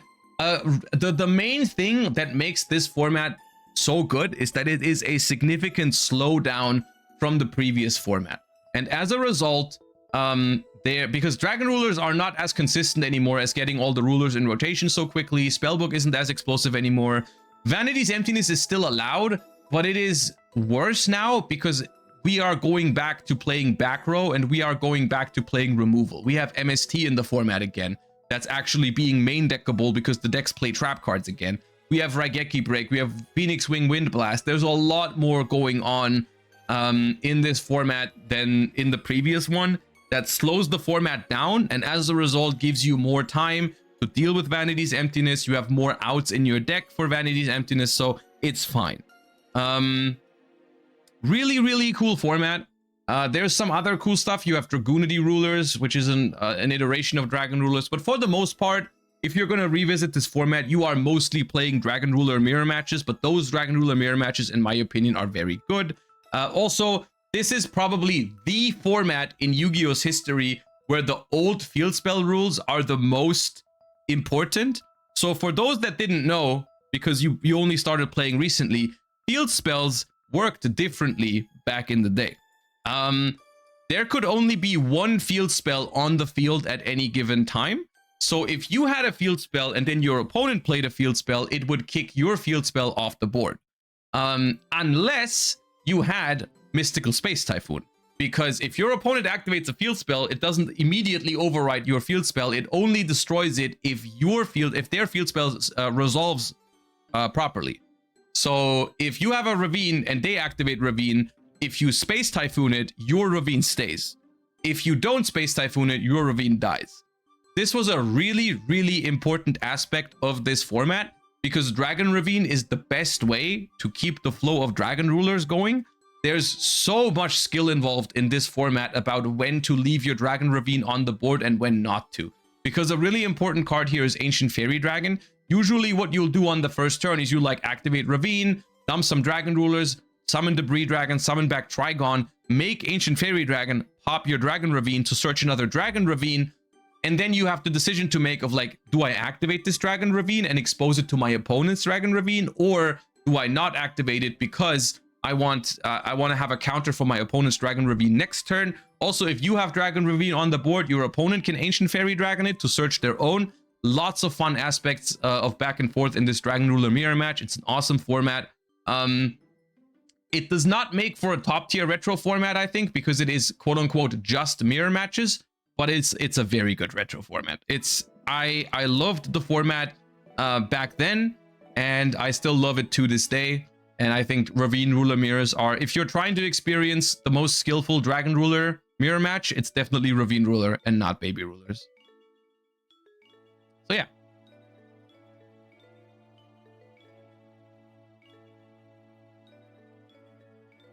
And then we have Fire Water format, which for some people is, this is basically Meadowlands format.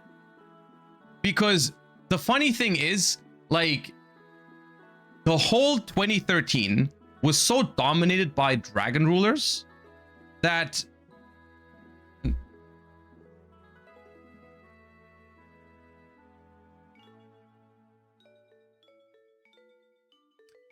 where was I? So 2013 was so dominated by Dragon Ruler and Spellbook that anything that came out during 2013, early 2014 didn't matter until they got rid of Dragon Rulers. Well, they limited all of them in this ban list, right? So Spellbook was gone, and now Dragon Ruler was also, well, not gone, but the Dragon Ruler deck was gone, but some of the Dragon Rulers still existed. And now it kind of like resets.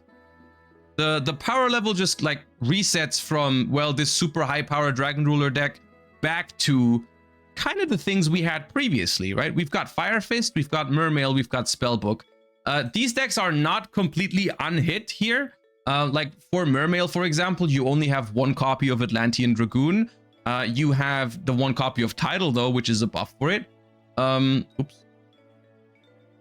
For Fire Fist, we have essentially, this is like the really cookie cutter control / beatdown strategy. You no longer play like Dino Rabbit, Fire Fist, or anything like that. This is just good stuff. You have Wolf Bark for instant rank 4s now. So this, honestly, between this and Meadowlands format, there is not that many differences in terms of the decks that are viable. I like that Spellbook is viable here too. Essentially going back to pre-Judgment Spellbooks, but now with World of Prophecy, but that version is not that great, I think.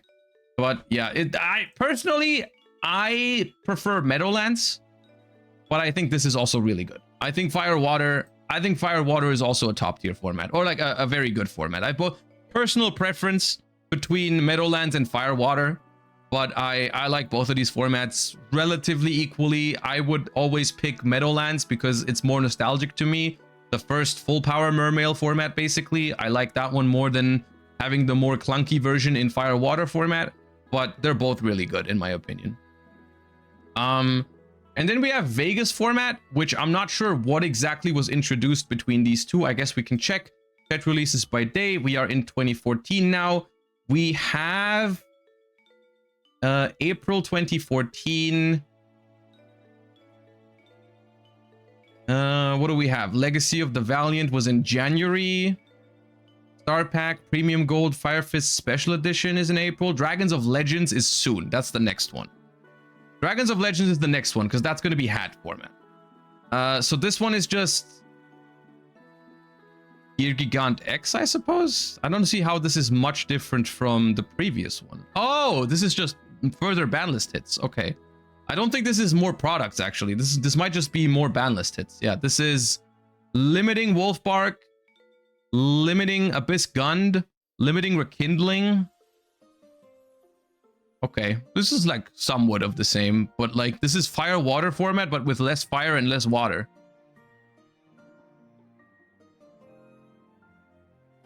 That's not bad, but not amazing. Probably here. I'd rather play that format with fire and water in it than without. Okay. And then we get to another big one, hat format. This is probably, if I had to guess, currently the third most popular retro format behind Edison. Like you have Edison, then you walk like 2 miles, and then you have Goat, and then you walk another mile, and then you have hat format, I feel like. This is a format that at the time, I'll say it, I hated hat format. At the time, I hated hat format because to me, it just was... I thought it was too slow at the time. I thought it was too slow and too... It felt like a slog when you're coming out of this format of like you're used to playing like Dragon Rulers and Mermails and stuff like that. Like I was really vibing with the more explosive decks, and then the slower decks. Like this format is full of just slow stuff. At the time, at least, and like there's a lot of diversity in hat format, but most of them are just different flavors of the same thing. Like you have Artifact Trap Tricks, which is the deck of the namesake of this format is Hat and Artifact Trap Tricks. So you have the hands. Ice Hand and Fire Hand are when they're destroyed by card effect or battle. The Ice Hand targets a spell card, spell trap, pops it and summons Fire Hand. Fire Hand pops a monster and summons Ice Hand. So these were really good cards to clear boards and create card advantage. And then you had like artifact cards, which are with Sanctum. You also create card advantage and create bodies on the board. And you have Trap Tricks cards, which are just good +1 cards. So this is just like +1 control, basically. Which honestly, in hindsight, it's actually funny because nowadays I think I would prefer decks like this more than like the explosive decks, right? Like modern Yu-Gi-Oh! Josh likes the moderate ceiling decks and doesn't like the combo stuff. Back then, I liked the more explosive stuff a little bit more because they weren't like so over the top explosive like some of the modern decks are. I think that's the reason. I think like there's a certain like middle ground that I like where the modern combo decks are above it, and back then the control decks were underneath it. But the modern control decks are more powerful than the control decks were back then. So I kind of find myself in that, like, you know, in that realm. However, nowadays, looking back at hat format, I find it more enjoyable to play every once in a while. You can still play decks that I like in this format. Mermail is still a viable strategy. It's not the greatest deck ever. It's viable though. You can play it. Also, Soul Charge is in this format, which makes it so that I think, like, it wasn't known at the time, but Infernity was probably just the best deck of the format, and people just didn't realize until the World Championships, where it ended up winning. So this is something that probably in hindsight saved us back then, because people didn't realize this was the best deck until it won Worlds, and then the format was over. So yeah, the format was kind of looked at this like slow and grindy format. In reality, Infernity was probably just the best deck, which is also why I think revisiting it today is only fun if you play it with the decks that were played back then. Like, yeah, I'll sit down with someone and play a hat mirror. I'll play a hat mirror. I'll play some Spellbook versus hat, or some yugioh versus Mermail or whatever. Like, those matchups are fun. But if you go to a tournament setting and everyone plays Infernity, I don't know if you're gonna have a great time for that. So I think this format is solid for played every once in a while, but I think ultimately, no, I think it goes here. Yeah, I think hat is fine. Hat goes around here. Yeah. Play Sylvan Mirrors on stream, I beg you. Nah, Sylvan is a fraud deck in this format. Anyone who told you that Sylvan was the best deck is crazy. I hated that deck. All right, and then shortly after hat format is the format where Ankh won his first YCS. This is Shaddoll format. This is the another really impactful set. I think it's called, what is it called? New Challengers? Next Challengers? I forgot. This is the beginning of an era of 2014, 2015 Yu-Gi-Oh!, which people refer to as basically Shaddoll, BA, and Tellar Knight format, and then eventually Clifford enters the mix. This is an awesome time. So Burning Abyss in the beginning was basically a good stuff deck, where you would just take advantage of the fact you literally, this was a TCG exclusive archetype, by the way, and we had a very small first wave of Graf, Seer, Skarm, and I think maybe Firelake was already in there, but they didn't play it, and Dante, where people just made use of the fact that BA cards are great discards for Phoenix Wing Windblast, Karma Cut, and Raigeki Break, but they're also great tribute fodder for Ryza and sometimes Caius, right? So this is just a good stuff Exceed deck with discard traps and some Monarchs, which is really fun. On the other hand, we have Shaddoll, which is a really powerful fusion-based strategy. I won my YCS with Artifact Shaddolls.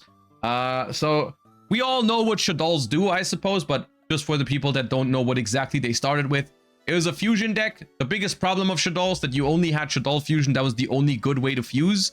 I'm actually surprised in hindsight that not more people sometimes tried to play like a polymerization build of the deck, but there also weren't great ways to find polymerization yet. Like, we didn't have like Edge Imp, Chain, and Patchwork and stuff like that. If that existed, people would have tried it, I'm pretty sure. But yeah, so you try to make really good fusion monsters, and Shaddoll Fusion is a crazy card for the time, because if your opponent controls a monster from the extra deck, you can use the material from the deck, which is of course incredibly broken. The biggest question for Shaddoll is, how do you make El Shaddoll Construct, which is definitely the best Shaddoll fusion monster at the time. Winda already existed, but unironically in a slower format, Winda wasn't that crazy, because most decks didn't even care that much about special summoning multiple times. Of course, that would change in the future drastically. Winda was fine in some game states, but most of the time it didn't matter.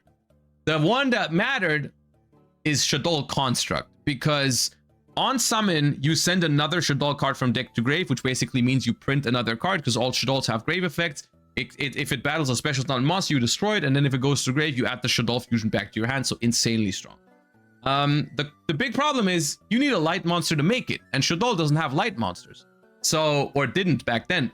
You needed to find a light version, anything. So what I did in my deck was I played Moral Tax with Sanctums, as well as Mathematician with Fellis. So just a couple of light monsters to make Shaddoll Fusion live. And if you drew the Moral Attack, one of the biggest downsides of drawing Moral Attack in artifact decks was that it was a brick. It was a target for Sanctum. But in this deck, it was okay because you could fuse with it. That was okay. And the Shaddoll mirror match at this time has a really fun component, which is that in order to play around Shaddoll Fusion's effect to fuse from the deck, what you would often do is you would summon Construct and then you would tribute set Shaddoll Beast over it so that your opponent cannot summon from the use the material from the deck. So it's a really fun back and forth mirror match, and Burning Abyss is a fun deck to have in the mix. Satellar Knight is like the odd one out here in terms of fun, in my opinion. It's not the most fun deck ever. It's just kind of like set 4 traps, summon a thing, and gradually work yourself to a win. You have a counter trap at 3 in the mix as well, which is really powerful. Plays like Vanity's Emptiness, side decks cards like Shadow Imprisoning Mirror to even have a chance against Shaddoll, which is why I think at my YCS I played Lila in side deck because it was a light monster that could destroy Shadow Mirror. So yeah, it was basically, this is like the equivalent of Evil Swarm in Dragon Ruler format. Like, you're not beating Shaddoll with this unless you make them unable to play or floodgate them, which was essentially the strategy of this deck. But you have a deck like that in most formats. So yeah. Before we get into the next couple of packs, this is mostly just Shaddoll and very, very low ceiling BA format. So for the most part, if you're playing this format, you're going to be playing Shaddoll mirror matches, which are fine. The other matchups are like all the other decks are a little bit worse than Shaddoll in this one, which is why it's also called Shaddoll format. It is a solid format, I think. However, I do think there is actually it's a fun format if you like Shaddoll. But if you want a more diverse format, a more diverse version of this, the next couple of formats are going to have you covered. So the next one is called London format here, which is going to be the same format, but I think a different ban list because now Soul Charge is limited and Super Poly is limited, which changed barely anything. I don't even think there's a ban on here. Yep, there's no new bans. There might be a new set or two. So this is October 2014, which means we have now seen the release of Megatins. Duelist Alliance was already out. Yeah, not that much that changes between these two formats. London format is pretty much the same format, I would say, for the most part. Unless I'm missing something glaring here. There's a ban list in between, but the ban list doesn't really do anything. The real change happens with Burning Abyss format in November of 2014, because what we get is the new challengers, I believe. Yeah, the new challengers is a new pack added to the mix, and that actually enters a couple of new tools for some of these decks. So we have Burning Abyss really receiving a new wave of support with Rubik. This is Calcab and Alich.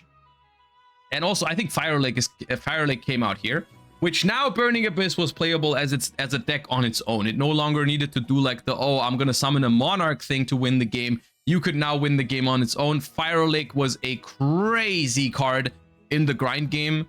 Send 2 face-up BA monsters to the grave, target up to 3 cards on the field, destroy those targets. That's a crazy hard card to grind against because the BAs are going to trigger in the graveyard. You can add Fire Lake from the grave back to your hand with Dante, if I'm not mistaken. The unfortunate thing for me in this time is I think BA was a really, really fun deck in this time period and probably the best. Unfortunately, after my YCS win with Shaddolls, I religiously played Shaddolls. And now I'm looking back at this and I'm like, damn, I would have had so much fun with this deck as well. Not that I didn't enjoy Shaddolls as well. I did like Shaddolls, but like, this deck is pretty awesome. It's a really grindy deck, really consistent as well. Of course, Dante has some random milling attached to it, but most of the time it doesn't really matter. So I wish I didn't always play Shaddol in this format. In hindsight, Shaddol got some new tools as well with Denko Sekka and the Black Dragon Collar Serpent and White Dragon Wyver Burster. So Shaddol got more explosive. They also got El Shaddol Fusion, which was a massive deal because it let you OTK easier because it's a quick play fusion that you can use in battle phase. But even more importantly, you just have a second fusion spell now. So it's more likely that you draw a fusion spell, right? Was continuing to play Shaddoll also a budget thing for you? I think in this time period, I usually borrowed most of my cards. I didn't really have that much, but I knew enough people so I could usually borrow what I wanted to play. So I don't think that was the reason. The reason was genuinely just like I was a Shaddoll diehard fan at that time, because like I don't know, I won my first YCS with it. I just wanted to play Shaddoll all the time, and I just dismissed the other options because I wanted to make Shaddoll work at all times. But yeah, this deck was good, but I don't think it was the best deck of the format. But it's pretty fun still. It's a pretty fun deck. Also, one of the things is like it is kind of a triangle format because Shaddoll does beat BA. Maybe that's also maybe why I never wanted to play BA, because from my perspective, it was always a good matchup. Because I had, dude, Burning Abyss was like a deck with a lot of back row and like summoning a couple of Dantes. Like if you go normal summon Denko Sekka, activate Shaddoll Fusion, they literally explode. They also can't do much against Winda. Like this is the time that I'm referring to where Winda actually is good. Like BA without Monarchs can't handle Winda. They need like Phoenix Wing Wind Blast or Karma Cut or Compulse, otherwise Winda destroys them, right? So maybe it was just from my perspective as the Shaddoll player, I never felt like the Burning Abyss deck was scary. So yeah. Another deck that enters the mix is that couldn't be more cringe is Clifford, which is essentially just triple skill drain, triple vanities emptiness, summon some pendulum beat sticks and win the game off of it. Because all of the Cliffords have the effect that they can be normal summoned as 1800 attack monsters, but then when you activate skill drain, they go back to 2400, so they're really strong. Clifford Scout is a once per turn search for 800 life points. So this deck basically finishes games really quickly. This is like a 2014, 2015 version of Man with the Mark. Because you skip your opponent's turn and your deck is basically inevitable really quickly. Because you just like Clifford Scout snowballs, you have skill drain or vanity's emptiness, they can't out it, they win the game a couple of turns later. Or 1 or 2 turns later, they're never getting out of that situation. So it was a good deck. Of course, everybody hated it. The cool thing was that BA farmed this deck most of the time because BA didn't have a problem with skill drain and BA had plenty of outs for emptiness. BA had, like I said, Fire Lake, but they also played like Phoenix Wing Wind Blast and stuff like that. Space Typhoon was at 3 in the format, so there's a lot of ways to handle Clifford for BA. The problem for Shaddoll is like Shaddoll doesn't have as much non-engine space at the time. You play Space Typhoons, but not even at 3 in every deck. And Denko Sekka doesn't help against face up floodgates. So Shaddoll had a rough time with Clifford, which is why it's kind of like a triangle format. Like Shaddoll beats BA, BA beats Clifford, Clifford beats Shaddoll. So yeah, it's fine. Not a bad format. I think it gets better though. So I'll put it like here. It's slightly below the Shaddoll format for me, even though I do like the existence of the BA deck, but I hate the existence of the Clifford deck. So I'm putting it here. But there's enough counterplay to Clifford in the format in the form of BA that like, yeah, it's fine. And then we have another one that they call Charleston format over here. They like split this format up into a lot of different things. This one is the February of 2015, which means it sees the release of Secrets of Eternity. Secrets of Eternity, which gives us the first pendulum cards. Right? First pendulum cards, Clifford Monolith. So Clifford got even better. We got Infernoids here. Yosenju's, Necros of Gungnir, the first Necros. Yeah, so this is just before Necros format, pretty much. This is the same as before. The ban list has hit Moral Tack, which is irrelevant. Yeah, the ban list isn't that major here. It's like the same format as before, but with stronger Clifford. Right? It's just stronger Clifford, which is not a good thing. Yeah. Okay, and then we walk into a format that I have very fond memories of, but I also, looking back at it now, I do realize the I do realize the glaring issues that it did have at the time. So this is Necros format.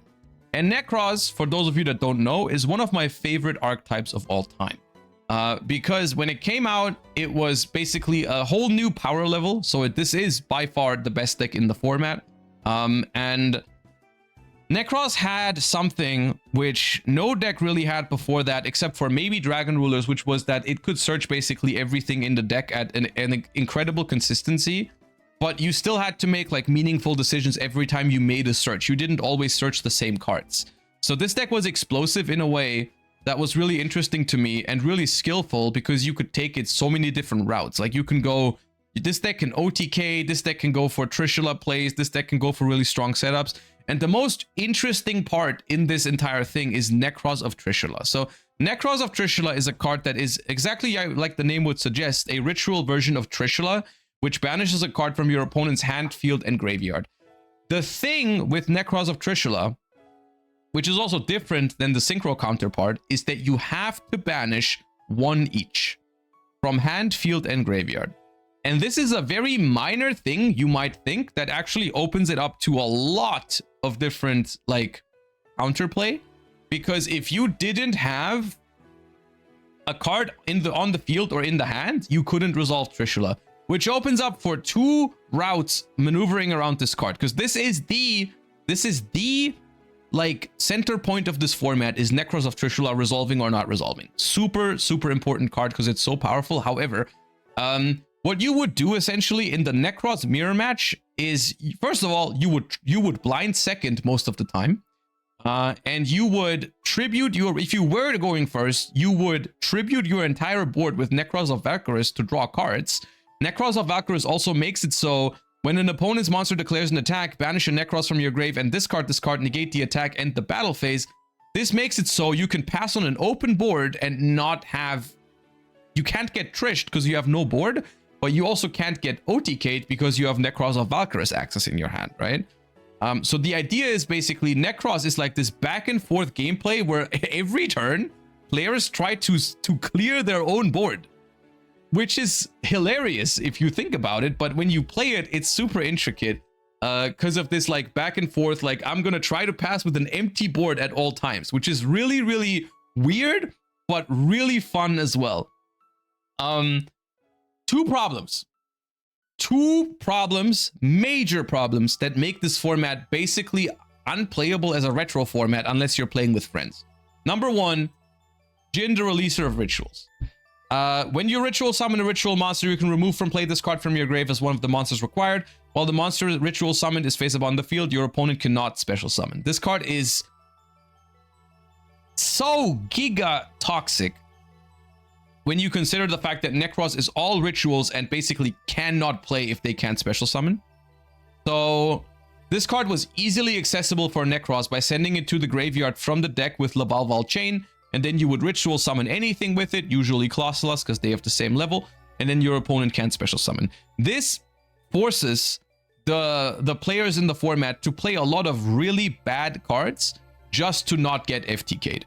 Cards like Raigeki, cards like Book of Eclipse, card like Book of Moon would never really see play in this format if it wasn't for Jin. And also for reinforcement of the army, people played cards like Bullblader, DD Warrior Lady, Exiled Force, just to out Jin, which is really cringe because it creates this like, oh, if you have it, because the really, really cringe part about this was that if you didn't have an out, you lost the game on the spot because only your opponent cannot special summon, so they can still keep going. On the counter side, though, if you are the one summoning the Jin lock, if your opponent has Book of Moon or Book of Eclipse, you lose the game on the spot, usually, because now you have basically ignored rule 1 of the Necros mirror, which is have no cards on the field. So when your Jin monster gets booked, you get Trishulad after, which is terrible for you. So it introduces this level of variance into an otherwise skillful format that is just awful. And who would have guessed the floodgate existing makes this format bad if you play Necros mirror matches? The solution here is simple. You just don't play this format in like tournaments. You play it with friends and you just play without Jin. Yeah. Playing without Jin is a topic on its own because some people at the time because of how bad Jin was for the mirror match, people would gentleman's agreement to side it out. But then that had a whole other thing because Jin was technically not limited. Most decks played one Jin. So Patrick Hoban at the time thought it was a genius idea to play a second Jin in the side deck, and then they would gentleman's agreement side out the Jin, because then everyone sides out their outs to the Jin, Book of Eclipse, Book of Moon, and Raigeki and everything. They would show each other the one Jin, show them that they're not in the deck anymore, and then Hoban would just put a second one into the deck, and the opponent wouldn't have outs anymore. And after that became public, no one wanted to do that anymore, because the opponent could scam you into a loss, and now no one was doing the gentleman's agreement on siding out Jin anymore. So that was fun, and yeah, it's cringe. I think then later on, that was also the reason why they added it to the rule book that you can't do that. I think I'm not sure exactly, but I think nowadays stuff like that, I don't think you can do it anymore. But I don't know exactly. But yeah. The other thing that I wanted to say about this format is the unfortunate part when you're playing this format in a competitive environment is that Necros is a deck that is unfortunately really easy to floodgate. That is the really, really sad part. Because this deck searches so much, there is a lot of ways to completely scam it out of the, like, every card in this deck searches. You've got Burning Abyss decks playing cards like Mistake, just to survive the Necros player's turn, right? You got Mistake, which is Thunder King Ryo on a trap card. Thunder King Ryo itself saw a ton of play. You have Majesty's Fiend and Vanity's Fiend in almost every BA deck, or Spell Canceller. Like, just look at all these fun cards here in the side deck. Clifford, same thing. Vanity's Emptiness is at 1 still. We have Lose One Turn. We have Soul Skill Drain. Vanity's Fiend, Majesty's Fiends in this deck as well. So essentially, long story short, Necros was so powerful that all the other decks could not beat it except by floodgating it. So that's what they did. Everyone who didn't want to play Necros played Floodgates, which ultimately makes this format this is one of the first Yu-Gi-Oh formats that is genuinely completely ruined by Floodgates. Like, completely ruined, actually. Like, we had previous formats where maybe a floodgate existed and it was annoying, but it wasn't as big of a deal. In this format, genuinely, floodgates are... This is the first time where it completely ruins the format for you. So, basically, at the time, you would have really good games every time there was no floodgate involved, but that was only like 50% of games, maybe. The other 50% of games, it was like Jinlock, Mistake, whatever, and like Necros deck building was just how do I make my deck not fall apart while still playing enough outs to Jin and back row stuff, you know? It's really weird.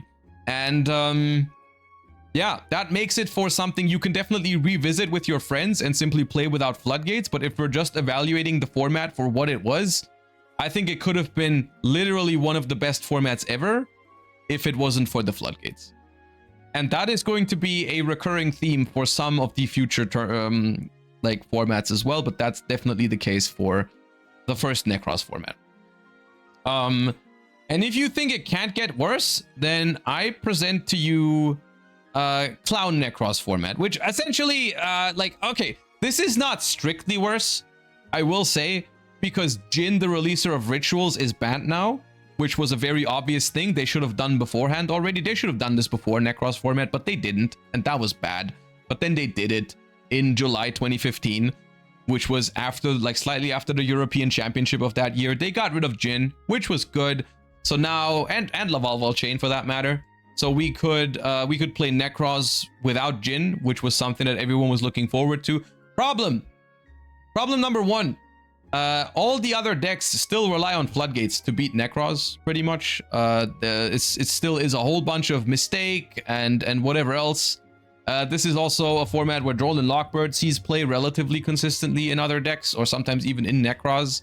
But the bigger problem was actually the introduction of the Perform Mage cards in... I forgot what the set was called, but the introduction of the Perform Mage cards turned Necros into a deck that could more consistently summon rank 4s than ever before. And even summon a card. And this is the one card that ruins this format for me personally, is this card. Number 104, Masquerade. So this card says 3 level 4 monsters during the battle phase. When an opponent's monster's effect is activated, detach a material, negate the effect, and if you do, inflict 800 damage to your opponent. This card makes it so that Necros players can always OTK each other without counterplay, pretty much.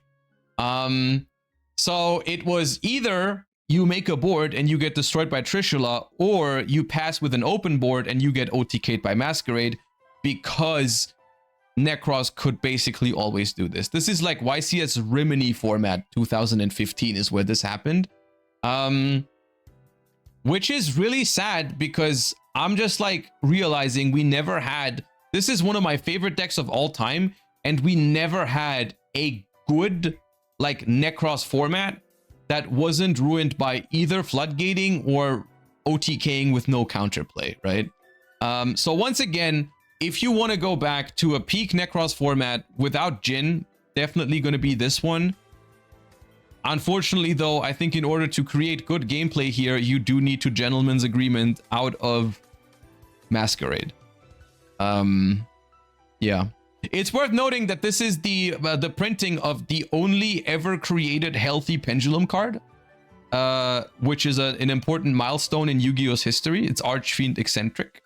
Pendulum effect, target another spell on the field, destroy it, and monster effect, attributed to destroy a monster on the field. I thought this was a really fun use of the pendulum mechanic, because you just have like, this is not a pendulum combo card. This is just like a utility tool. You know, you can use it as your normal summon to out a monster, or you can put it in scale to pop a spell trap, which I thought was awesome, like a dual purpose card, which I think is something they should lean into way more with pendulums instead of making more pendulum combo stuff. But hey, that's just me. That was fun. That was a card that a lot of people played even in Necros, because this lets you out floodgates from all the people, like all the decks in the format, but it also lets you out like monster floodgates. So it's not like MST, which is dead in the mirror match because there's no back row. You can also use stuff like, you can out stuff like Vanity's Fiend with it. So it's really cool. So this format, Shodal also got a fusion monster, which was not designed to auto win against Necros at all. Neither player can special summon monsters from the hand or grave using spell trap effects. This card literally was made to make Shaddoll beat Necros, which is cringe as hell. Yeah, so that's that. It's called Anoyatilis, which was very fitting.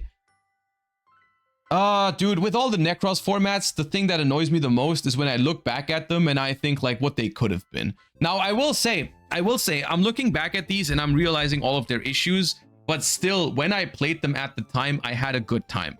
I had a good time. It's just unfortunately that these formats have like 40-50% of non-games. This one is probably slightly, you know what, I think they're both here for me. I think they're both here for me. I do recognize that they have glaring issues, but when you play with friends, that doesn't matter. You can just play without those cards and then you're having a ton of fun, I think. Yeah, that's that. Okay. And then we have Pepe. We have Pepe, the first pendulum, like actual meta deck that isn't Clifford, which isn't really a pendulum deck because that's just stun. Pepe is essentially another tier 0 format. This deck is so incredibly powerful. So this deck works off of a couple of releases. We've got the Draco Slayer cards. A lot of this stuff was released like bit by bit, but no one cared about it because they weren't good enough yet. But then they were good enough. So Performapal Pendulum Sorcerer, if this is Pendulum summoned, or rather special summoned, you target to up to 2 cards you control, destroy them, and then add Performapals from your deck to your hand, up to the number of cards to destroy it, which is basically destroy 2 of your Pendulum Scales after you Pendulum summon, and then draw 2 cards, because you destroy Guitardle plus Lizard Draw. Or, how about you destroy Guiding Ariadne? Where is that? A lot of people are citing it. Yeah, here's Guiding Ariadne. Is it not here? Guiding Ariadne. If this card is destroyed by battle or card effect, reveal 3 counter traps from your deck. Your opponent chooses one for you to add to your hand. Shuffle the rest back into your deck. Not once per turn. So you can destroy this card multiple times in a turn and add multiple copies of Solemn Strike / Solemn Warning to your deck. Solemn Strike and Solemn Warning also negated the full Pendulum summon. So that was crazy. Also, Pendulum had the old rules. It had the old rules of you could Pendulum summon as many from your extra deck as you wanted to. Some people even made it more fun by playing X-Saber Palomuro, which is a level 1 Earth tuner to make Naturia Beast. Wavering Eyes, incredibly toxic card in Pendulum mirror matches because it would destroy your opponent's scales, and then you could, like, the only way to counter Wavering Eyes was your own Wavering Eyes. So this is very much another, like, build your board going first deck. And win the game off of it, because the player going second is never gonna have the same chance as the player going first, because you consistently end on like 1 or 2 copies of Solemn Strike or Solemn Warning, Rafflesia for Trap Tricks, Treacherous Trap Hole or Time Space Trap Hole. You can go Ptolemaeus into Infinity, into Nova into Infinity. You can go, you can hard draw Wavering Eyes and so on and so forth. Maxi is still at 3. Which is probably for the better in this format, to be fair, but yeah. Oh yeah, Damage Juggler counters Wavering Eyes. That's true, because it inflicts burn damage. But still, like, well, this is a horrible format, and it is not really a surprise that it was met with an emergency ban list relatively quickly after the release of Breakers of Shadows. Which was essentially, it was an emergency ban list. They released it very quickly after. And so this deck just came out, all right? This is like a month after, or 2 months after this deck started showing up. And so we banned Damage Juggler, Plush Fire, Ptolemaeus, Draco Slayer, Luster Pendulum, Monkey Board, and Skull Crobat all to 1. So 3 limits and 3 bans aimed at this deck a month into its existence. And here's the thing. It was still the best deck after. It was still the best deck after. So maybe, if anything, to take away from any of this and also recent developments, like sometimes, dude, just be more careful when you print cards. Like, a lot of your archetypes are gonna be fine, even if they're not incredibly busted. You don't have to make every deck incredibly broken just to then emergency ban it like a month later. Just be more careful in the beginning. Just put proper testing into these decks. This deck should have never existed in this shape or form. So Draco Slayer Performapal is now like a quote-unquote balanced version of this format. Unironically, this format is still ass garbage. Because the deck still does the same thing. It just does it less consistently. But you're still trying to pop your Ariadnes with your Performapal Pendulum Sorcerer, set your Solemns when you're going first. Wavering Eyes is still here. Draco Face Off is still an incredible high variance card that does everything for you. The deck is a little bit more healthy than beforehand, but this format is also still bad. Early Pendulum formats are not it. Yeah. Not much else to say about it. Like, you've got other decks in the mix that are genuinely fun. Like Cosmo is a fun deck at the time. I think I vibe with it. I like it. I find it entertaining. It's a cool deck. Even Domain Monarch, like, Domain Monarch has the extra deck lock, but there's a version of this deck that doesn't lock you from the extra deck, which is extra deck Monarchs. These decks are cool. They're bricky as hell, but they're cool decks. BA is still around and it's gonna make a return soon as well. But yeah, this is just like the Draco Slayer dominated formats are not great. And then we have the next format, which essentially is another ban list that now bans Wavering Eyes. It limits Wisdom Eye Magician. It limits Ignister. There's so much stuff that needs to be done just to control this mess that they've made with Pendulum. So that's like now Pendulum is still part of the format, but now it's manageable.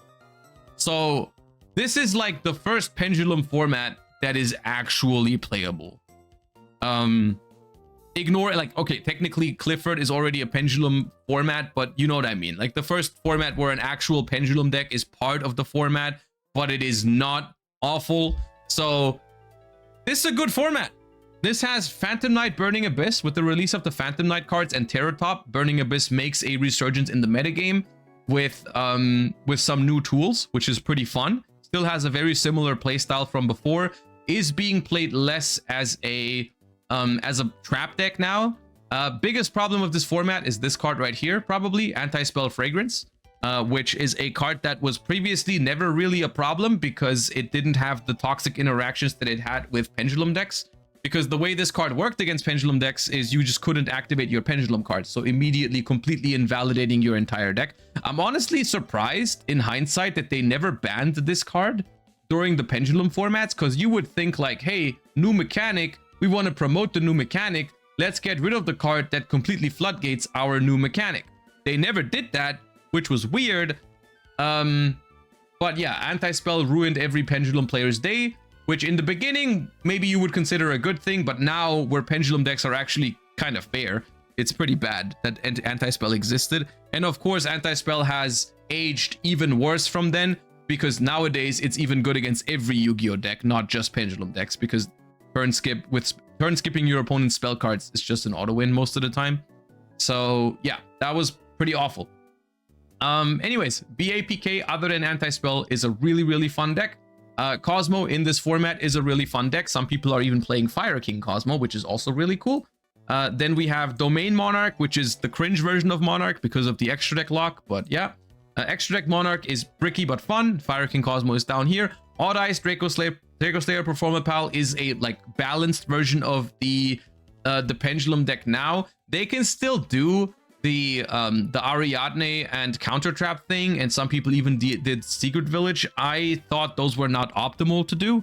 I just played Odd Eyes Pendulum at the European Championship in that year without any of those, which was a pretty fun deck. I enjoyed it.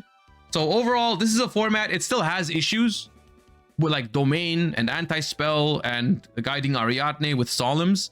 But other than that, it's a pretty peak format, honestly. I think this qualifies as a top of this category. It's not good enough for me. It has too many issues for me to put it up here with the other ones. Maybe the bottom of this category, actually. Let me okay, yeah, no, yeah, no, you know what? I'm pretty nostalgic about this format. I'll leave it up here. It's definitely worth a visit if you ever want to relive the early pendulum days in a format that is solid, then this is probably the one for you. I like it. Okay. And then we have my boy coming out. We have Invasion of Vengeance, which is introducing a whole bunch of new stuff into the mix. I believe we also have another ban list. Yes, we have Monkey Board now banned. Kaiser Coliseum is banned, which is nice. BA is getting even more hits. Monarch is getting hit pretty hard. Cosmo is being hit. Magispectors are being hit. Beatrice goes onto the list. So essentially all of the top tier decks. This is one of those ban lists that like achieved what it was supposed to achieve in that format. It did hit all of the top decks in a meaningful way. Without actually, some of them survived, I think. But it was a new era. Like it was, you could theoretically still play some of these decks on paper, but they weren't great anymore. So yeah. Di-Fi was at 1. Oh yeah, Di-Fi at some point went to 1 and they decided to bring it back at some point, which is something that no one asked for, but yeah. Also Necros, we haven't talked about every single ban list, but Necros has been hit to shit at this point. We have Shuret being banned, we have Brionic limited, Unicorn limited, so the deck is basically unplayable. It is completely and utterly gone from the format. And Invasion of Vengeance brings a couple of new decks into the mix, as well as the ABC structure deck.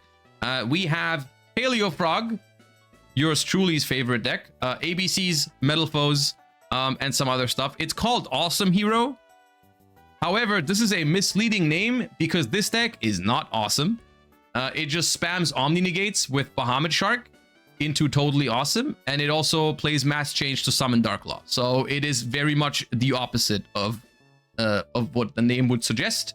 All things considered, This is a good format, I think. Yeah, no, this is also the format in which the Josh and Billy Break rivalry started, because we played in the finals of YCS Bochum.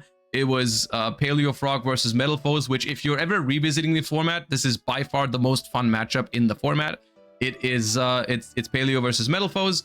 Unfortunately, I lost the finals to a top deck Vanity's Emptiness off of Metal Foes Fusion, which teaches you a lesson in no matter how good the format is, there's always some cringe stuff that can happen, but it's all right because we got him in the next one.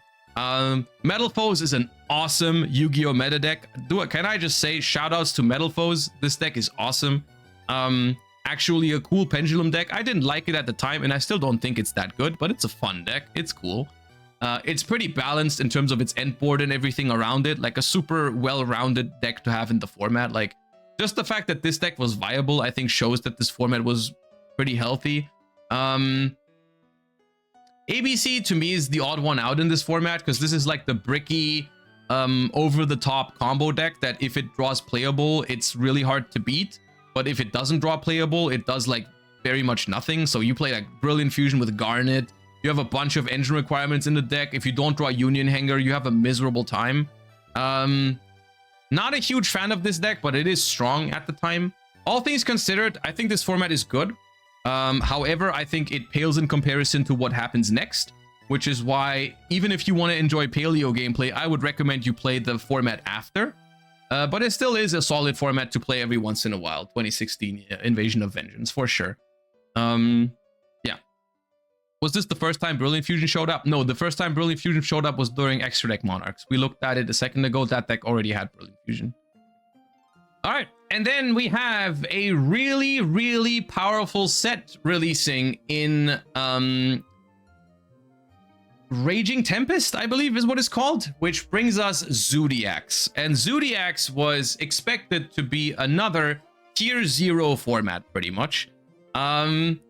Because Zodiacs were like just cards you've never seen. Like they were unlike anything you've ever seen before. So Zodiacs can basically overlay into an XYZ with just one monster, just because Konami said so. And they can do some pretty crazy stuff.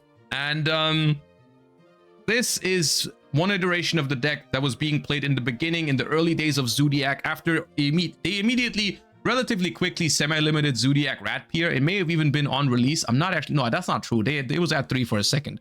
But the thing about Zodiac was that it was considered to be so powerful and so efficient and so good, like just a whole bunch of one-card combos and good non-engine, basically. This is like almost a modern Yu-Gi-Oh deck in that sense. Of course, the one-card combos were a lot shorter than modern one-card combos, but yeah. The interesting thing, however, about Zodiac is that it did have distinct weaknesses. It did have distinct weaknesses because it had Trident, which was a removal for face-up cards on the field. It had guaranteed follow-up, but it had no way to interact with face-down cards. Which, let me present to you the best deck of the format randomly, because it just farms Zodiac like crazy, which is 60-card Paleo with That Grass Looks Greener, which was also introduced in, I believe, Raging Tempest. And the cool thing about Paleo Frog in this format was that it farmed Zodiac, but it also had a very distinct advantage against other decks in the format, because the decks in the format were Zodiac and 60-card random high-roll grass piles, like Infernoids, which, if you ask Billy Break this, he will tell you this deck was incredibly good even if it didn't resolve grass. I'm here to tell you the truth. This deck sucked ass if you didn't resolve grass, all right? The Infernoid believers will say it's not true, but it's absolutely true. There was a bunch of decks in the format where the goal of the deck was to resolve grass, and if you had grass, you won the game on the spot. If you didn't have grass, your deck was kind of ass. Paleo Frog was not like this. Paleo Frog didn't care about resolving grass or not. It was just a good card in the deck. The value you got from grass in this deck wasn't even that high most of the time. You'll mill like a Paleo and a Backjack or whatever. Like if I don't have grass, that's fine. But what you achieved by playing a 60-card deck was that other decks could not grass you. Unless your name is Billy Break and your opponent in the finals of a YCS opens with Pot of Desires and then you have grass, then you can. But most of the time, you can't. activate grass in a grass mirror match, which is fine for Paleo, not fine for Infernoid. So this deck farmed Infernoids. But yeah, anyways, shout outs to Billy. This deck, it's hard to put into words how fun this deck is. It's very different than anything you'll ever have played before and anything you'll play after. There's no deck like it. And it's really hard to explain it if you don't go and play the format. It is incredibly strong in this format. The mirror match is one of the best mirror matches, maybe the best mirror match you can find. It's different than Ishizu tier, but it is one of the best mirror matches you can have. I played multiple mirror matches at YCS Prague in 2017. I haven't lost a single one. There were multiple Paleos who made it into the top cut as well, even though it was considered to be a tier 0 Zodiac format. Yeah, no, this is a really good format. And also I also want to give a shout out to like Zodiac in this format. The Zodiac mirror isn't great, but it's not bad. Like Zodiac versus Zodiac is actually quite fun. It's just you had a bad time in this format if you didn't want to play Zodiac, or you didn't know how to play, or you didn't know Paleo was even a thing.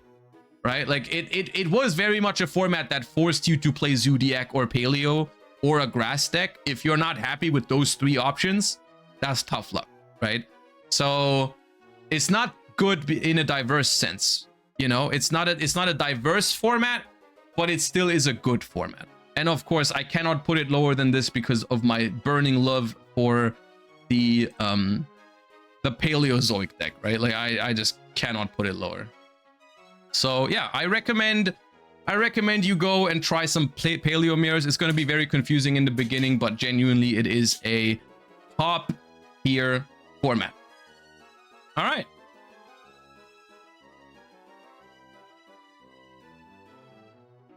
And then, as with any good formats, all things have to come to an end. And that's when True Dracos come out. That is when True Dracos come out and enter the mix. And what was the set called? What was the set called that introduced it's not Raging Tempest, is it? Because that was grass. Oh yeah, Maximum Crisis. Oh dude, do you know what else? Do you know what else is in Maximum Crisis? Do you know what else is in Maximum Crisis? Ash Blossom and Joyous Spring. Zodiacs 2017 have a pretty solid mirror match, even though, of course, if you're looking for deck diversity, this is not the best retro format to go to, because there is mainly Zodiac decks and some grass decks like Paleozoic, Infernoid, some Light Sworn is possible, I believe. For the most part, some Metal Foes are still being played as well in this format. But if you're looking for deck diversity, essentially, this is not, that's why this is not a top tier retro format, is because you are kind of like just playing Zodiac mirrors, or you can play Paleo, which by the way also has a really fun mirror match. So yeah, I would recommend this format, but I wouldn't recommend, like, I mean, it won't make for like a super interesting long time retro format that people play over and over again. It's just something you play every once in a while, good old Zodiac mirror match, and you're gonna have a good time with that. But yeah, that's about it. Still a pretty good time to be playing Yu-Gi-Oh, in my opinion. That is followed by a set that changes once again pretty much everything except for one thing, which is that Zodiac cards are still really strong in this next format because they were just so powerful. However, the release of Maximum Crisis is something that haunts me to this day, actually, on my crusade to combat Ash Blossom and Joyous Spring. But this is essentially where Ash Blossom and Joyous Spring enters the format alongside some other really strong cards named or called True Draco cards. True Draco cards came out in this format and basically made Paleozoics completely unplayable because of Masterpiece, the True Draco Slaying King. This card says to tribute summon this card, you contribute continuous spell and trap cards, which is also something that all of the True Dracos do. This card says, unaffected by the effects of cards with the same card type, monster, spell, and or trap as the original card type of the cards tributed for its tribute summon. Once per turn during either player's turn, if you control this tribute summon monster, you can banish a continuous spell trap from your grave, target another card on the field, and destroy it. So this is a card that was incredibly defining for this format. It's a card that in modern Yu-Gi-Oh! Actually, even though it is currently still forbidden, has been rumored and predicted to come off the ban list beforehand, and would probably be manageable in modern Yu-Gi-Oh! It is no longer as hard to out a masterpiece than what it used to be, but it was really a menace in this format. It's not banned anymore? Wait, but oh, is this just not updated? Oh, okay, my bad.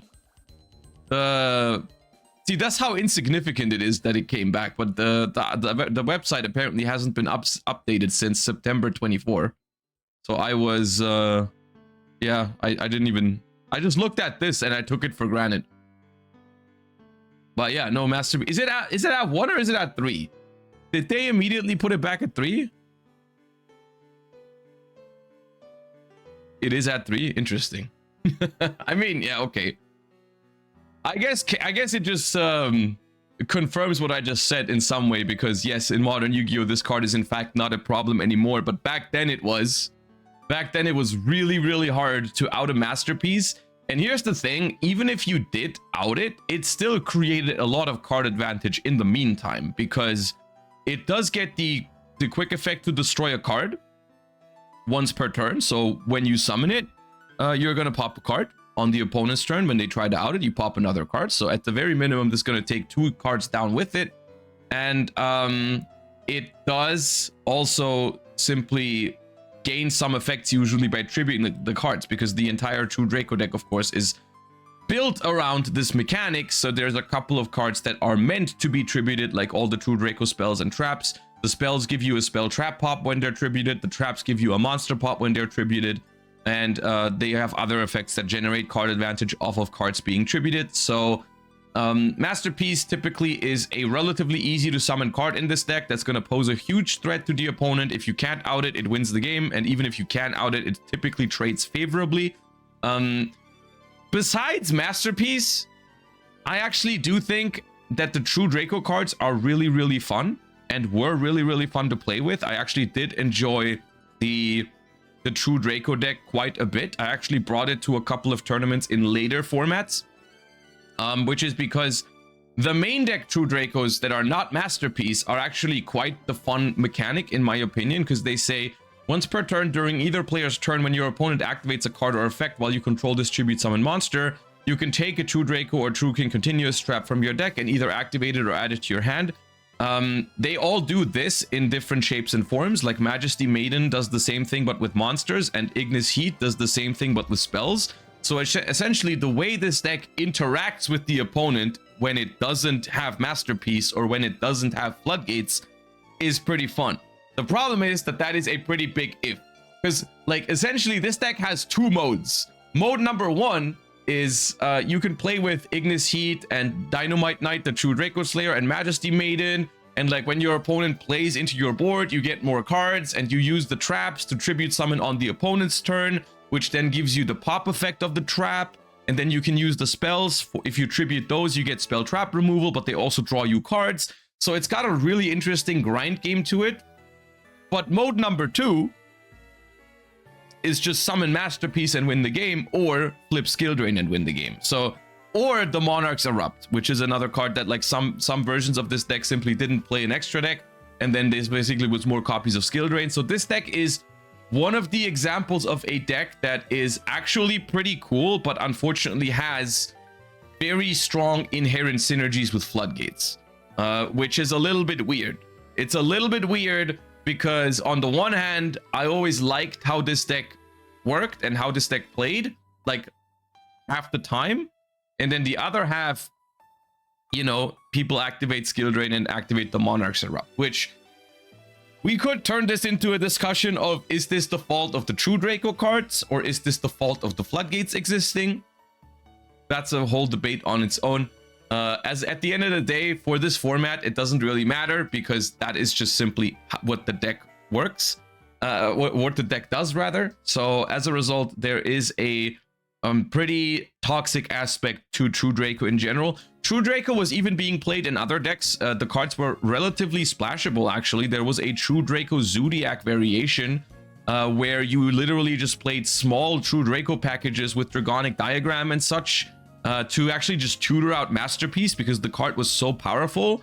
And you would play like a small package with like maybe just like a couple of Dynamite and Ignis Heat to get the traps going, get some extra removal, and get a little bit of an edge. Like this is a relatively early example of just like two decks combining with each other relatively flawlessly. They couldn't bridge into each other or anything. That wasn't the thing back then, but it was just a matter of, well, Zodiac only needs one card to play, so you don't necessarily have to like play a full Zodiac deck. You can just play Zodiacs as a normal summon or with Barrage to get your Dryden and Broadbow stuff going on.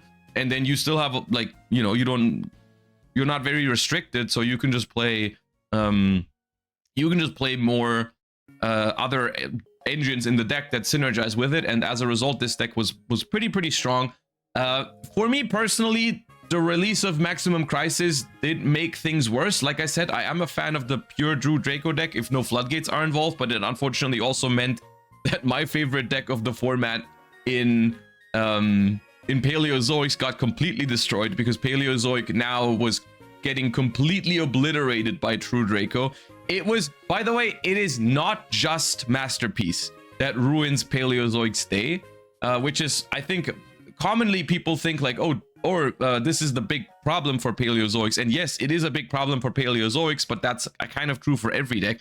The problem with Paleozoics in this matchup is that all of these monsters chain block Paleos. Every time you activate a trap, they chain to it with one of their True Draco names. So it's essentially impossible to bring back Paleos from the graveyard because they always have chain blocks. They're all pretty big. And at the same time, all the spell trap cards having the graveyard effect to destroy spell traps is a nightmare for Paleozoics. And even the fact that the trap cards can destroy monsters is pretty big because, of course, the monsters are unaffected by other monster effects. So cards like Baboku or whatever, you can basically stop your opponent from killing your Paleos. But with the trap cards in rotation, like this deck, it essentially, yes, Masterpiece is a problem for Paleo, but every single aspect of this deck destroys Paleozoics. So it's really hard to win against anything with True Draco cards with Paleozoic cards. As a result, you know, of course, this format is giving you a tough time if you're trying to play Paleo in it, which made me hate it a little bit at the time. If I'm looking back at it from a modern perspective, I don't think this is the worst format of all time, though. Like, I think it's all right, actually. It's just you're gonna have to play Zodiac, you're gonna have to play True Draco, or you're gonna have to play True Draco Zodiac. Those are basically the three decks in this format that I believe are viable. If you enjoy the mechanics and the interactions between these decks, then this is not the worst format. The problem is it does have a lot of floodgates involved. You know, you do have a lot of non-games in this format caused by Masterpiece being summoned, you don't have an out, caused by Skill Drain being activated, Monarch's Erupt being activated. So it is a format that I would rank down here. It could be a great format if it didn't have those non-games involved. So if you play this format with friends, you could just say like, hey, yeah, let's just not play with Monarch's Erupt in True Draco or something like that. Like, I think a True Draco Zodiac mirror match is a pretty fine and skillful matchup, I would say. It just depends in this format which matchups you're playing, essentially. Like, if True Draco with Floodgates is involved, there's always a decent chunk of non-games. So, like, yeah, in general, I would argue that Maximum Crisis didn't really do the format a favor. Let's just say it like that. And then following this, we actually have one of the biggest changes in Yu-Gi-Oh's history in terms of the rules, of course. Like, we've already... At this point in time, we've already experienced a couple of changes in the rules of Yu-Gi-Oh!, some of which we've already talked about in this tier list so far. We've experienced the change to the field spell rules. We've also experienced the change from 6-card opening hand to 5-card opening hand around 2014. And here in 2017, which is called Link Zoo format, is when we see the introduction of the new master rule with the link monsters. Of course, now we are in the Yu-Gi-Oh! VRAINS era, essentially. The last format of the Yu-Gi-Oh! Arc V or Arc 5 era is now gone in Dracozu format. We now have Link monsters. And I guess this is something I'll quickly explain, because people who started like recently might not know how Link monsters and how Link rules worked in the beginning. They introduced the extra monster zone to the game, and in the beginning, everything that was summoned from the extra deck had to go into the extra monster zone or into a zone that a Link monster points to. So essentially, what we are used to with Link monsters nowadays applied to every deck back then. Every deck back then had to summon into the EMZ. Every summoning mechanic was basically centered around the extra monster zone, which as a result like was of course a big change to the way the game worked as a whole, because you could no longer summon 2 XYZ monsters at the same time. You could no longer summon 2 synchro monsters at the same time, 2 fusion monsters. It just wasn't possible, which essentially I think it had negative impacts on the game, but also it did have some positives. Like I sometimes think about it to this day as an example of something that could have worked for Yu-Gi-Oh! If it wasn't such a drastic change. Like I think this taught us, or it taught them, a lesson of maybe something works and makes the game better, but still is received very negatively because it is such a big change. And this is also why I think we will never see a massive change in the rules of the game again, because it's just something that if we have a game like without rotation and so on and so forth, and these kind of changes are so massive that you're just gonna like hurt your player base a lot, because there's gonna it's gonna be very polarizing. And this happened at the time. Like, for example, being able to use your extra monster zone, or being forced to use your extra monster zone for every summoning mechanic from the extra deck, did slow the game down significantly. It did slow the game down significantly, which is something that some people at the time already wanted, right? Like people were saying like, yeah, this game is getting faster and faster, and so on and so forth. And also in the modern days, right? Like people are saying like, yeah, the game is a little too fast sometimes. The problem was forcing people to play slower by just changing the rules was something that was not very well received. Because also one of the other aspects that this was viewed as essentially just forcing people to buy the new Link monsters, right? It was like, okay, yeah, you can't fully use your extra deck anymore unless you summon Link monsters, right? Which is essentially what happened, right? And in the beginning, in the very early days of Link monsters, of course, and here's the thing, right? Slowing the game down only works until they start printing really broken Link monsters that basically ignore this, because they always have the right arrows. It's super easy. Summon 1 Link monster, that facilitates summoning more Link monsters. It gives you arrows downwards. Like, and they essentially started doing this relatively quickly afterwards. Like they just started while Master Rule 4 was in effect. We still had some of the most crazy combo decks in all of Yu-Gi-Oh's history, because they simply made Link focused combo decks that completely ignored it. So it felt like something that in the beginning, maybe the idea was okay. Like maybe if the intention was to slow down the game, it could have worked. But in practice, all it did was, well, they just made crazy Link combo decks that completely ignored the rule, and every older deck was kind of ruined because it now no longer could keep up with the new Link decks that were all ignoring this stuff because they got the right Link monsters and right Link arrows to just infinitely extend, ignoring the new Master Rule. And so ultimately they ended up changing it back eventually. But in the beginning, people were still playing the same decks as beforehand, because in the beginning we didn't have those crazy Link decks yet. So I would argue in very early Master Rule 4 format, this actually helped. This actually did slow the game down, because no longer, like, Zodiac was still a really strong deck, but it was no longer able to pull off some of its craziest combos because you didn't have the ability to like summon a Trident next to a Daigusto Emerald. It wasn't possible. You couldn't summon Trident next to a Dweller. It wasn't allowed. You had to spend some bodies to make Mrs. Radiant, which was probably the best early Link monster, which is kind of crazy to think about nowadays.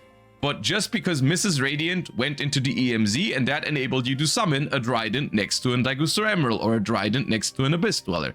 So as a result, there's actually some interesting gameplay that stems from this. I would argue that this format is actually a decent chunk healthier than the previous one, because it is slower and more grindy. But at the end of the day, in this format, you are still playing the same decks as beforehand. You're still playing Zodiac, you're still playing Drew Draco Zodiac, and you're still playing Drew Draco. One of Drew Draco's biggest strengths in this format was essentially that it didn't care about the new rules. It didn't care about the link mechanic, because it wasn't accessing the extra deck anyways. So this deck basically remained completely unchanged, while everything else got a little bit slower due to the new rule set. So True Draco even gets a little boost here, but still in general, I would say this format is just a little bit better than Draco Zoo format. So I would rank it just like a little bit higher here. And I actually do think like one of the most fun games in this era is, well, Zodiac versus True Draco, but that's more fun from the True Draco perspective, because True Draco is pretty good against Zodiac. Or like True Draco mirror matches are actually quite skillful, I would say. But it's something that, you know, you're not going to get a lot of deck diversity from this format. There are still some floodgates involved. Masterpiece still exists. So yeah. But it's still, you know, all of the problems that the format had at this time, they pale in comparison to what happens next. Because essentially exactly what we just talked about happened. They enforced this new rule onto players that slowed the game down in the beginning, which was also something I remember feeling specifically this about that change at the time. Like, I wasn't too mad about the new master rule, because I did like that it would slow the game down a little bit. And then they started printing decks that essentially completely ignored it. And this is of course where Spiral comes in, which initially was a TCG exclusive archetype that didn't really gain that much attention, because it just simply wasn't really that good until they made Spiral Double Helix in the OCG. This is something that essentially TCG laid the groundwork for the Spiral cards, and they were all like, okay, it was a fine deck, until the OCG got the cards, and they made one card to promote it even further, which was Spiral Double Helix. Essentially, Spiral Double Helix is one of the first iterations of a Link 2 monster that enables Link climbing. And we're not even a full year into Link format yet, and we immediately get the first example of Link climbing becoming an immediate problem. So Spiral Double Helix gives you a downward arrow, which means that after you summon it into the extra monster zone, you can keep going. And it also summons more monsters. So this thing needs 2 spirals. You declare a card type, you try to guess the card on top of your opponent's deck essentially, but by the time you summon Double Helix, you will basically know what's on top of their deck, because other cards have already checked for you. And then you can take a Spiral monster from deck or grave and either add it to your hand or special summon it to the zone that this card points to. So this opens up a whole can of worms basically for this format. This is one of the very first iterations of I mean, we've talked about Infernity already, but this is just another one of those decks where you literally build an unbreakable board for your opponent in a lot of the cases.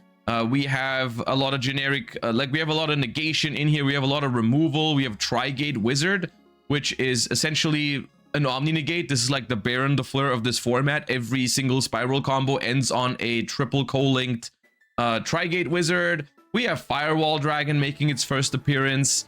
So yeah, a lot of fun to be had in this format when everyone's essentially like the thing is like the boards that Spiral makes at this time are probably something that modern decks would like make fun of, but at the time it was basically unheard of for like 1 or 2 card combos, a lot of the time 2 card combos, to actually end on friggin' like Tri-Gate Wizard plus Firewall Bounce plus Spiral Gear Utility Wire plus follow-up. It was pretty disgusting for the time being. Also, of course, Firewall at this point is pre-errata, so it does give you the ability to just keep summoning stuff from your hand if you keep linking stuff off.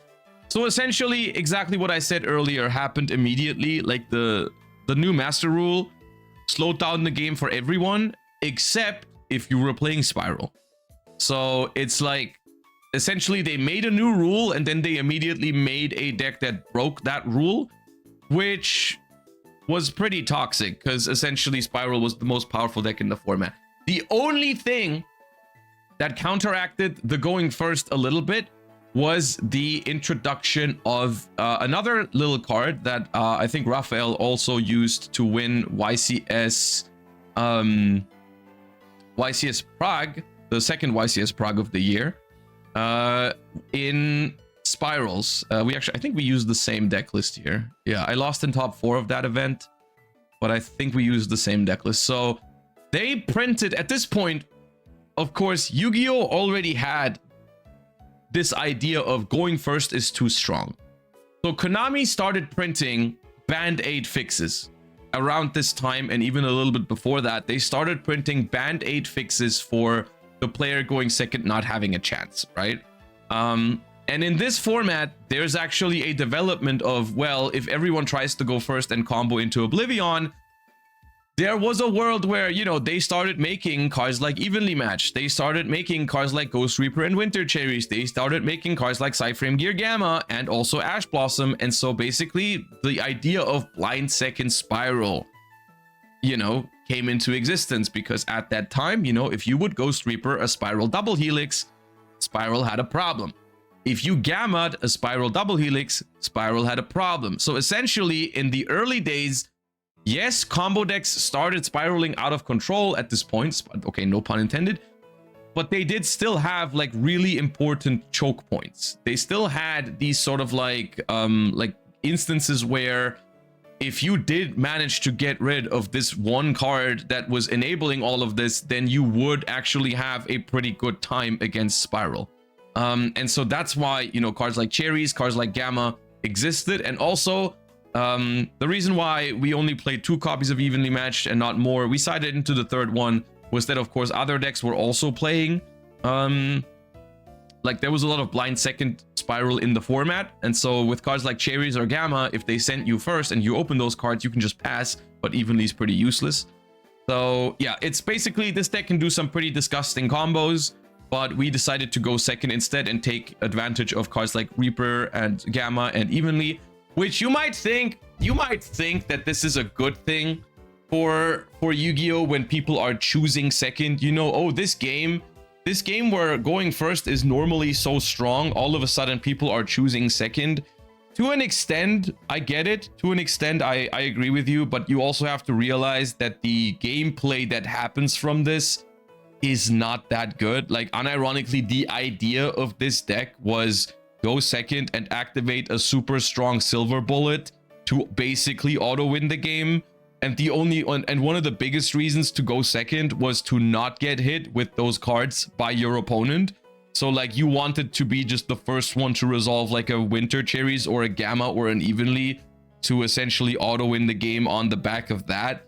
So I don't know if I would necessarily say that that makes the format necessarily more healthy, right? Like if the answer to your opponent auto winning the game going first is you trying to auto win the game going second, I don't know. I feel like it's not the healthiest approach personally. So it basically showcases one of the first examples of Band-Aid fixes only being a solution in theory but not in practice, because the gameplay is just not phenomenal here in this format. Like Spiral, I think Spiral could have made for some really fun gameplay if it wasn't for like it was just a little bit too strong going first, and it was a little bit too vulnerable to some very high impact hand traps like silver bullets going second here.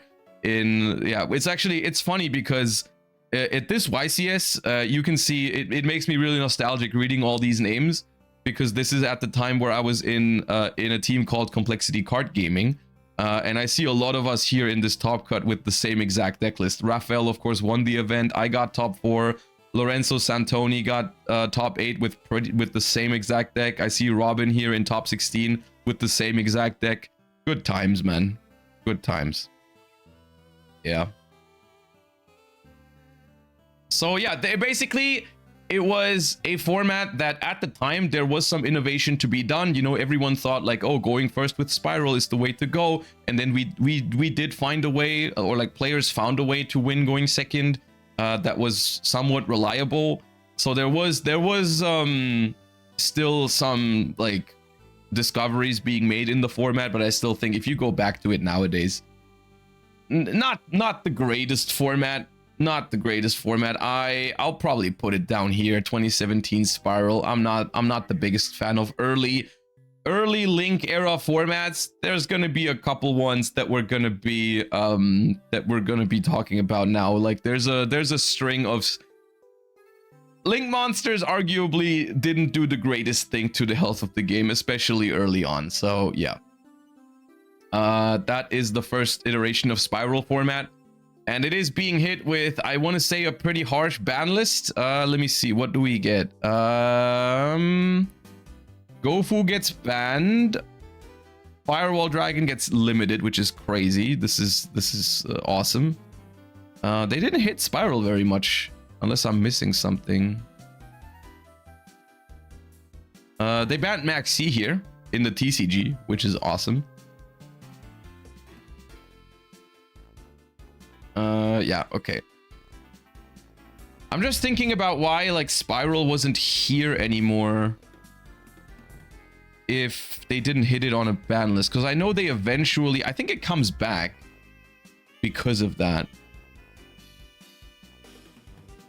But first we have a format that's called Magician format, because we get some pretty strong pendulum support actually in a little card called Heavy Metal Foes Electromite, which is just another iteration of, hey, here's this card that completely explodes the rules of Master Rule 4 because it gives you 2 arrows.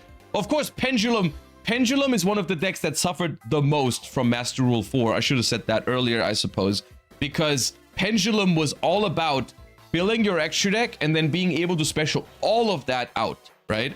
And Electromite basically gave you the opportunity to summon more monsters from your extra deck again. So, like, the main goal of all of the Pendulum decks in this era, all of the Magician decks, is to make a Heavy Metal Foes Electromite before you Pendulum summon, so that you can Pendulum summon 2 cards from your extra deck and the rest from your hand. It's this really, really strong combo deck that you know, at this point, this is literally the beginning of build a board with as many negates as possible. We have Hope Harbinger, we have Cypherem Lord Omega to hand loop, we have Odd Eyes Vortex Dragon to negate that you cheat out by getting Odd Eyes Absolute Dragon into the graveyard. We have Abyss Dweller in the mix, Tornado Dragon, which is really good against other Pendulum decks. We play some hand traps and essentially like you go first, make board, win game. And then we have also an FTK with Pendulum Magician in the format, which was something that was really scary at the time. That basically, instead of building a board to win the game, you did a combo where you would search Instant Fusion with the Pendulum Scale effect of, I think it's this one, that says, that searches a fusion somehow, or like, no, actually you need this one, but it's this one, I think. Once per turn, if you have Supreme King Gate Infinity in your other Pendulum Zone, destroy both cards in your Pendulum Zone, and if you do, add a Polymerization spell card or Fusion spell card from your deck to your hand. So this basically, if you have both of these in the scale, you pop it to search Instant Fusion, and then Instant Fusion gives you the Lyrilusk that inflicts burn damage to the opponent times its level times 500. And then you get that into the graveyard and you copy it with this guy, which is just pick a card in your graveyard, copy its name and its effect, and it keeps its level though. So it still is level 8, but now it has the effect of inflict 500 damage to your opponent times its level, which is 8 times 500, which is 4,000. So you have to do it twice and you win the game, right? So that was the goal of this deck. So essentially, it's all different flavors of auto win going first in this format. The mythical beasts are both partially extenders, but also negations. Jackal, I believe, what is Jackal? Monster or spell negation? I forget. I think it's a monster negate. Yeah, this is a monster negate that Pendulum decks were spamming. So I honestly, this format is, in my opinion, completely unplayable. It's like a lot of the early Link formats are gonna go into these bottom two categories, but essentially in this format, one of these decks is called an FTK, but both of the pendulum decks in this format are essentially trying to FTK the opponent, one by making an unbreakable board, the other one by just literally FTKing, and then like True Draco is in here, which still has access to, look at this. This is your alternative, all right? This is your alternative to the pendulum decks. Is at this point, True Draco still has Masterpiece, but the main way it beats out the pendulum decks is Skill Drain, Anti-Spell Fragrance is still at 3, Imperial Order, Rivalry of Warlords is also at 3, and the Monarchs Erupt. So this is literally the most disgusting iteration of True Draco you will see in Yu-Gi-Oh's history, I believe, because literally this is quite literally the definition of when people justify the existence of floodgates because of what the other cringe stuff in the format is, right? Like people were like, okay, yeah, this deck is okay because Pendulum is FTKing everybody. So it's like we're using one evil to justify another evil. And that's literally all this format is about. It's genuinely awful. It's pretty rough. It's pretty rough. Would not recommend revisiting that one. And following this format, we have a ban list that bans a couple of cards from the Pendulum combo piles. We have Astrograph Sorcerer being banned. We have the Supreme King Starving Venom being banned to disable the FTK. Grass gets banned to address some of the grass decks in the format, but not really. They banned Masterpiece finally to get rid of it in the True Draco decks. Previously, they had just limited one. They had banned this one. They had literally someone at Konami made an extra effort to try and find the most fun and most interactive card in True Draco and ban it, which is completely insane to me to this day. They looked at True Draco decks and said, yeah, this one is the one, which is absolutely crazy. But yeah, anyways, not the greatest changes on this ban list in total, but still getting rid of Masterpiece and some aspects of the Pendulum deck was good. It was followed by a couple of interesting set releases that are all present in this format. And we are essentially from going to every single deck in the format is trying to FTK each other or floodgate each other. We are going to a format where there's a couple of decks who actually work a little bit differently. We see the release of Sky Striker, and we see the combination of Trickstar with Sky Striker for two pretty strong control decks in the format. And I also think this is one of the reasons why, you know, like, I'm a big fan of the Sky Striker archetype to this day. And this is the first format that essentially taught me, like, hey, I enjoy, in a world where everyone is trying to combo each other to death, it was a real breath of fresh air to have this, like, Sky Striker deck exist that doesn't do that. And it's arguable whether that was even the best deck at the time. I still remember talking to Jesse back then because I loved Sky Striker so much that I always played it at these tournaments. And Jesse was like, nah, it's not the best deck. You just have to play Goki, because Goki is like, this is very much the combo deck at this time. It is trying to do all kinds of different things. For the next couple of years, we're going to see different iterations of Goki in the format. But for this, the first iteration of Goki was very much like, create a lot of card advantage, summon Firewall Dragon, summon Trigate Wizard. This deck would actually extra link the opponent. So extra linking is of course something that rarely happens nowadays, where you occupy both extra monster zones by making a link that a co-link that goes from, like, it's like the U-link, right? You know what it is. I mean, it's funny because some modern Yu-Gi-Oh players might not actually know that that's a thing because it hasn't happened in so long. But yes, if you manage to occupy one extra monster zone and you build all the way to the other side with co-links, you have both. And if you're not giving your opponent a link arrow, they can't link summon. They can't summon anything from the extra deck because they don't have the EMZ, right? So they can't link summon at all, and you have a full board. which is essentially a floodgate in a game mechanic. Which, looking back, is just what a great idea, dude. They hate floodgates on cards. Let's make a floodgate mechanic that you don't even have to draw a specific card for. But as long as you can vomit your entire extra deck onto the board, your opponent can't use their extra deck. What a great idea, honestly. Shout outs for that one. Yeah, also we have Nightmare Corruptor Ibli here, which you can tutor out with Nightmare Mermaid, which then Nightmare Mermaid is a great way to also start the U-Link because it doesn't give the opponent any arrows and you needed a downwards arrow. So you go U-Link, give your opponent an Ibli. Essentially, opponent can't link the Ibli off because they don't have a zone where the Link monster could go. And also, you cannot special summon from the extra deck at all. It's great. Good stuff. So, yeah, Goki very much the most broken combo deck of the format. Sky Striker trying its best to counteract it with, like, you know, some hand traps and just playing a control strategy. I loved this deck to death in this format. It's awesome. Trickstar Sky Striker is basically another iteration that's trying to give some more, like, because Sky Striker at this point is excruciatingly slow, right? Sky Striker doesn't have any of the extra deck tools that it would get later on. Like, there's no way to, like, OTK with linkage. There's no way to, like, access engage immediately with Hayate. That's not a thing yet. You literally just have Kagari and Shizuku.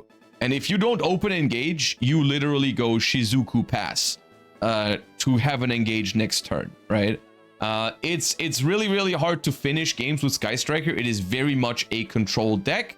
With Trickstar Sky Striker, it's basically just like using the Sky Striker cards to get some card advantage, to apply some pressure. You have a lot of spells in general, and you try to slow the Goki deck in the format down with like Ash, Imperm, and Droll and Lockbird, and eventually finish them with Trickstar damage over like the course of sometimes 2, but usually like 3 or 4 turns. And like Light Stage is a really high quality card because the other decks are playing back row. You've got the Droll and Reincarnation combo in some games. So yeah, and you use Scapegoat actually to make a Link monster, which is funny because it was actually a good thing in this format to set Scapegoat and just wait a turn, and then it was like a 1-card Borreload or Topologic Bomber Dragon or something. So this format, at the time, I enjoyed it a lot. This is a format where like I played Sky Striker at a bunch of different events and I had a great time. Essentially, you're just dancing around the chance of being basically FTK'd by Goki at all times. Other than that, it is a pretty fun experience, I would say. It's really fun to go and experience the early days of Sky Striker and also Trickstar Sky Striker, or like people are playing Mech Knight Trickstar Sky Striker. Like, if you compare it, maybe it felt better to me at the time than it actually was because what it followed, right? Like, it was after Spiral formats and Magician FTK formats and everything. But like now we're actually playing, there's Control to be played again in Yu-Gi-Oh, which is something that I really enjoyed. So I think this format is good. I think if you're playing it in a competitive sense nowadays, Goki would probably ruin it for a lot of people, because if you played against a lot of Goki at the time, it was just something you would hope that they break, or you would hope that you had the hand traps to stop it. Very much, the games against Goki, they feel like a lot of modern Yu-Gi-Oh games against combo decks. The other games in the format are pretty good, in my opinion. So this format, I would say, goes here. It's not the worst format, especially for what is happening before and after it. But also, oh yeah, Goki also had access to a fun card in this format called Called by the Grave. Need I say more? No. So yeah, this format, nostalgia makes it fun if you're playing Trickstar Sky Striker and Sky Striker. Goki kind of ruins this format, so you know, it's definitely not higher than this. But it's kind of like it benefits off of the fact that what happens right after is literally a freaking hellfire, which is the release of, I don't know what the set is called, but it releases the Dangers into the wild, and that didn't go very well. So Danger format, and it's called Danger 1 format, so thank God. I mean, who can guess what's next after Danger 1 format?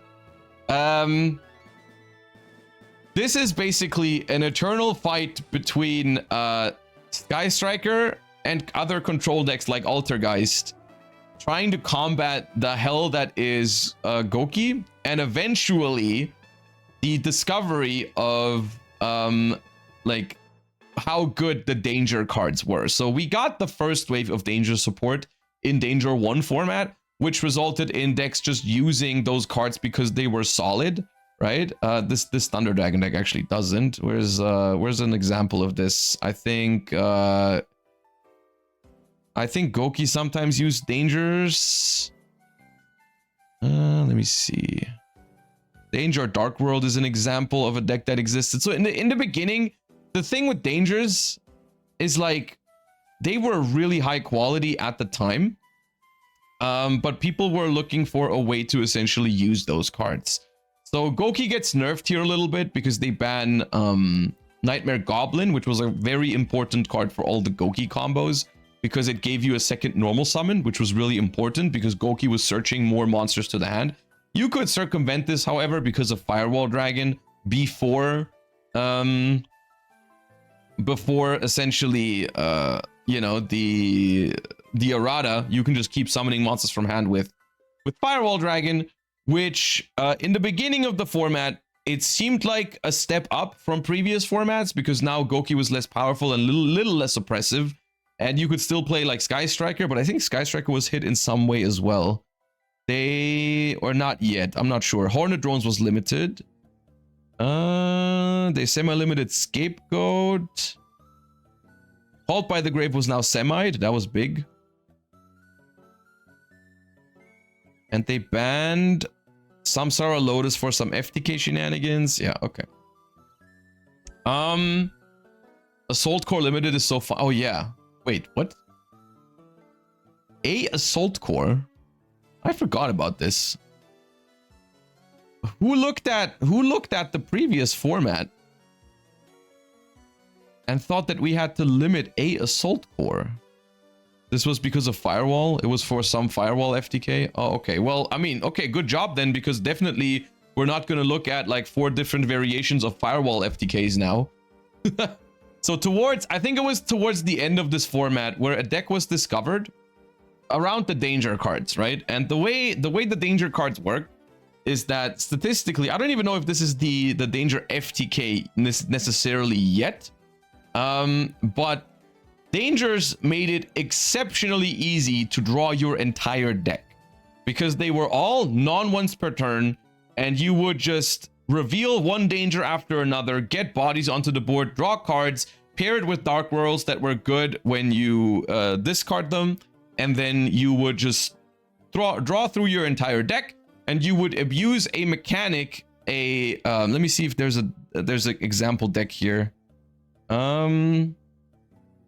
Yeah, here. Is this the one with Cannon Soldier yet? Yes, here. This is a Jeff Jones version of the deck. You draw your entire deck, and you reach a point where you have Firewall Dragon on the field. You have Cannon Soldier on the field that you can either normal summon or just special summon off of something. Like you reborn it from your graveyard after it gets discarded by a danger or something like that. Or you can just special summon it off Firewall from your hand. The EU version of this deck is slightly different, yes, because they have Summon Sorceress, and in the beginning we do not. So there's different versions for this deck. I think this is where it popped up for the first time. And then like a week after this, or 2 weeks after this, or even on the same weekend, I'm not sure, we had YCS London happening, where also a bunch of people, including myself, topped with this Danger FTK. I remember this very vividly because I remember getting to London with the idea of I was going to play Sky Striker. And then when I arrived in London, I don't know who it was. I think it was Aaron Furman told me about like this Danger FTK. And so I like, they showed me it, and it was immediately very apparent that it was completely broken. And so I like, you know, of course, I mean, the deck is freaking cringe, but it's so strong. So I got all the cards together and I played it as well, and I ended up topping the YCS with it. The version was slightly different, but yeah, you put a you put a Firewall Dragon next to a Cannon Soldier, next to a Dark World monster. You bounce the Dark World monster to your hand for Grapha. You tribute the Grapha for Cannon Soldier to inflict 500 damage to your opponent. Which then, in return, triggers the Firewall Dragon to special summon the Dark World that you returned back from your hand. And then you rinse and repeat. Grapha returns the Dark World to your hand. Cannon Soldier tributes the Grapha, special back the Dark World from your hand, and so on and so forth. Completely insane deck. Had a consistency of FTKing, even though there was a lot of randomness involved. And actually, as a result, this is one of the more skillful FTKs in Yu-Gi-Oh's history, because you do have to sequence things properly. But realistically, still, of course, is a freaking FTK, so of course it's toxic, even if it's hard to do. But the more important thing, and this is, I think, something that people don't even realize much nowadays when they look back at it, the reason why this deck was so good, and something that I think is completely unprecedented in the history of Yu-Gi-Oh, is that this was an FTK deck with an exceptionally high win rate going first, that was good going second. Which is insane to think about. Like, typically that was the biggest weakness of FTK decks in Yu-Gi-Oh! Is like, oh, you're playing this FTK deck, you win going first, but when you go second, usually you lose. This deck didn't have this. This deck sometimes got better going second because your danger odds were just stronger when you were going second, because you had 6 cards in your hand instead of 5, so the chance that you would like snipe your own dangers was smaller.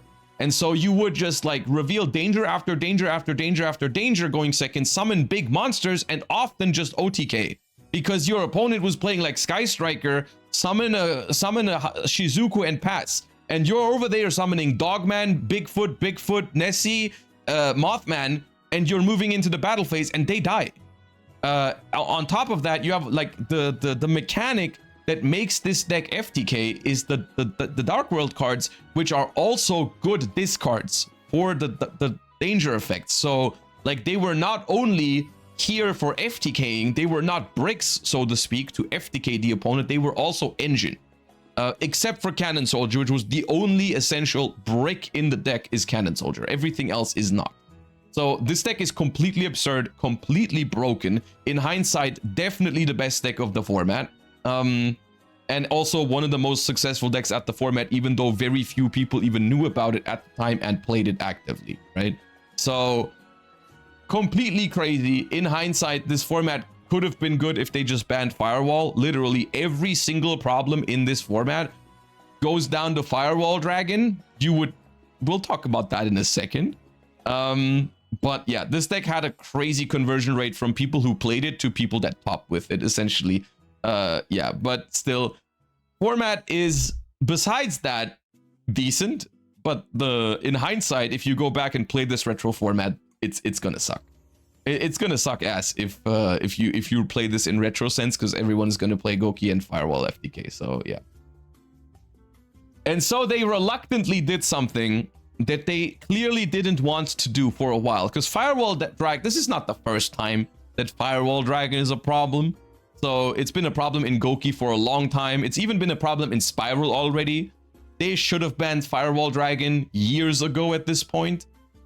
But then eventually they do ban Firewall Dragon. They do ban Firewall Dragon on a, I don't even know if it was an emergency list. It did have some other changes on it as well. Basically, this list is mainly targeted at that danger FTK that I was referring to. It's just the ban of Firewall Dragon and then like a random hit on Armageddon Knight for whatever reason. And they bring back A Assault Core, which was only on here because of Firewall apparently, and they bring back Cosmo Dark Destroyer, which is also reasonable to bring it back. So very small ban list with seemingly pretty high impact because Firewall Dragon is now gone, which is obviously massively important. And it only comes back off the ban list years later when they actually change its text. And now in modern days, here's the thing. Firewall Dragon still sees play in modern Malice decks, for example. It still is, to this day, a good card with the changed card text. So one can only imagine the terrors that we went through with the pre-errata Firewall in a time of like 2017, 2018. So yeah. Anyways, the format is called Danger 2. Why is it called Danger 2? As we actually have Dinka Bui winning a YCS with what's it called? Prank Kids. It turns out that even though Firewall Dragon was a huge problem and should have been banned a long time ago, sometimes something else can be, two things can be true simultaneously, right? Because I'm trying to find the deck list because it's not on this website real quick. I'm trying to find my deck list from YCS Milan. Hold up.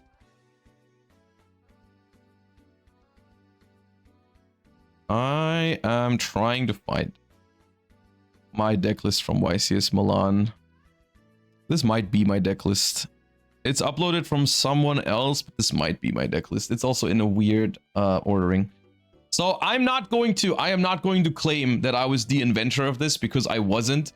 A similar thing happened then in like essentially happened at YCS London, where I think the main initiator of this, I don't actually know who came up with it, but I think it was Jesse Cotton.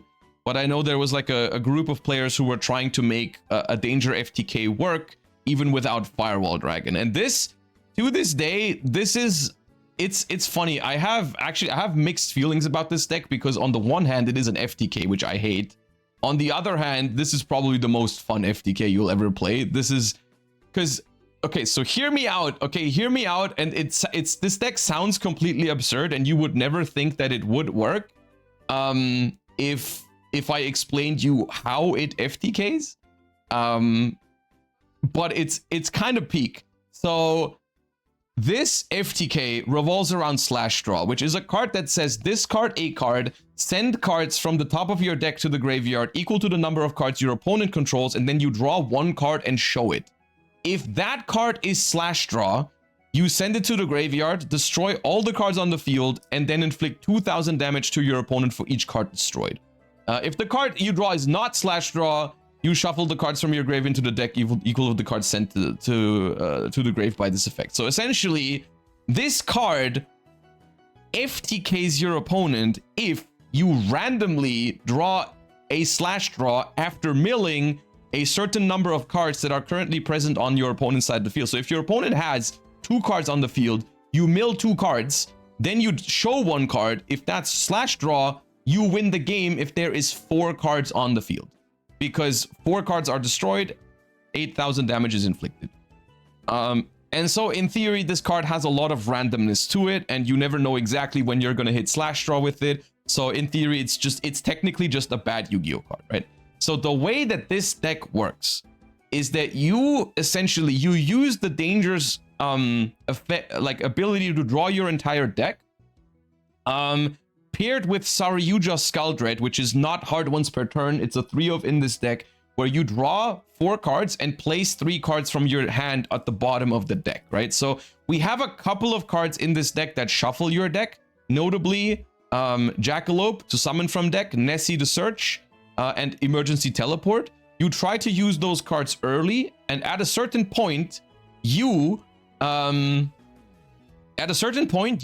draw. You never shuffle. You draw your entire deck, and you remember the order of your deck in which you've put the cards to the bottom with Saryuja Skuldred, so you know exactly where the Slash Draw is. If you can remember, like, the bottom 9, 12, 15 cards of your deck, because you can loop Saryuja back to your extra deck and do it again. And then when you know where the Slash Draw is, you can calculate, you know, based on the number of cards on the field, the number of cards that your opponent controls, when you have to activate the Slash Draw to hit the second Slash Draw and win. Which is very fun when you do it. It's like the pinnacle of, like, I don't know, it's a super interesting FTK that emerged. At the same time, of course, at the end of the day, it is an FTK, but like still, it feels like when you watch like a movie and they're like counting cards in a casino, which is like obviously not something that they want you to do there. So you're kind of like the unwanted guest who's doing that right now. But it's kind of like, it's kind of awesome. but it still, of course, is kind of, it's kind of crazy that that actually worked. And so yeah, I played this deck at YCS Milan. I got top 16 with it. It was really fun to play, and once again, it had the same thing as in the previous format. Like, there was a couple decks in the format that were just like making completely okay, because Goki was gone, right? Goki was gone without Firewall. So the decks in the format, most of the other decks were making like literally weenie endboards. Like, people were going Shizuku Pass, Colossus Pass, Licorice Pass, or whatever. Like, it was literally a relatively fair and low ceiling format. There was Rongo FTK, which I cited, I think, Cherries and some other hand traps for. This is not my side deck at the time, but like, you know, there was a couple of combo decks in the format, but a lot of the decks were actually making relatively fair endboards, and this deck just walked over them. You literally, your opponent goes Shizuku Pass with 2 Widow Anchors, you walk over them. It's completely irrelevant. So I distinctly remember at that YCS that I taught with this deck, I lost more than half of my dice rolls, as I usually do. I think in Swiss, I won like 3 or 4 dice rolls at that YCS, and it didn't matter. Because this deck was just like, go first, FTK, go second, your deck is still really good. Yeah, so that was still a problem.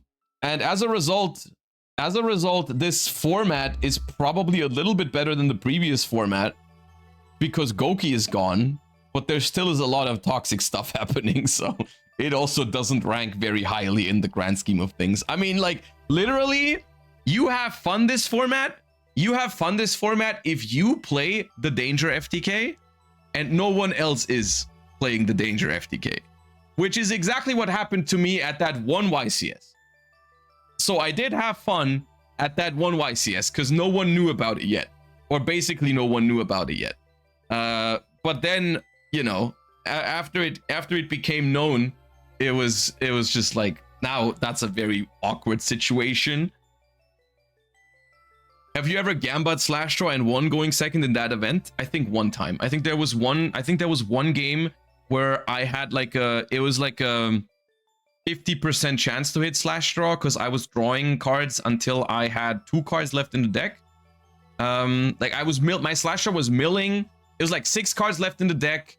And I didn't know where the slash draw was, and I was milling 4, and then it was like, if the last card is slash draw, then I win, and then I lose. If the second last card is slash draw, then I win. Something like that. I don't remember exactly, but yeah. Okay.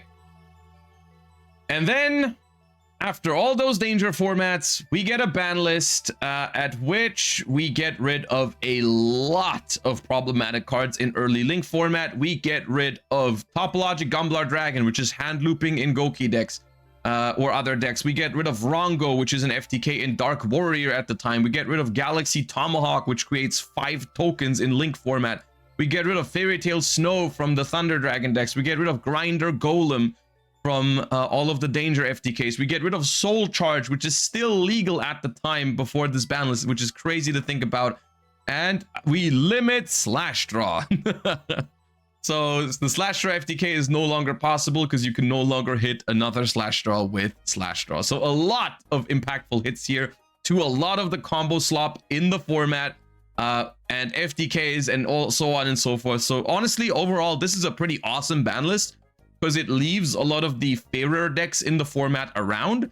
It just addresses a lot of the toxic stuff in the format. So this is a pretty good ban list, I would say, in hindsight. They brought back Cyberstein, which was a little weird. So as a result, I actually remember people were messing around with Cyberstein FTKs, like as a replacement for Slash Draw in Danger decks. People were trying to like draw their entire deck and then summon Cyberstein and like equip it with the equip spell. There's like a way, look, you like make it psychic, and then there's a way to like make your psychics be able to like use their effect without paying the life points costs. People were messing around with that. However, like the thing is, like, they did not only limit Slash Draw, they also got rid of a lot of other tools in the Danger deck.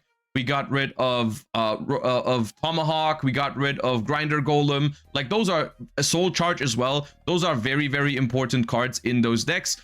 And And like, you might think like, oh, one of Soul Charge isn't a big deal, but for danger decks, it was actually super consistent to have access to Soul Charge because you draw your entire deck. You can even get it back from the graveyard. Like, there was literally lines where you would like mill the Soul Charge and then get it back somehow. Like, there was a lot of crazy shit you could do. So yeah, but it is another format where Reprodocus shows up and makes it scary. So I think Reprodocus to this day is a very ban-worthy card that they haven't touched yet, but still, the very harsh hits on a lot of the danger and Goki and FTKing Dark Warrior stuff leaves us with a pretty solid format that is the beginning of one of the greatest eras of Link Yu-Gi-Oh, in my opinion, which is the early 2019, the beginning of something that is later on referred to as TOS format. This is not TOS format yet because I believe we are missing the O, we are missing the Orchist so far. But this is essentially where Salamangreat comes out. Thunder Dragon has its time to shine. People are playing some Lunalight with Dangerous still, which is a pretty strong combo deck at this time that is still trying to turn skip people with Azathoth. So not everything is great yet, but it's getting significantly better from previous years. We have Sky Striker in the mix, which is now getting access to Hayate and Kaina, which is in some ways a little bit of a problem in and of itself, because I believe, and please old heads correct me if I'm wrong, but I think we are around this time where we got the new time rules. The new time rules at that time, the time rules that have recently been replaced. I don't know, I think it was in 2018 that we got those, so slightly before this format. But essentially, it's like now we have the new time rules in effect where the game ends immediately, right? When the time is called, or like end of phase rather. We have the end of phase time rules with the life points. And so cards like Hayate and cards like Kaina, who have maybe even been made for those time rules or with those time rules in mind, are a really good tool for Sky Striker to just cheese random wins in time by gaining 100 life points with Kaina. As an example, also Trickstar was a deck that was really good with those time rules in the previous year. But yeah, that was a little annoying. But still, overall, this format has a lot of cool stuff going for it. It is an early iteration of TOS format. As a result, I think it is pretty solid, maybe around here. But it does get better. Like if I would recommend someone a format from 2019, it wouldn't be this one. There is better stuff happening afterwards. So we'll talk about that in a second. So the next format is called Thunder Dragon format, and this should be releasing we've got more bans here. Dark Matter gets released and then insta banned. Summon Sorceress gets banned. And I believe Kagari gets limited here as well. Yep, Kagari limit is a pretty big hit to Sky Striker because it ruins the deck's like longevity and grind game. It still is a solid deck in this format, but mainly I think it is very dominated by Salamangreat and Thunder Dragon. I think Salamangreat ended up winning the European Championship this year with Gabriel Susi. Jesse won a YCS with Thunder Dragons. I believe the NAWCQ was won by Danger Thunder Dragon as well. So lots of Danger Thunder Dragons in this format. I do think this format already has Orchist, but it is not yet TOS format, if I remember correctly. But this format was fun. And I'll throw it in solid. Getting very long this man. I'll throw this one over here, but I think it gets even better here. Because at this early stage, I think there's a little bit of an imbalance going on towards like some of the more combo heavy decks of the format, like mainly because at this point, a lot of the danger part hasn't really been addressed yet is the thing. And this ban list starts addressing some of the dangers because like so far they got rid of the FTKs that some of the dangers were enabling, but it just turns out like dangers are really, really good cards in general. And drawing your entire deck or drawing half of your deck with dangers is a really good concept, even if you don't FTK. So a lot of the dangers were just making a lot of strategies way too explosive and way too strong. And this ban list does a little bit of a first step towards countering this. We ban the Phantom Knight's Rusty Bardiche, which is a very common card in combo decks at the time. We limit Multi-Faker to hit Altergeist a little bit. We hit Salamangrate Gazelle for the first balancing towards Salamangrate alongside Salamangrate Circle, which actually makes the deck kind of weak. But we also limit Multi-Roll and Trickstar Light Stage, and we semi-limit a lot of the dangers. Semi-limiting the dangers was a relatively big deal, but not that much, because you could still play a lot of them.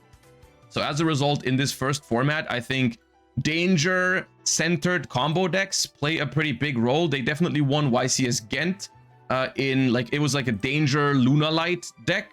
But there still is a lot of danger Thunder Dragon in this format. But Luna Light is actually a pretty good deck in this time as well. So it's that, which is why it's called Luna Light format. There's a lot. Essentially, this ban list addresses the dangers a little bit, but it addresses all of the mid-range decks way harder. Like we're limiting Altergeist Multi-Faker. Salamangrate gets a pretty big hit. Sky Striker gets another pretty big hit with Multi-Roll to 1. Kagari is already at 1. So it's rough out here to play mid-range decks in this format. There's a lot of combo stuff going on. Still, compared to other combo decks or other combo formats, this one isn't the worst.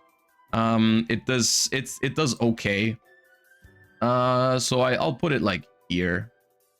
Bottom of this tier, I think. Could be better, could be worse.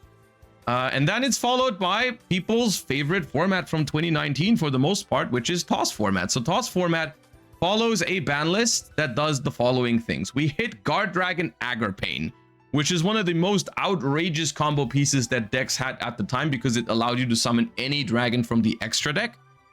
So that was one of the main things, how like Danger Thunder Dragon combo piles worked, was just tutoring out crazy stuff from your extra deck with Agripane. Nightmare Mermaid gets banned here, which is a big hit to Orchist, as well as just like Nightmare Ibli locking in general, which was really annoying. Which essentially, this was the first iteration of like Moon of the Closed Heaven memes, where like any two monsters, it was like there was a huge era of any two monsters make anything meme in 2019, because any two monsters was Orchist combo. So like whenever you would look at two things, you would say like, oh shit, that's Orchist combo. So yeah. And then we have Widow Anchor further going to 1. So like at some point, like almost the entire Sky Striker archetype was on the ban list, but Engage wasn't yet. So Engage is still at 3 in this format.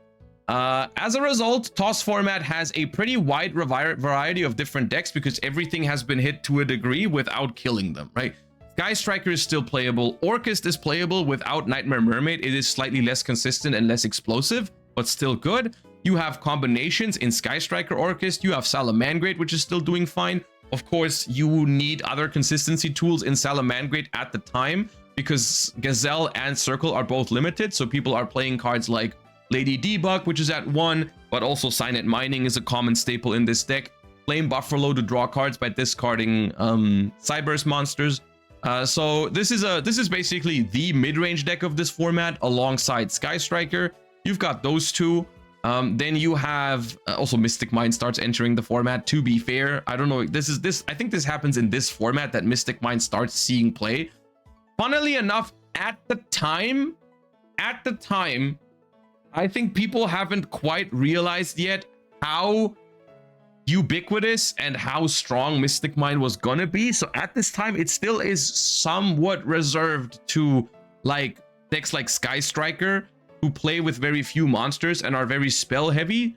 But Mystic Mind is going to start making a huge impact on Yu-Gi-Oh formats in future, like, of course, future years.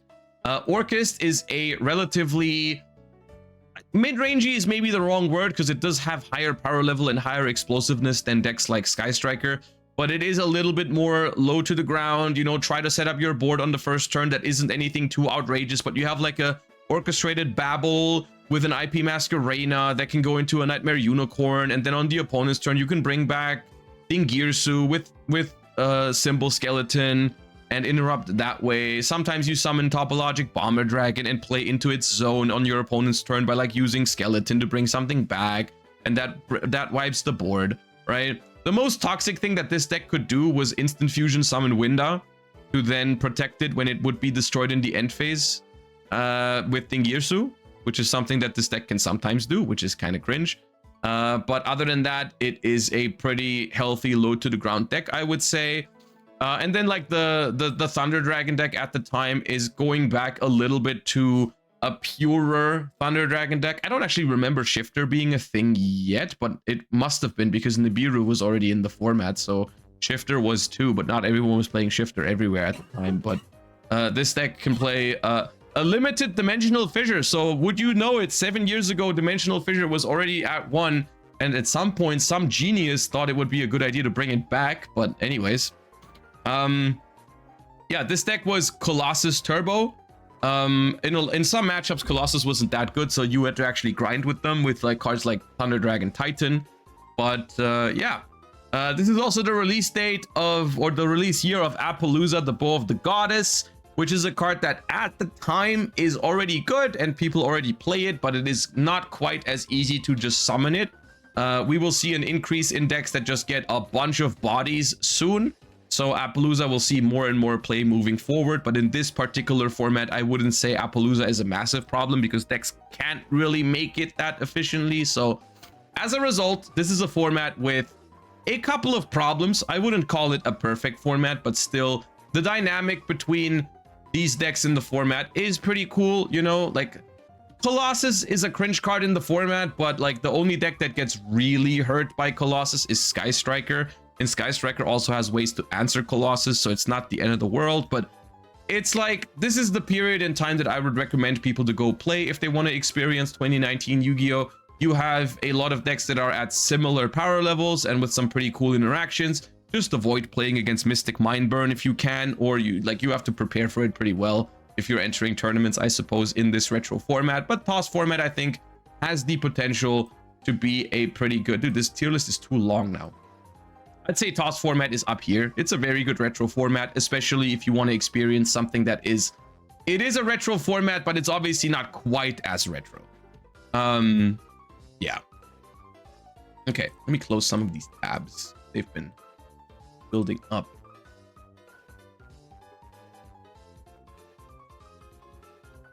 And then we are entering early 2020 format. Following TOS format, we have a ban list that goes pretty harsh on a lot of the decks in TOS format. We have the following things that happen. We have the banning of Thunder Dragon Colossus. We have the banning of Salamangreat Mirage Stalio. We have the banning of Harp Horror. So basically a huge middle finger to all the decks in TOS format. We finally get rid of Outer Entity Azathoth as well, which is a big deal for the combo decks. And we ban Engage. So essentially, Sky Striker, murdered. Thunder Dragon, murdered. Salamangreat, murdered. Orchist, murdered. So everything in TOS is gone. TOS has been eliminated. They removed TOS format from the game, essentially. Salamangreat won the first YCS in this format. Salamangreat arguably is the deck that walked away the best from this because Mirage Stalio was the least important card, of course, because like you can't play Sky Striker without Engage. You can't play Orchist without Harp Horror, but you can theoretically play Salamangreat without Stalio. So yeah, maybe, I don't remember exactly. Maybe people did try to still play it, but yeah, we got Nessie limited now. Pancratops makes its way onto the ban list. Diagram is limited now, 3 years too late. Card of Demise gets limited. Sekka's Light gets limited to hit some of the Danger Thunder decks. Reboot gets limited. Kagari goes back to 3 because Engage is now banned, so that doesn't really matter, to be fair. And yeah, as a result, we usher in a new format that I'm not entirely sure, like, what the, like, even the best deck in this format was. This was a relatively short format because, it also, like, this is interrupted by COVID, I believe, this format, right? Like, this is the format that, this is the early days of COVID. So we have like a short period of time. I know, I remember the Shaddoll structure deck coming out. So people were playing like Shaddoll Invoked. The introduction of Magician Souls. Oh yeah, Spiral also came back into the format at some point in early COVID era. So I think this format had like Spiral, Shaddoll Invoked, that kind of thing. But yeah, it's a weird era that I don't actually... I've never went back and replayed it. It is YCS Utrecht format. Yeah, I think Spiral in hindsight. It also isn't this part of Extravagance Spiral? Isn't this the one where like technically Extravagance Spiral was really good, but like infinitely expensive because of Pot of Extravagance being Pot of Extravagance was an expensive card, but as a result, you also needed like 3 Appaloozas and so on and so forth. So yeah. I mean, the thing is, like, literally, I remember playing Shadol at YCS Utrecht, and Shadol was good because going first, Winda was basically unbeatable for most decks. So that's not great. I don't think this format is that good. It probably goes... I think especially, like, from someone who has very nostalgic, like, memories of TOS format, I think this format is so much worse than what we had beforehand, right? Like, trading all of the TOS format decks for like Shadol with Winda and Extravagance Spiral, I don't know. But the good news is, I guess, for enjoyers of this format, is that it only gets worse from here. And this is something that, you know, I actually haven't played much during COVID. But this is Adamantipator format. And for some reason, you know, typically if a retro format is popular, then the format library website has a bunch of info on it and a bunch of deck lists. For some weird reason, they don't have many deck lists on here, which is odd. I can't imagine a reason why Adamantipator format would not have a huge like retro format player base. Yeah, I don't even know. The idea is just rock slop, summon crazy like boss monsters, right? Like this is just spit out Appaloosa and then block dragon, search whatever, and summon like probably Naturia Beast in the mix and all of that. Like the Halka Fibrax at some point releases in this era, I believe. I don't think it's out yet. Maybe it is. Boakimeru Guardian, Union Carrier equipping the Buster Whelp thingy. Oh, Hulk is out. Okay, nice. Yeah, awesome. Yeah, no, this is probably like here, absolutely here. And that's followed by Infernoble format, which is the same, but instead of summoning rocks, you are now summoning warriors. And instead of banning Halka Fibrax, we banned Jet Synchron and Mecha Phantom Beast O-Lion. So in this format, we do fun things like Halka Fibrax Link Cross. We do fun things like sending or getting access to Smoke Grenade of the Thief and hand looping your opponent. Yeah, no, COVID era Yu-Gi-Oh is something you should never go back to. Yeah. And then we have the release of Virtual World and a ban list that now bans the Buster Whelp. And still doesn't ban Halka Fibrax, but instead bans Link Cross, bans Smoke Grenade of the Thief. I think overall during COVID, I feel like we got smaller ban lists.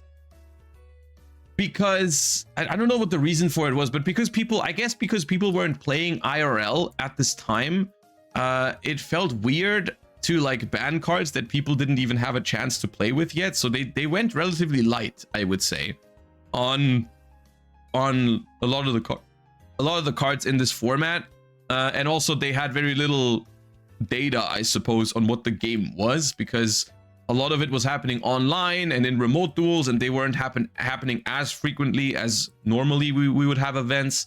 So it was all moving very slowly and more of a drag during this format. And it's like, if this was a good format, then it wouldn't have really been a problem, but the formats just weren't good. Like all of 2020, early 2021 is just make a board, win with that board. Virtual World format is no different really. It's just like, I would say this format is a little bit more acceptable than the other two, but Virtual World at this point summons VFD, so it can't be much better than what we had beforehand. So this is just, we're swapping the Block Dragon Turbo with the Infernoble Turbo to now the VFD Turbo. Yeah, so not a great time. Wasn't Virtual World also bricky as hell? It did definitely have a couple of brick hands. Yeah, it was not the most pleasant to play. Yeah, and then we have the banning of VFD. We have the banning of a card that I still can't fathom how they ever thought it was a good idea to make it, because this card says this card's Exceed Summon cannot be negated. When Exceed Summoned, your opponent cards and effects can't be activated, and detach an Exceed material, your opponent's cards and effects can't be activated this turn. That's a quick effect. Awesome. Good idea, whoever made that. So they banned that too. Union Carrier is banned now. So, you know, we do address some problems on this ban list. As a result, this format, I was mostly watching it at the time, like remote duel formats.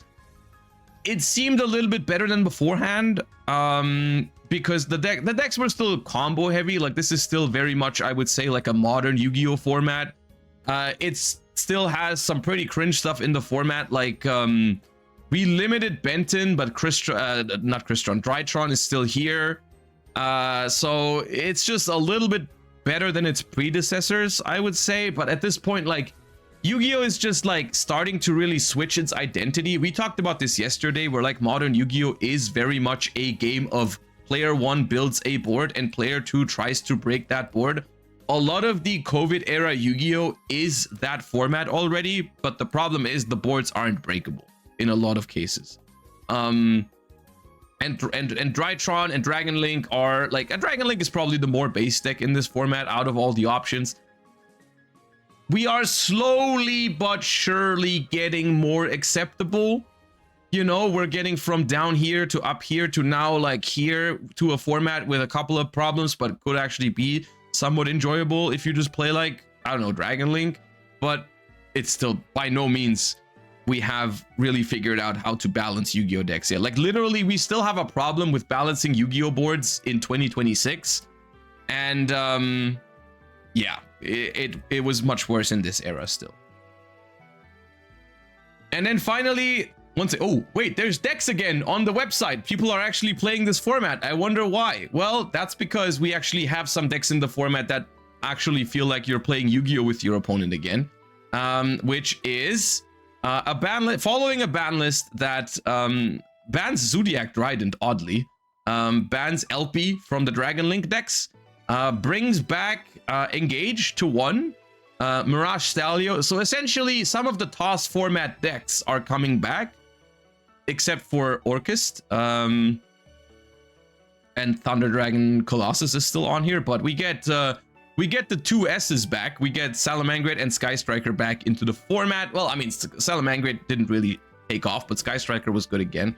And also we introduced a couple of lower to the ground combo decks that are still by all means combo decks, but they are a little bit lower ceiling than some of the stuff we had previously in decks like Prank Kids, in decks like Tri Brigade, and in decks like Virtual World, but without BFD, right? So we have a little bit lower of a ceiling format at our hands here, which in return, really fun. You know, it's crazy how good Yu-Gi-Oh can be when the player going first makes a board that the player going second can reasonably beat. And this is a lesson that this format teaches us, because all the formats beforehand are essentially unplayable compared to this one.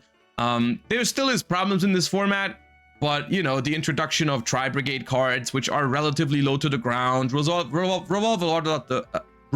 a lot around the normal summon to make anything happen, and the end board pieces for a Tri Brigade deck are relatively fine. You know, you've got like a double Dragon Lords, you've got a Tri Brigade Revolt to get a banish and stuff like that. You have solid follow-up.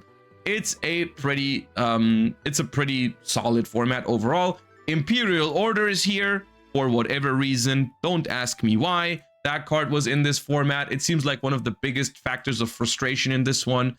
Appaloosa is still legal, and this deck actually can make it, not super inefficiently, so that's also really strong. But typically, like, you know, the way it goes is like Appaloosa can like negate a Keras effect or something, and then you can attack over it if it's not protected by Revolt. But yeah, it's not the perfect format, but it's not bad. Prank Kids are here, which are just a very efficient one card combo deck. We do not have the crazy Verte package yet. I mean, Verte is here, but we don't have, I think this is before Dragoon was made, and definitely before DPE. So Verte isn't as big of a deal here. This is just like summon a Prank Kid, get your end board, play non-engine. This is a very this is a very modern Yu-Gi-Oh approach to a mid-range deck, I suppose, for this format. Yeah, it's overall all right, I would say. I think it could be, for people who played during this era, it's probably going to be a fun experience with nostalgia for 2021 Tri-Brigade format. Dragoon was legal? Oh, okay, but it was bad. Fair enough. I would have expected a deck like this one to actually play it if it does play Verte. But okay. It is something we're definitely going to see more often in other formats. But yeah, then we have a format in early 2022 that is called Bird Up. And this is still a remote duel format, but this is when like we are slowly but surely approaching IRL Yu-Gi-Oh play again.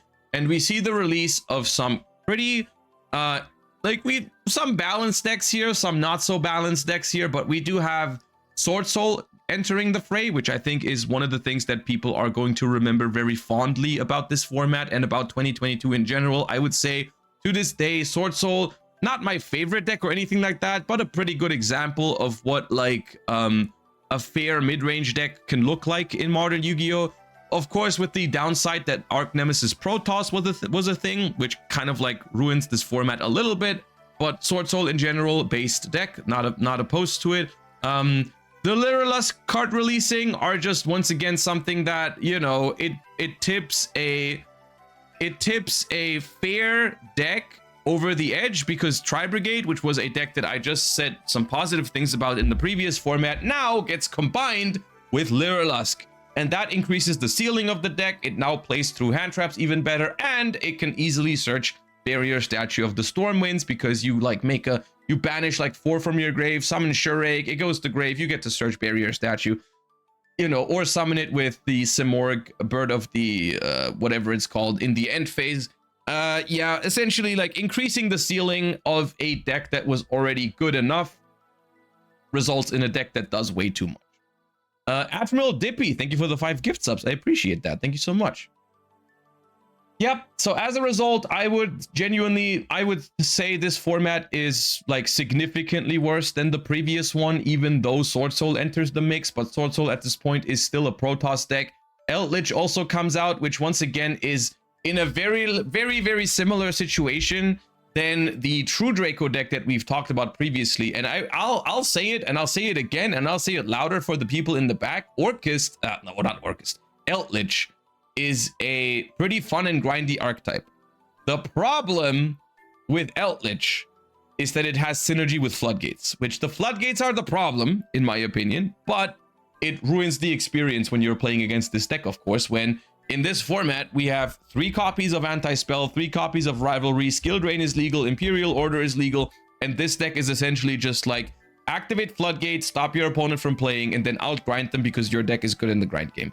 So, what could have been a really awesome concept was completely ruined by Floodgates existing, and this is something that's going to follow us all the way through 2022. 2022 is essentially where they start getting better at designing archetypes for the context of modern Yu-Gi-Oh! We're gonna see a progress here throughout the years that are following here. Like, we've just seen a bunch of years where the decks were making disgustingly strong combo decks, and people are sick of it, all right?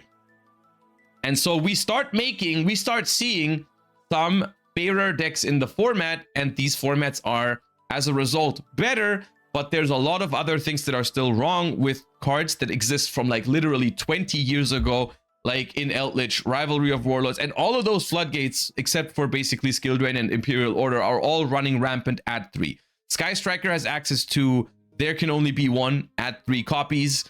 We have Sanctum for Scythe, we have Rivalry of Warlords, we have Skill Drain, we have Imperial Order, we have Protoss, so we have Mystic Mine still. So once again, it is something that is happening in Yu-Gi-Oh! Relatively frequently, is when the archetypes are fine, the problems are usually in the non-engine.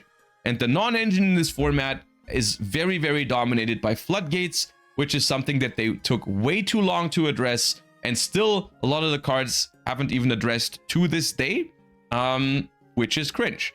So this format, I think, goes here. because it could have made for fun gameplay if Sword Soul didn't have Protoss, and if Eldritch didn't have that floodgate, and if Sky Striker didn't have that floodgate. Unfortunately, the reality is all of those decks have those floodgates, so it is a format with a glaring problem because of that. All right. And then we enter the something they call Phoenix format here, which is April of 2022, which is the release of Bode, I believe. Burst of Destiny, I think is what it's called, the one that had DPE in it. And this is something that at the time I didn't like, even though this is a perfect example, in my opinion, of a relatively diverse format that I didn't like. This is where paper play really returned. This is like the first national championships I go to after COVID and stuff like that. And this is something that, like, even though there's a lot of deck diversity here, and even though the individual decks in itself, like, often don't do anything too crazy, this deck or this format is basically just 10 different flavors of turn skipping. Sword Soul, Protoss. Fluandereeze, Barrier Statue of the Stormwind. Eldritch, every single floodgate in the game. You know... Prankits, Rose Dragon Adventure, Scythe Locking. Despia, probably the healthiest in the mix, didn't really do anything of that nature. However, there was also a lot of generic traps still in the format, with like D-Barrier in every single deck, because Sword Soul only synchros, Despia only fusions. So like every single side deck in this format had like D-Barrier. A lot of decks had like other random floodgates. Eldritch was there, Flu was there, Shifter was there. It's just, yes, this format has deck diversity, and the decks themselves like were fine, but man, is this format ruined by floodgates. It is just every single deck is a different flavor of trying to skip your opponent's turn. Mystic Mine is also a thing in this format. So yeah, it's once again same thing. Like, this is essentially, the archetypes here are fine, but the floodgates, man, the floodgates, oh my god, it's just not right. And it's this is a very common trend. We've seen this. I mean, okay, Imperial Order is gone now, but for the most part, like, we just see time and time again how like they keep addressing like the engines in the game. They keep addressing like certain problematic combo decks. Protoss is banned on this ban list, but I think this is oh yeah, no, the Sword Soul, oh yeah, no, you're right, my bad. Sword Soul doesn't have Protoss at this time anymore, but Sword Soul is like the deck that plays all the other floodgates in it. Yeah, my bad, I did Sword Soul dirty. Sword Soul didn't have Protoss, I think, at this nationals, but Sword Soul was like the deck with the most non-engine space, and all the non-engine was like D-Barrier and so on and so forth. Anti-spell, oh yeah, anti-spell, I forgot about the anti-spell. Yeah, Rivalry was good in Sword Soul. Yeah, that's why. But at this point in time, Sword Soul was no longer doing Protoss. Yeah, my bad. Yeah, it's not a great format, and they started getting rid of some of the floodgates, but nowhere near fast enough. So yeah. Then we have a format that they call Despia format, which is the NAWCQ 2022, which I think is a format that I didn't really actively play, because our European championship in 2022 was after Power of the Elements, and their national championship was before Power of the Elements. So this is a relatively big ban list, where they ban Auroradon, they ban Verte, they ban Prankits Meow Meow Mew. So a lot of extra deck tools are being banned, and also, wait, they bring back Jet Synchron, but they still haven't banned Hulk yet, which is funny. Red Rose Dragon gets limited for like the kitchen sink decks. Hulk Firebags gets limited, crazy work. Shooting Riser gets limited, crazy work as well. Not the greatest ban list overall, but it does ban some powerful link monsters. I can't say much about this format. It's got to be a little bit better than beforehand, like, but slightly above. Because once again, we're not addressing D-Barrier. from this point on, it still takes like 4 years for them to address D-Barrier. We didn't address Rivalry, we didn't address Skill Drain, we didn't address Scythe even yet, I don't think. Yeah, Scythe is still here. So not a good ban list at all at this time. But luckily, it's followed up by another really, really impactful set, probably the most impactful set of 2022, which is Power of the Elements. This is like the post-COVID era most impactful Yu-Gi-Oh set, I would say, because it introduces Sprite and Tearlaments for the most part into this format. And this is most importantly, this is Sprite and Tearlament format before Ishizu tier. So this is just like just basically getting rid of a lot of the toxic stuff in the previous format by power creeping it. So we do have more powerful decks than before, but the way that these decks interact with each other is more healthy than beforehand.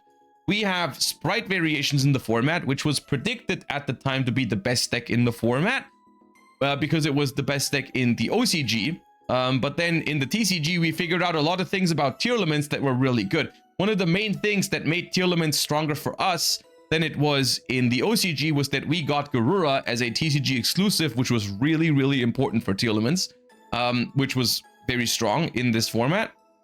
So essentially, this format is like a... In the beginning, it's like a format of Sprite versus Tier versus Rogue, like a triangle like that. And later on down the line, we get some new decks into the mix for like the Runic cards, for example, like make for Runic Sprite to exist. To me, this is when like Yu-Gi-Oh starts getting better again after like COVID. I would say like if this never happened, then I don't know how much I would have enjoyed it. Like I do think that Power of the Elements was a really good set for the game because, like I said, I didn't really enjoy the dynamic beforehand. This is not a format without problems. It does have Mystic Mine.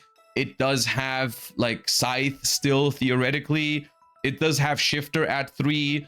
It's not perfect by all means, but the level between like it's before Tearlaments is completely overpowered with the Ishizu cards. So I did have a good time. I did have a good time in this format. I like it. I think it goes somewhere around it's not more favorite. I don't like it more than Dragon Rulers. Here. And here, address the beat cop. Okay, yeah, that was a fun thing I did at the European Championship that year. So essentially, the way this format worked was Mystic Mine was a card that was being played a lot. And one of the main things that people did, in especially Tearlaments, to not get decked out by Mystic Mine was just one out somewhere in your deck. You needed like one out somewhere in your deck to out Mystic Mine in order to win the game. And what people did in Tearlaments was they typically played one copy of, what was it called? Galaxy Cyclone. Galaxy Cyclone was a common card to be played in Tearlaments because you could draw it or you could mill it. And if it's in your graveyard, you can banish it to pop Mystic Mine and then attack for game. Once per duel, basically, right? So what I did at the European Championship was I played Mystic Mine Sprite. And I summoned Beat Cop from the Underworld, which is a Link 2. It's a Link 2 that tributes itself to place a counter on a card, and that card is then protected once. And because the standard, literally everyone was playing exactly one out to Mystic Mine in their deck at that European Championship, what I did against Tearlaments was I let them make their board. I didn't care. I summoned Mystic Mine. I summoned Beat Cop. I tributed my Beat Cop. My board was empty. And then I watched them deck out because they didn't have enough ways to out the Mystic Mine. So I made it all the way to top 8 at the European Championship that year with Mystic Mine Sprite, which of course, I mean, it's a freaking toxic way to win, but it was a fun innovation. I was proud of it at the time. I was very proud of discovering it. It was one of those instances where I was just like scrolling the database at like 3 in the night and I found Beat Cop and I thought it was a genius idea, and I think it was. I think it was a good idea.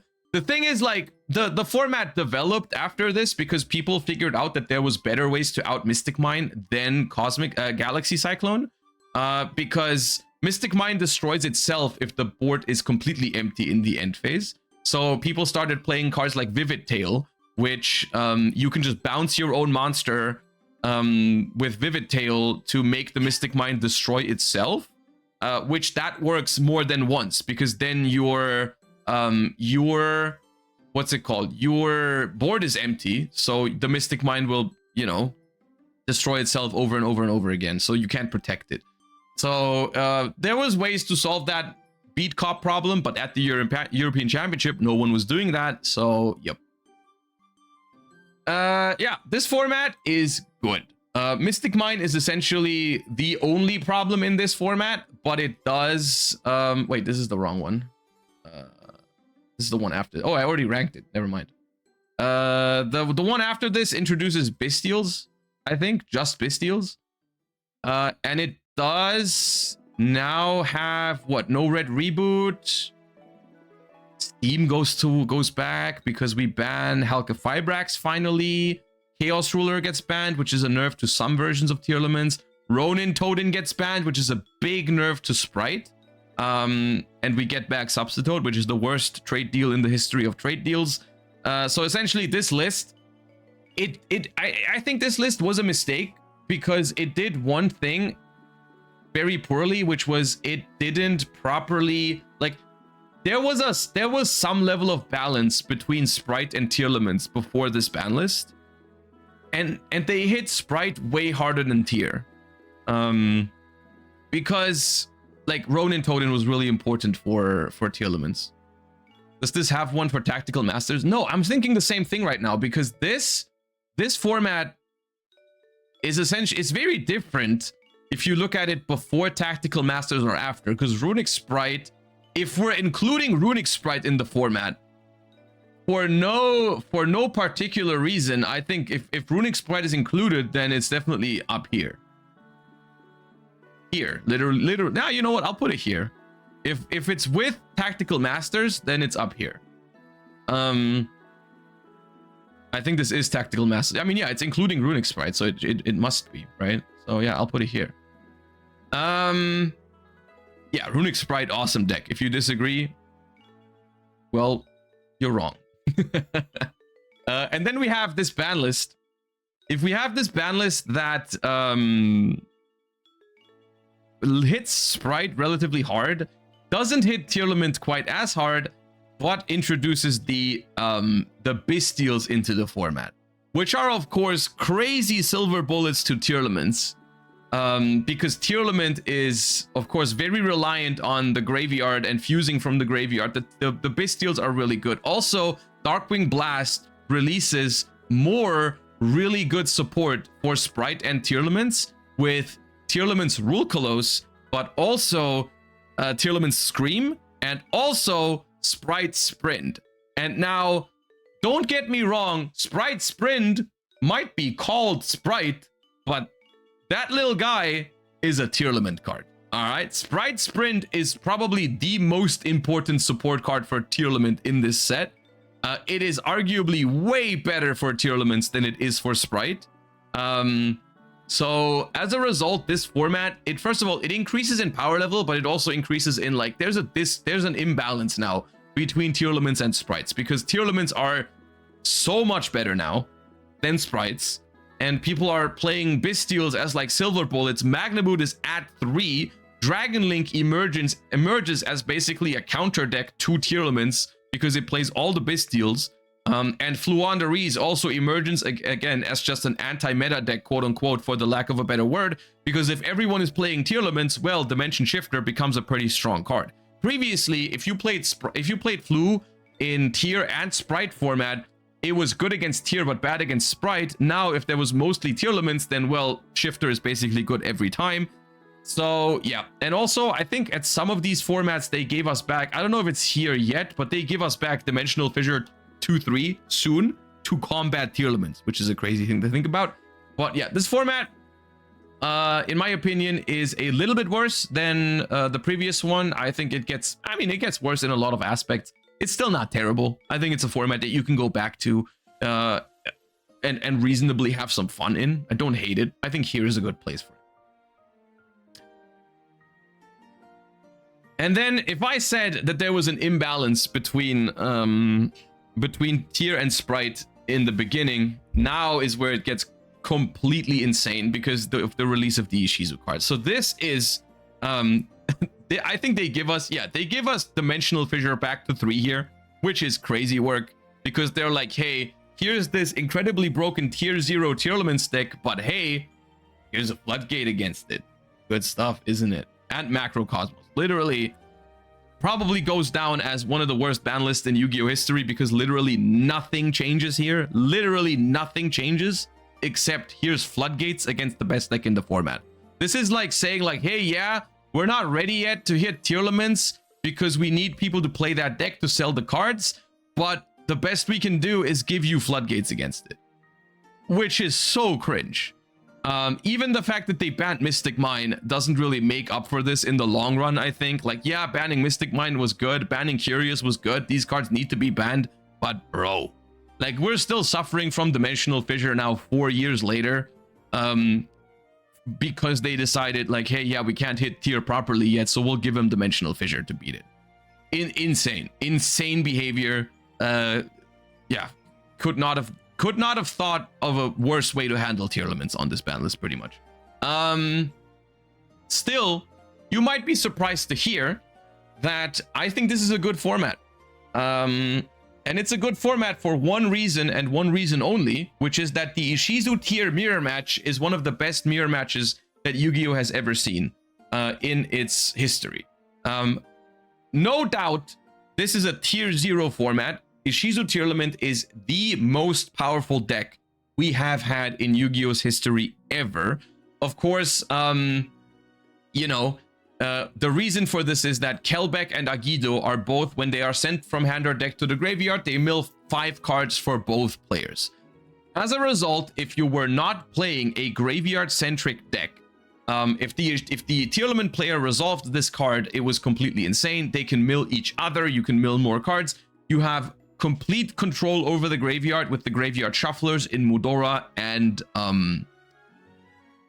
Keldo. They can banish themselves and return 3 cards to the deck, so the deck never runs out of gas. It controls the graveyard to an insane degree. It is insanely consistent because all of the Tearlament names are at 3. The only way to even slightly counteract it is cards like the Bestials, which they play themselves for the mirror match. Still, the thing is, like, this deck is incredibly overpowered, but the format or the mirror match is so good because both players are playing at the same power level. Both players are operating at the same level, and using the millers is actually like skill testing because you're not only milling 5 cards for yourself, you're milling 5 cards for your opponent. It is a surprisingly good mirror match, even with the Abyss Dweller involved. Yes, like sometimes Abyss Dweller ruins a game, but most of the time the mirror match is really good.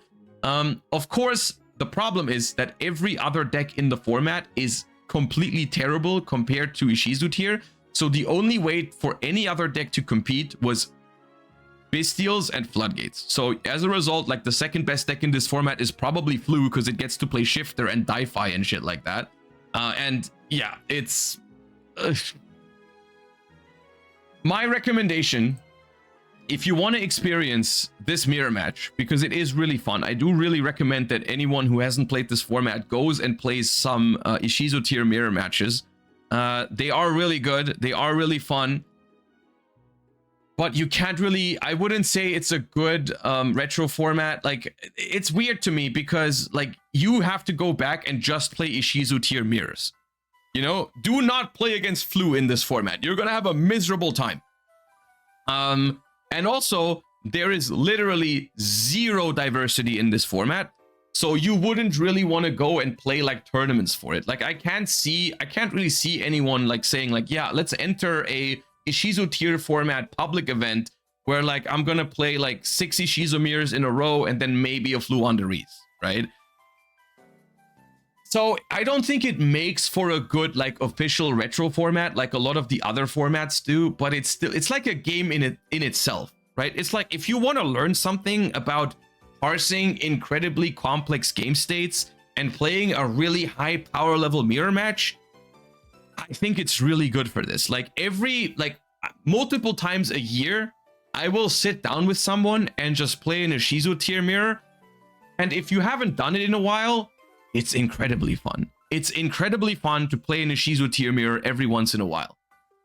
Doesn't make for a top tier retro format, but still, it is something that I would recommend for people to do and really like try and experience this if you haven't done this yet. Which is all there's to say about this one. Like, and this is also, I think that's a lesson sometimes about Yu-Gi-Oh formats. Like, even a format can be good, and it can still be good for it to end eventually, right? Like, this is something I felt at the time as well. Like, yes, I acknowledge, like, yeah, the Ishizu tier mirrors at the time were good, and I played Ishizu tier at a couple of YCSs. I did well at a couple of YCSs as well. I topped a bunch of YCSs with Ishizu tier. I had a good time in the mirror matches. There was a lot of skill in the format, but eventually it's time to move on, right? Because we can only have, like, at some point, Yu-Gi-Oh is a game that lives off of things changing every once in a while.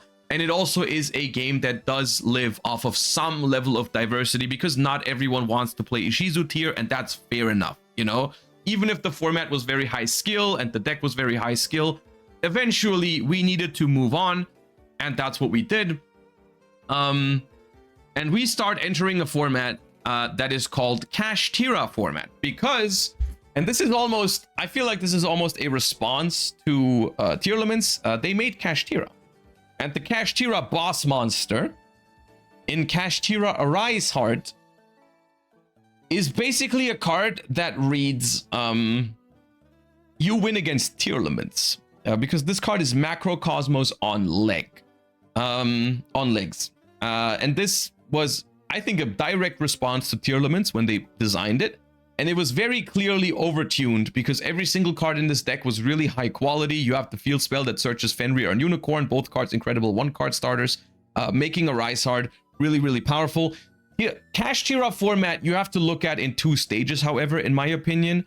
And like, it didn't work. Tier still won Leon. I mean, yeah, okay, so the time, it was the following, like, time frame, okay? Like, the timeline was as follows. Cash Tira was released, I think, in Darkwing Blast, right? We got Bystials and the first wave of Cash Tiras, but that was before a Rise Heart. And at that time, Cash Tira didn't do anything.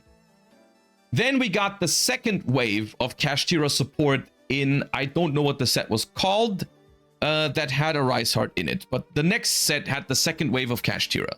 That was before the ban list that banned Kid Kalos. Photon, yeah, maybe Photon Hypernova. So in the beginning, I remember this very vividly. The Cash Tira came out, and essentially in full power Ishizu tier format, Cash Tira was literally Fluandereeze, but with different skins. It was just an anti-deck with Shifter against, like, Tier Elements. Instead of summoning a Rise Heart, or instead of summoning the barrier statue to lock the opponent, you summoned a Rise Heart to lock the opponent.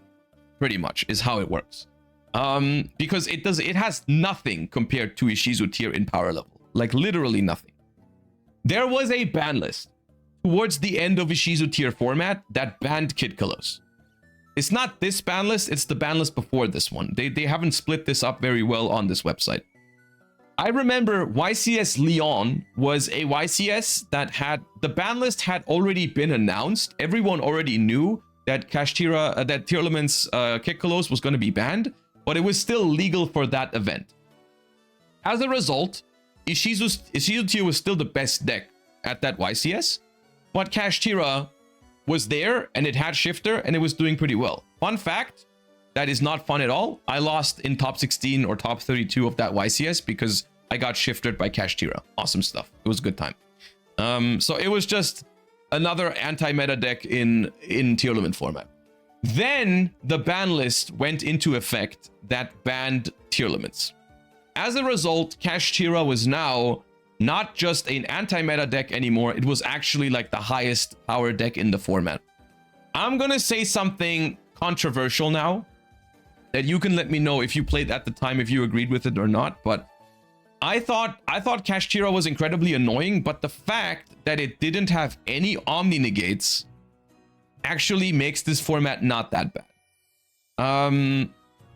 Playing against Kashtira was much more manageable than playing against a lot of other previously oppressive decks in the format. I still don't think it was a fun experience to play against Kashtira, because you were forced to play a lot of outs to a Rysart, and you were forced to draw outs to a Rysart, which is not a desirable mechanic. But at least there was a realistic chance to beat Kashtira. Like, it was a very breakable deck. It was a very breakable deck. I think that is hard to disagree with. However, there was still a lot of like downsides of this format. You still had to draw the out, otherwise you were destroyed, and also Shifter existed still. I'll play against Baron Savage before I play versus a Rysart again.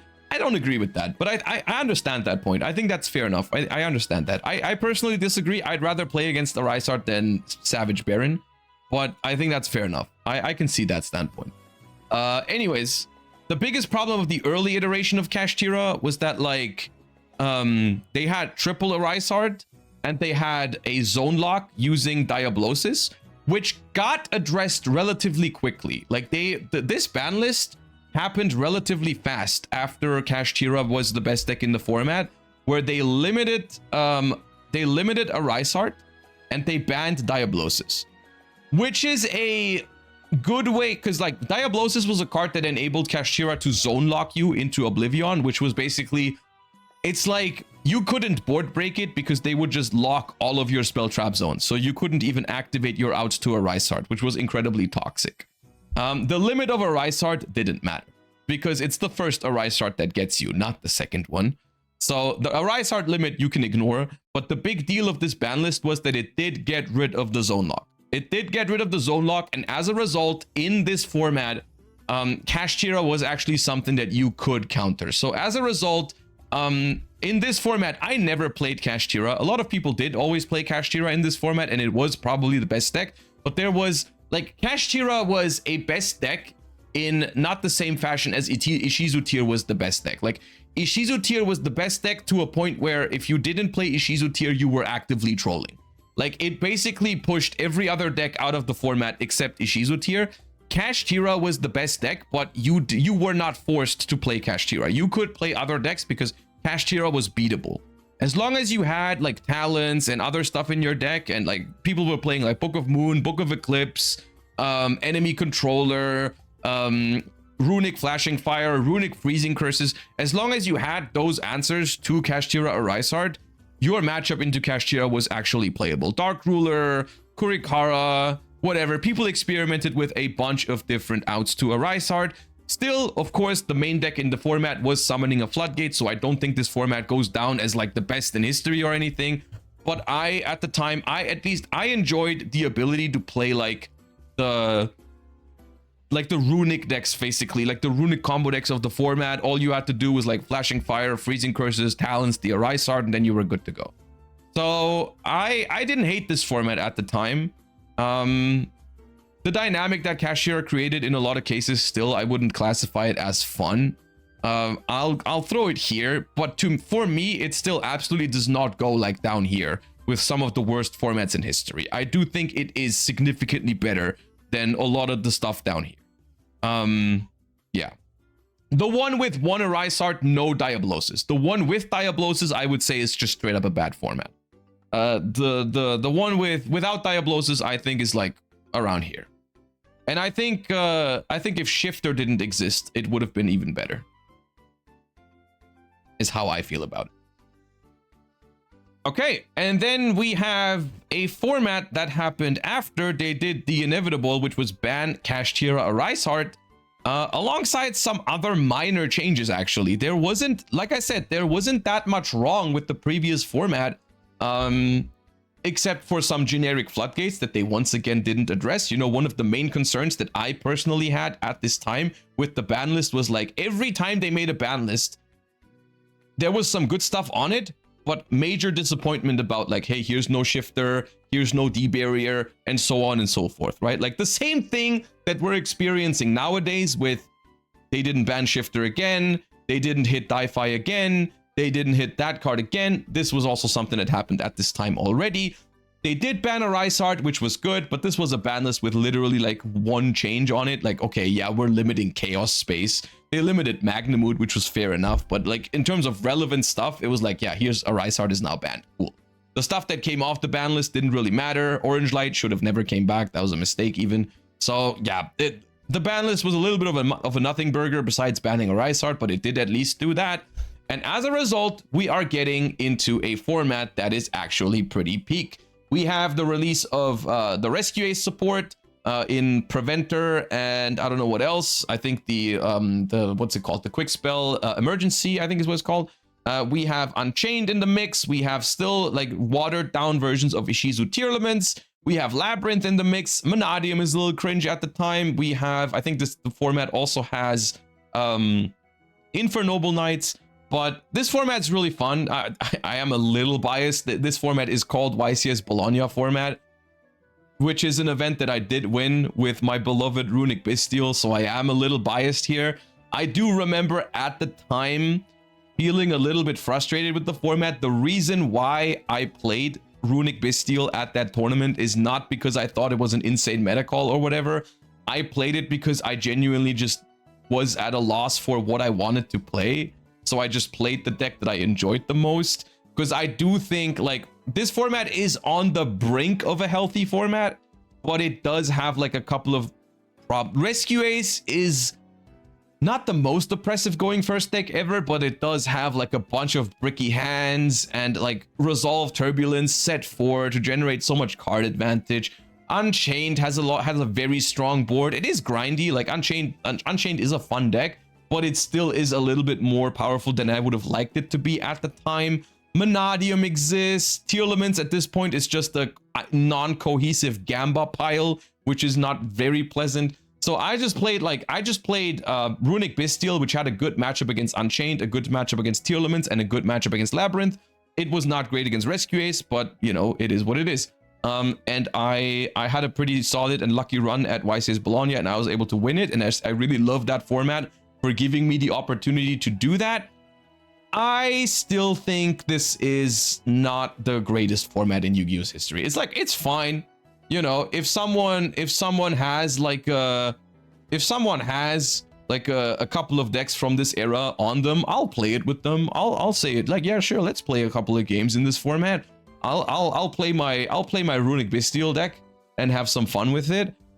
But it's not comparable to like the stuff up here. It's not a, it's like, I think people are a little bit like blinded by nostalgia for this one, because it is a lower power format compared to what we had previously, right? Like, because put yourself into the situation of the Yu-Gi-Oh players in late 2023, right? Like we're coming from a period where Ishizu Tearlament was so dominant, and then Kashtira was so dominant that like experiencing the ability to choose a deck again essentially is pretty cool, right? Like you're no longer forced to play that one deck. I mean, you weren't forced to play Kashtira either, but this is the first time where it's a more balanced format in terms of the number of decks that you can realistically play compared to the Kashtira formats and the Ishizu Tearlaments formats, right? So I think that's why a lot of people remember it very positively, because it gave us deck choice again.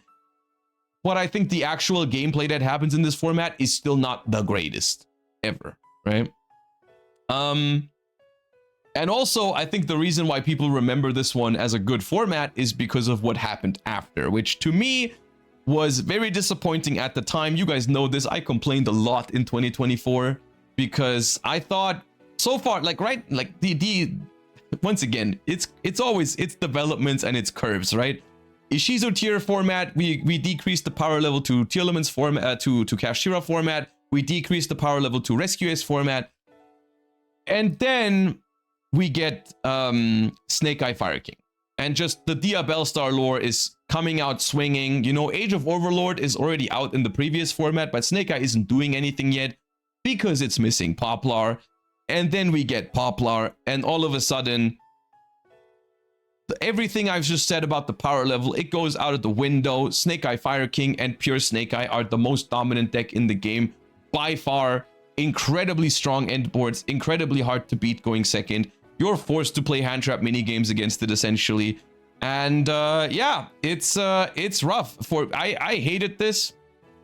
And it's funny because this ban list was like, I was already a content creator at this time. We celebrated the circular ban like no other. I'll say it. The circular ban in hindsight was incredibly stupid because, and I'll give you some context for this because of course some people who may have not been around back then might be confused by why is MathMech Circular such a meme? Like, isn't it kind of stupid to hate on MathMech Circular when every single Yu-Gi-Oh card does so much? Yes, it is. In a modern day context, if you make fun or if you complain about MathMech Circular, it's kind of stupid because, of course, nowadays Yu-Gi-Oh is a game that is so centered around one card combos. Here's the thing. When I complained about MathMech Circular in 2023, it was not like this. A lot of other decks at the time, Tearlaments, Sprites, and even like most importantly, like Runic Sprite variations, like one card combos weren't like that present in that time. Like there wasn't like really decks where you would just play like MathMech Circular would do everything for you, and then you would just play 20 hand traps to go with it. This is the biggest deal, right? Like if I was playing against Sprite had like Nimble Beaver, which was a one card combo in their deck, right? They did have a one card combo in their deck. MathMech Circular was doing crazy shit through multiple hand traps in this format. And it's just something that in modern days, a lot of cards do this, but I didn't want the game to go that direction. That's why I was so vocal about MathMech Circular in particular. Of course, in hindsight, that was kind of stupid because, like, of course, they didn't listen to... It's funny because apparently someone agreed somewhere that MathMech Circular was ban-worthy, but I think if they knew what was going to happen after, they didn't need to ban Circular, man. Like, Snake Eye was the same thing, but worse. Or better, depending on how you look at it.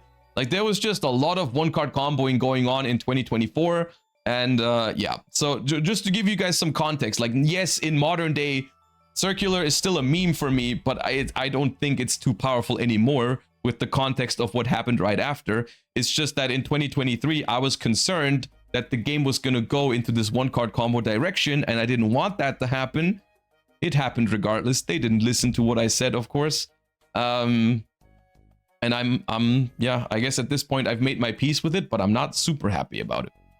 I hated Snake Eye format, especially the early iteration of Snake Eye format was really disappointing to me because genuinely I thought Fire King Snake Eye was kind of a fun deck. As it turns out, when reality hits you and you realize that Fire King Snake Eye is fun because it's more interactive, and then the reality is that's not the better version of the deck.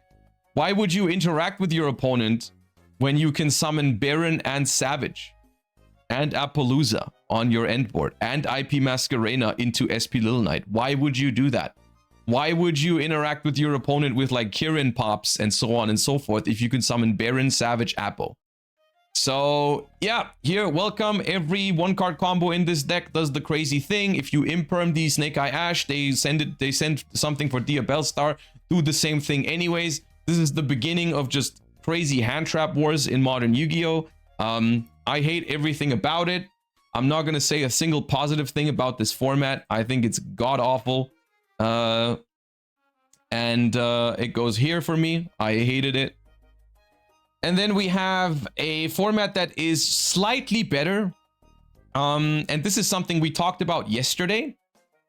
Because at the time, they banned Baron the Flirt, they banned Savage, and they banned Linkaribo, which was a ban list that was received with mixed responses at the time.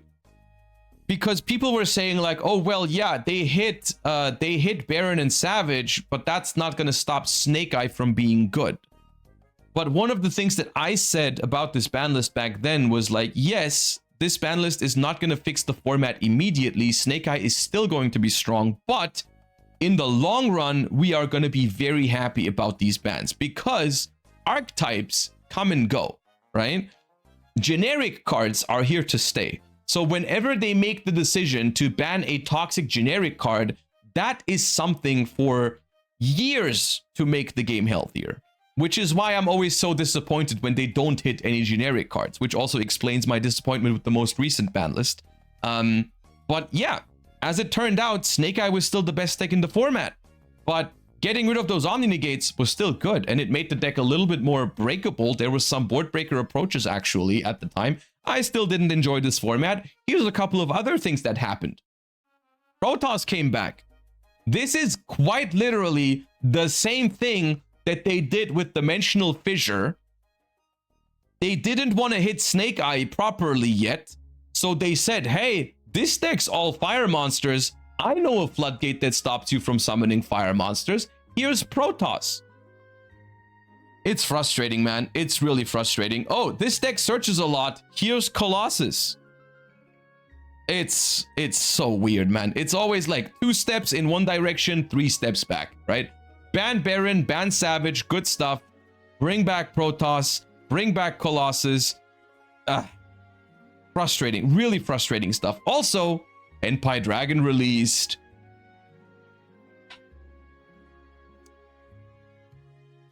This is still a bad format. It's slightly better than beforehand, but please erase 2024 from my memory, man. I wish I could. So it goes bottom of bad format. Slightly better because no Baron and Savage, but Appaloosa was still there. And then just before the European Championship of that year, we release another set which enters Fiendsmith and Yubel into the mix, which was still not like Yubel. Yubel is gonna have its time to shine later on, because would you believe it, the toxic level of endboard that Yubel can make is still nothing compared to the power of Snake Eyes. If you can just look, normal summon Snake Eye Ash, it gets impermed. Special summon Diabellstar, it gets Veilered. Well, now that's still full Fiendsmith combo. And not only is it full Fiendsmith combo, but because Promethean Princess is a generic Link 3, you can bring back your negated Snake Eye Ash later to still get into your Flamberge stuff with that, right? So completely absurd concept. It made the Snake Eye deck now completely immune to hand traps. If they had 2 starters, you needed like 4 hand traps to even have a chance in the game. Tenpai Dragon is here. Yubel is here. Those don't make the format any better. Ritual Beast is a viable deck this format because it's one of the most consistent decks to like Protoss lock. Awesome stuff. And it has Shifter. Thank God. Bro, 2024, literally. Bah. Bah. And then we have this ban list, which bans Beatrice. Oh yeah, they were turn skipping with Beatrice, by the way. Then we ban Beatrice. We ban Hot Red Dragon, whatever, King Calamity. Fiendsmith Lacrima was banned, which was a good riddance, to be fair. Snake Eye Ash and Poplar are limited, which made me so furious at the time because it's just freaking consistency hits and the deck was still able to do the same thing as before, but less often, which was weird. But we did ban Appaloosa, which was massive. This ban list was actually pretty good, I would say. This ban list was pretty good. Limiting Sangan Summoning, obviously not enough, but still good riddance. Prosperity limited. Yeah, I mean, this was a good ban list. I don't have that much negatives to say about this ban list other than it just didn't do enough, but it was still good. A lot of stuff were moving in the right direction here. Appaloosa ban was so monumental for the next couple of years even. Like, can't really hate on this ban list too much, other than they should have done even more. Because, of course, the decks that emerged from here were Fiendsmith Yubel, which was the best deck for a brief period in time.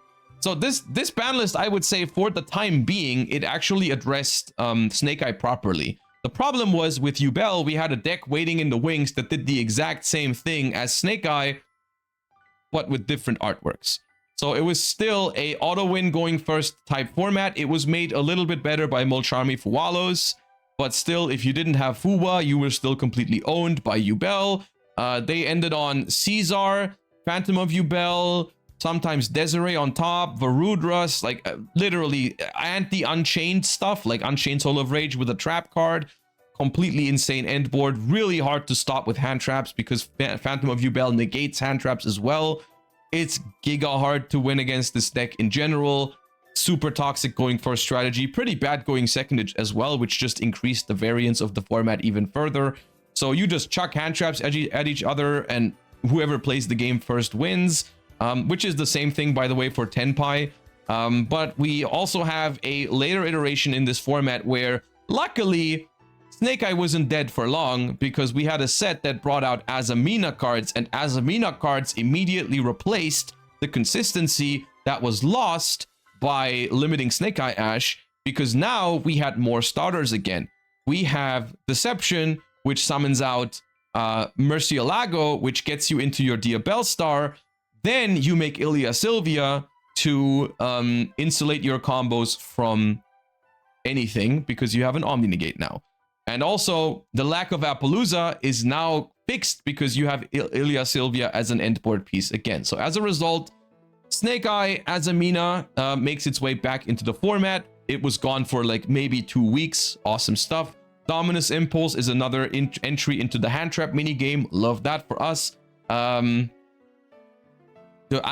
have such a hard time saying anything positive about 2024. Literally, Kashtira Fiendsmith was the best deck at YCS Bologna. I played this deck. I'm also proud of developing, helping in the development of this deck. I didn't develop it on my own. It was a team effort, and other people also had the same idea. But literally, the concept of this deck is to not let your opponent play. So even though the deck building process behind it was innovative, but it still is a cringe concept, man. Like, this is the idea is literally every deck in the format is unstoppable if you don't hand trap it. So we're gonna build a deck with 25 hand traps, and we just do Fiendsmith combo, like with Kashtira cards in the mix. We just play like efficient 1 or 2 card combos with 25 hand traps, which is like, it was a good deck, it was a good discovery, but it's not good gameplay, man. It's really not good game plan. Yeah, 2 cards beat 2 hand traps, so we draw 4 hand traps. Simple, right? Like, literally, it's so cringe. I can't, there's no other way to put it. Even though I played this deck and I thought it was a good idea, it's just cringe. It is literally just cringe. The solution to this format was just hand trap your opponent to death or you lose. 2024, man, 2024. It all goes down here. Literally, I hated 2024 so much. Why did this deck not play Fuba? Because Fuba did not stop your opponent from playing. Literally, Fuba was bad in here because at the point where your opponent resolved cards and gave you draws with Fuba, it was too late. You needed to stop everything they did. Everything. Valor the normal summon, Ghost Ogre the Deception, Bell the Wanted, Ash the original Sinful Spoils. Like, just stop them from playing at any cost. If they summon from the extra deck, you're probably cooked anyways. So no Fuba in this deck even. Okay. 2 things happened towards the end of 2024, early 2025, that actually improved the game a little bit for me, which was the introduction of crossover breakers, as well as a ban list that addressed a couple of things. Is this the... Yeah.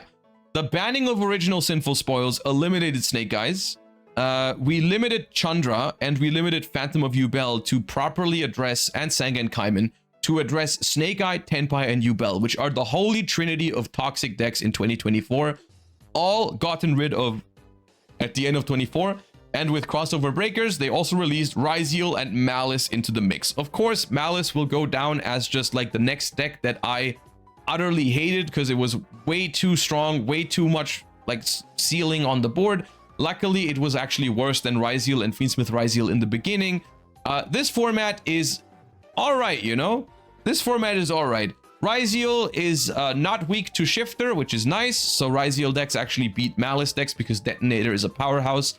Also, Ryziel in the beginning, before they made Star Ryziel, Ryziel has an actual choke point, which is interesting because a lot of decks previously didn't have this. Why can't I open this? Well, Ryziel Detonator... Ryziel Duo Drive was the only way for Ryziel to access any form of negation in Ryziel Cross. So if you had Ash or Valor or Imperm, you could try to just negate the duo drive, and as a result, all you had to play against was Detonator, which was manageable for a lot of decks. It was also not manageable for a lot of other decks, but it was at a competitive level, it was a fine format because of it. Still, Ryziel had something similar to Kashtira, where it didn't technically stop you from playing a different deck, but at the same time, it was relatively oppressive for some strategies. Like if your deck relied on continuous traps, continuous spells, or anything that needed board presence, have fun against 3 or 4 material Detonator. So as a result, Ryziel did push a couple of decks out of the format. Malice was also a super obnoxious deck in this format. Fiendsmith Ryziel also, I think, is a great example of when a deck is designed to be fair in its pure form, which I would argue Ryziel was. If you just slap another engine into it, it just becomes way too strong. So Fiendsmith Ryziel, like, in my opinion, the only way to really enjoy Fiendsmith Ryziel is to play Fiendsmith Ryziel mirror matches, because those are actually pretty solid. Like a Fiendsmith Ryziel versus Fiendsmith Ryziel matchup is not bad, in my opinion. So this format is not the worst, actually. It's a pretty solid format. Also, Fiendsmith Ryziel was a pretty good innovation. I don't know if Triff was the one who thought of it first, but he definitely won the first YCS of the format with Fiendsmith Ryziel, which was pretty impressive. Format is all right. Format is all right. I don't hate it. For me, it goes somewhere here. I think it is. I think it's all right. You know, it's not the greatest format ever, but not the worst. I could see myself playing like a Fiendsmith Ryziel mirror at some point, somewhere in like the middle of the formats, you know. And this is where format library ends. They don't have another format after this. I don't want to stop here though, because we haven't yapped about Yu-Gi-Oh enough yet. So I've just compiled a couple of the following formats after Fiendsmith Ryziel, and we're not gonna have like the visuals here from the format library for it, but we can still talk about it, because of course these are more in recent memory, right? These are more so in recent memory, and we can talk about them a little bit. So the next format, I called it Malice Ryziel 2, which was the format that followed a couple of interesting things that happened. Of course, there was a ban list that they where they hit Malice and Ryziel relatively quickly, I want to say. I remember thinking like, oh, I didn't expect them to immediately hit Malice and Ryziel, even though they just came out, where they put, it was like Dormouse to 2, White Rabbit to 2, Field Spell to 2, I believe, and then they also did some stuff to Ryziel. But of course, that was because with Alliance Insight coming out, they knew both of those decks were completely fine. Oh yeah, they also banned Dweller, I think. Alliance Insight came out, and that gave both Malice and Ryziel some new tools that cemented them in the format at the top still. Malice got Adignister cards and March Hare, which made the deck completely absurd. And Ryziel, of course, gained access to the full Mitsurugi package. Mitsurugi was already out before Habakiri, but before Habakiri, it was a shadow of what it was about to become. So with Habakiri's release, of course, I mean, we all know the impact that Habakiri had on the game. I feel like this is more so in recent memory. This is a format, when I think of this format, I think of Drollin Lockbird, I think of Molcharmi Perulia, and I think of Molcharmi Fuwalos. This format, to me, is like the embodiment of going first has once again kind of like spiraled out of control, and we do not have the appropriate tools to handle it. As a result, every single deck in this format essentially had to start with 3 Droll, 3 Perulia, 3 Fuwalos, because those were literally the only cards to give you a chance of stopping, or, well, not stopping necessarily, but preventing a Malice / Mitsurugi Ryziel combo. How else are you supposed to stop a Mitsurugi Ryziel deck at full power with access to Ryziel Cross, all the starters at 3 prayers, pre-prep, all of that? Like, it was impossible to stop, but it was also almost impossible to board break. Like, have fun board breaking. Murakumo, prayers, great purification, Ryziel Cross, detonator, all that stuff. Eclipse Twins came out. King of the Feral Imps made them bridge into each other super well. Like, bro, if you started Mitsurugi, you make Duo Drive. If you start Ryziel, you make King of the Feral Imps. It's unstoppable. you need Fuba or Droll or Perulia or multiple or you explode. If they have Ash on your Fuba, tough luck. You're getting full comboed. You're not winning. Malice, same thing. No one's beating a Malice full combo in this format. It has 3 Ash, 3 Droll, 3 Dominus Impulse, 3 Imperm behind the board. It draws cards with Allure. It draws cards with White Binder. It can draw more cards with Chessy Cat. It can draw more cards with Heat Soul sometimes. Like, these decks, if you don't Charmy or Droll these decks, they will literally FTK you. I didn't like this format very much. There was a couple of beacons of hope on the horizon, which was like pure Mitsu for me. I loved playing pure Mitsu. Other than that, I don't have much positive. Blue Eyes was a cool deck for this format, I think, even though Blue Eyes' main way of beating other decks in the format was to hand trap them to death. But Blue Eyes, I think, was a good deck for getting new players into the game because it was simple, but the gameplay wasn't that interesting. Not a big fan of this one, honestly, all things considered. It's not as bad as 2024, but I think it's a bad format. And for me, this was all solved with a little set called Duelist Advance. Duelist Advance, and I think there was another ban list in the mix. I forgot exactly what it did. Please remind me. What happened between Alliance Insight and Duelist Advance? Was there a ban list? Or was it just Duelist Advance releasing?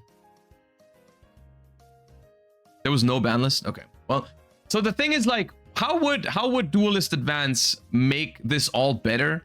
For me, it was the introduction of Vanquish Soul before K9. This, to this day, is by far my favorite version of Vanquish Soul, is before we got the K9 cards, before it turned into combo slop, essentially. The reason this deck was so important to me for this format was because it was a way to opt out of this Droll Fuva Perulia minigame, because Vanquish Soul was a deck that was good into those cards. The cards, like, all of those cards are actually solid against Vanquish Soul, but none of them end your turn. Like, it's not like you get drolled after your Raisin Surge and you're like, oh, damn, I can't play the game now. Or you get, like, Fubud and you're like, oh, I can't build my board with 15 summons, because the Vanquish Soul end board, literally, Rock Pass.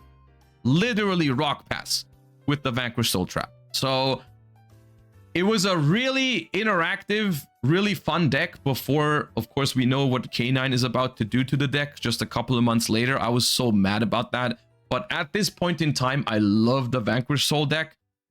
There is still some glaring power level issues with other decks in the format. The boards that Mitsurugi makes are still disgusting with Ryzeal together. The boards that Malice makes are still disgusting. But the existence of Vanquish Soul makes it so where I would actually go back and replay this format if I'm playing Vanquish Soul. Even if I'm playing like against Mitsurugi decks or whatever, I would still have a good time because I'm playing Vanquish Soul and I'm gonna have a good time. So yeah, I like this format a whole lot more than the previous one. And then we have Justice Hunters. And Justice Hunters, as well as we do get more ban lists at this point. I think this is the one where we get rid of King of the Feral Imps and some other stuff from like Ryzeal. Is this where we ban Cross? Wait, no, Cross is still legal. Cross is banned in TCG, in Master Duel, I mean. It's like, we like limit X, limit some Malice cards. No ban of White Binder yet. But yeah, we get rid of some of those cards. This was a banger format minus Malice. I mean, it's I guess there's this brief period in time before they limited Raisin and Stake Your Soul, right? But when I think of Justice Hunters format, I can't help but once again think of like K9 Vanquish Soul at full power, and then they addressed that relatively quickly, right?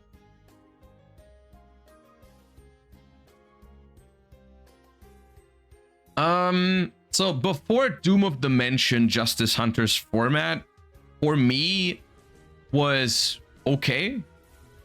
I love Draco Tail. I do love Draco Tail.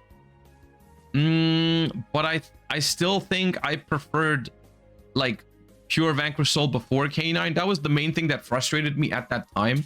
Is like when K9 came out and it just turned K9 Vanquish Soul into this incredibly strong combo deck. That is a format that we only had for a couple of regionals though, and at the World Championships. And then they hit K9 Vanquish Soul, or Vanquish Soul in particular, really hard, which made me really mad because Vanquish Soul suffered for the sins of K9, but that did make the format overall still a little bit more like manageable. Pure Yummy was a cool deck to exist. Of course, it didn't take that long for people to discover other decks. I'll put it here. And then we have to talk about Doom of Dimensions format, because Doom of Dimensions format is an interesting story, because this is the one that follows the release of, well, Doom of Dimensions, and also that ban list where they got rid of Vanquish Soul, and everyone thought, I still remember how naive we were. I still remember how we all thought like, oh, we're gonna play some really fun Draco Tail versus Yummy versus K9 VS. It's like a triangle format, some pure Mitsurugi in the mix, maybe. Everything is gonna be fine. And then two things happened. First of all, people realized that, hey, every single floodgate that's been terrorizing previous years, or not every single one, but a lot of them are still here, mainly Dimensional Barrier. And you know what? Every single deck in this format essentially relies on one extra deck mechanic. Draco Tail is only fusions, Yummy is only synchros, and K9 is mostly XYZs. And of course, the barrier can also hit rituals, so Mitsurugi also dies to it. As a result, every single game post side deck in this format was basically ruined by the barrier existing when the player going first drew it, because everyone was playing it. Besides that, we still had some other fun stuff in the mix, like searchable barrier statues, searchable Pachis in Mitsurugi. We had locks with Imperial Princess Quinkery in K9 decks. So what could have been a really healthy format was completely ruined by those cards. And if I was to evaluate Doom of Dimension format by that, I would put it down here in a heartbeat, because even though a lot of the decks in the format are well balanced, the floodgates completely ruin it. Which of course, I'm sure you all remember the crash out that happened after YCS Anaheim, where floodgates completely ruined the viewing experience for me, and I made a video really complaining about it. I have no idea if that ultimately contributed to the emergency ban list that they did, or if it's just something they realized on themselves after that YCS, but that YCS was probably the worst viewing experience I've ever had watching a YCS, because literally, I don't know, the percentage of Yu-Gi-Oh games being played in that YCS were like 20% or some shit. It was really bad. And then we got an emergency ban list afterwards that banned like 8 floodgates or something on one ban list, which was freaking awesome. That was great. And as a result of that, the format got a whole lot better. So if we're talking about Doom of Dimension format afterwards, it's something that I think was a lot better. So in that after that, I would put it like almost up here. The one problem I have with that format is Mitsurugi Yummy existing, which is like, this is the biggest story of 2025 Yu-Gi-Oh formats for me personally, is like the hybridification of some Yu-Gi-Oh decks, where like pure Yummy was cool, pure what's it called, pure Mitsurugi was cool, the combination was not cool. And so this is a problem we still struggle with to this day. I think this is something they still haven't quite figured out yet. Like half a year or a year later, we are still making archetypes that just go into other archetypes way too well. We still suffer from like archetypes like Azamina that were made in 2024 to this day. People are now doing, instead of Baron and Savage in 2024, people are doing Varudras, Ilya Sylvia in 2026.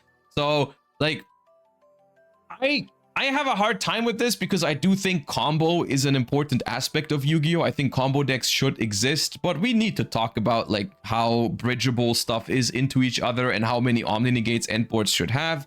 But Mitsurugi Yami was definitely a little bit over the top, and that really hurt my enjoyment of these Doom of Dimension formats.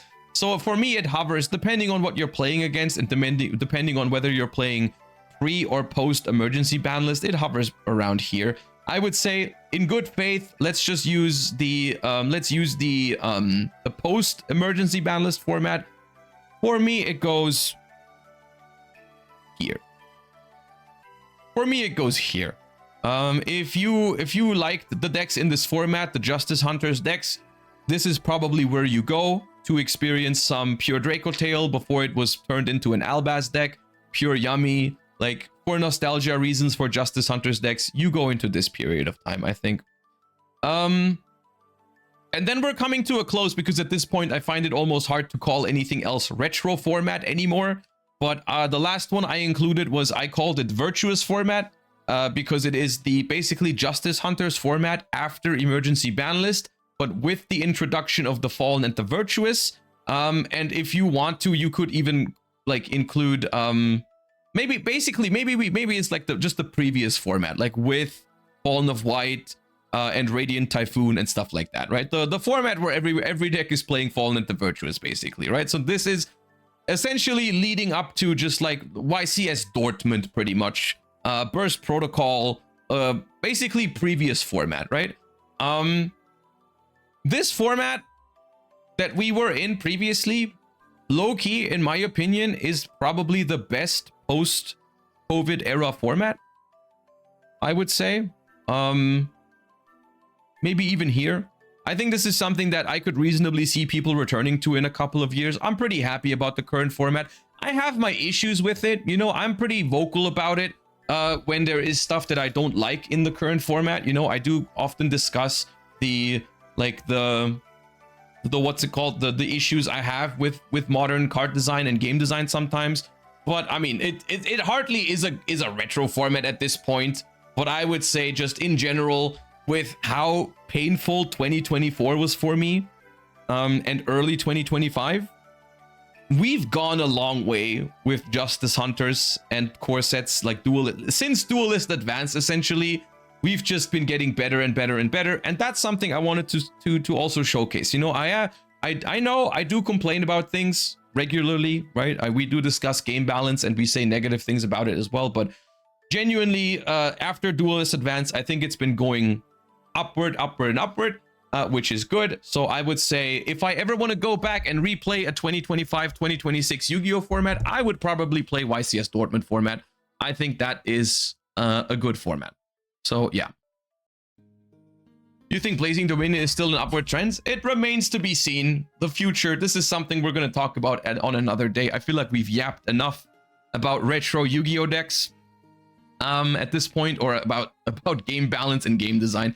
I really hope you enjoyed this. I had a lot of fun reminiscing in old Yu-Gi-Oh formats throughout the entire history of the game. I do think one thing that I find here is that most of the formats, literally, whether it's back then or today, the things that make a Yu-Gi-Oh format bad are often similar things.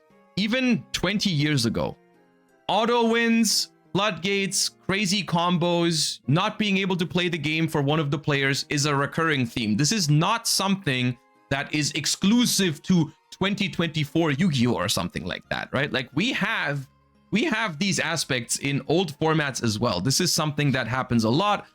Design patterns repeat themselves. Floodgates have ruined formats in 2013. They ruined formats in 2026. So if there's anything to be taken away from this, it's that, like, we need to be more careful with how strong combo decks are. We need to be more careful with what kind of floodgates we allow, because some of the best formats, genuinely, like Necros down here in 2015, completely ruined by floodgates. Completely ruined by floodgates, for example. So yeah, it was fun for me to talk about all of this. I hope you enjoyed. And yeah, that's that.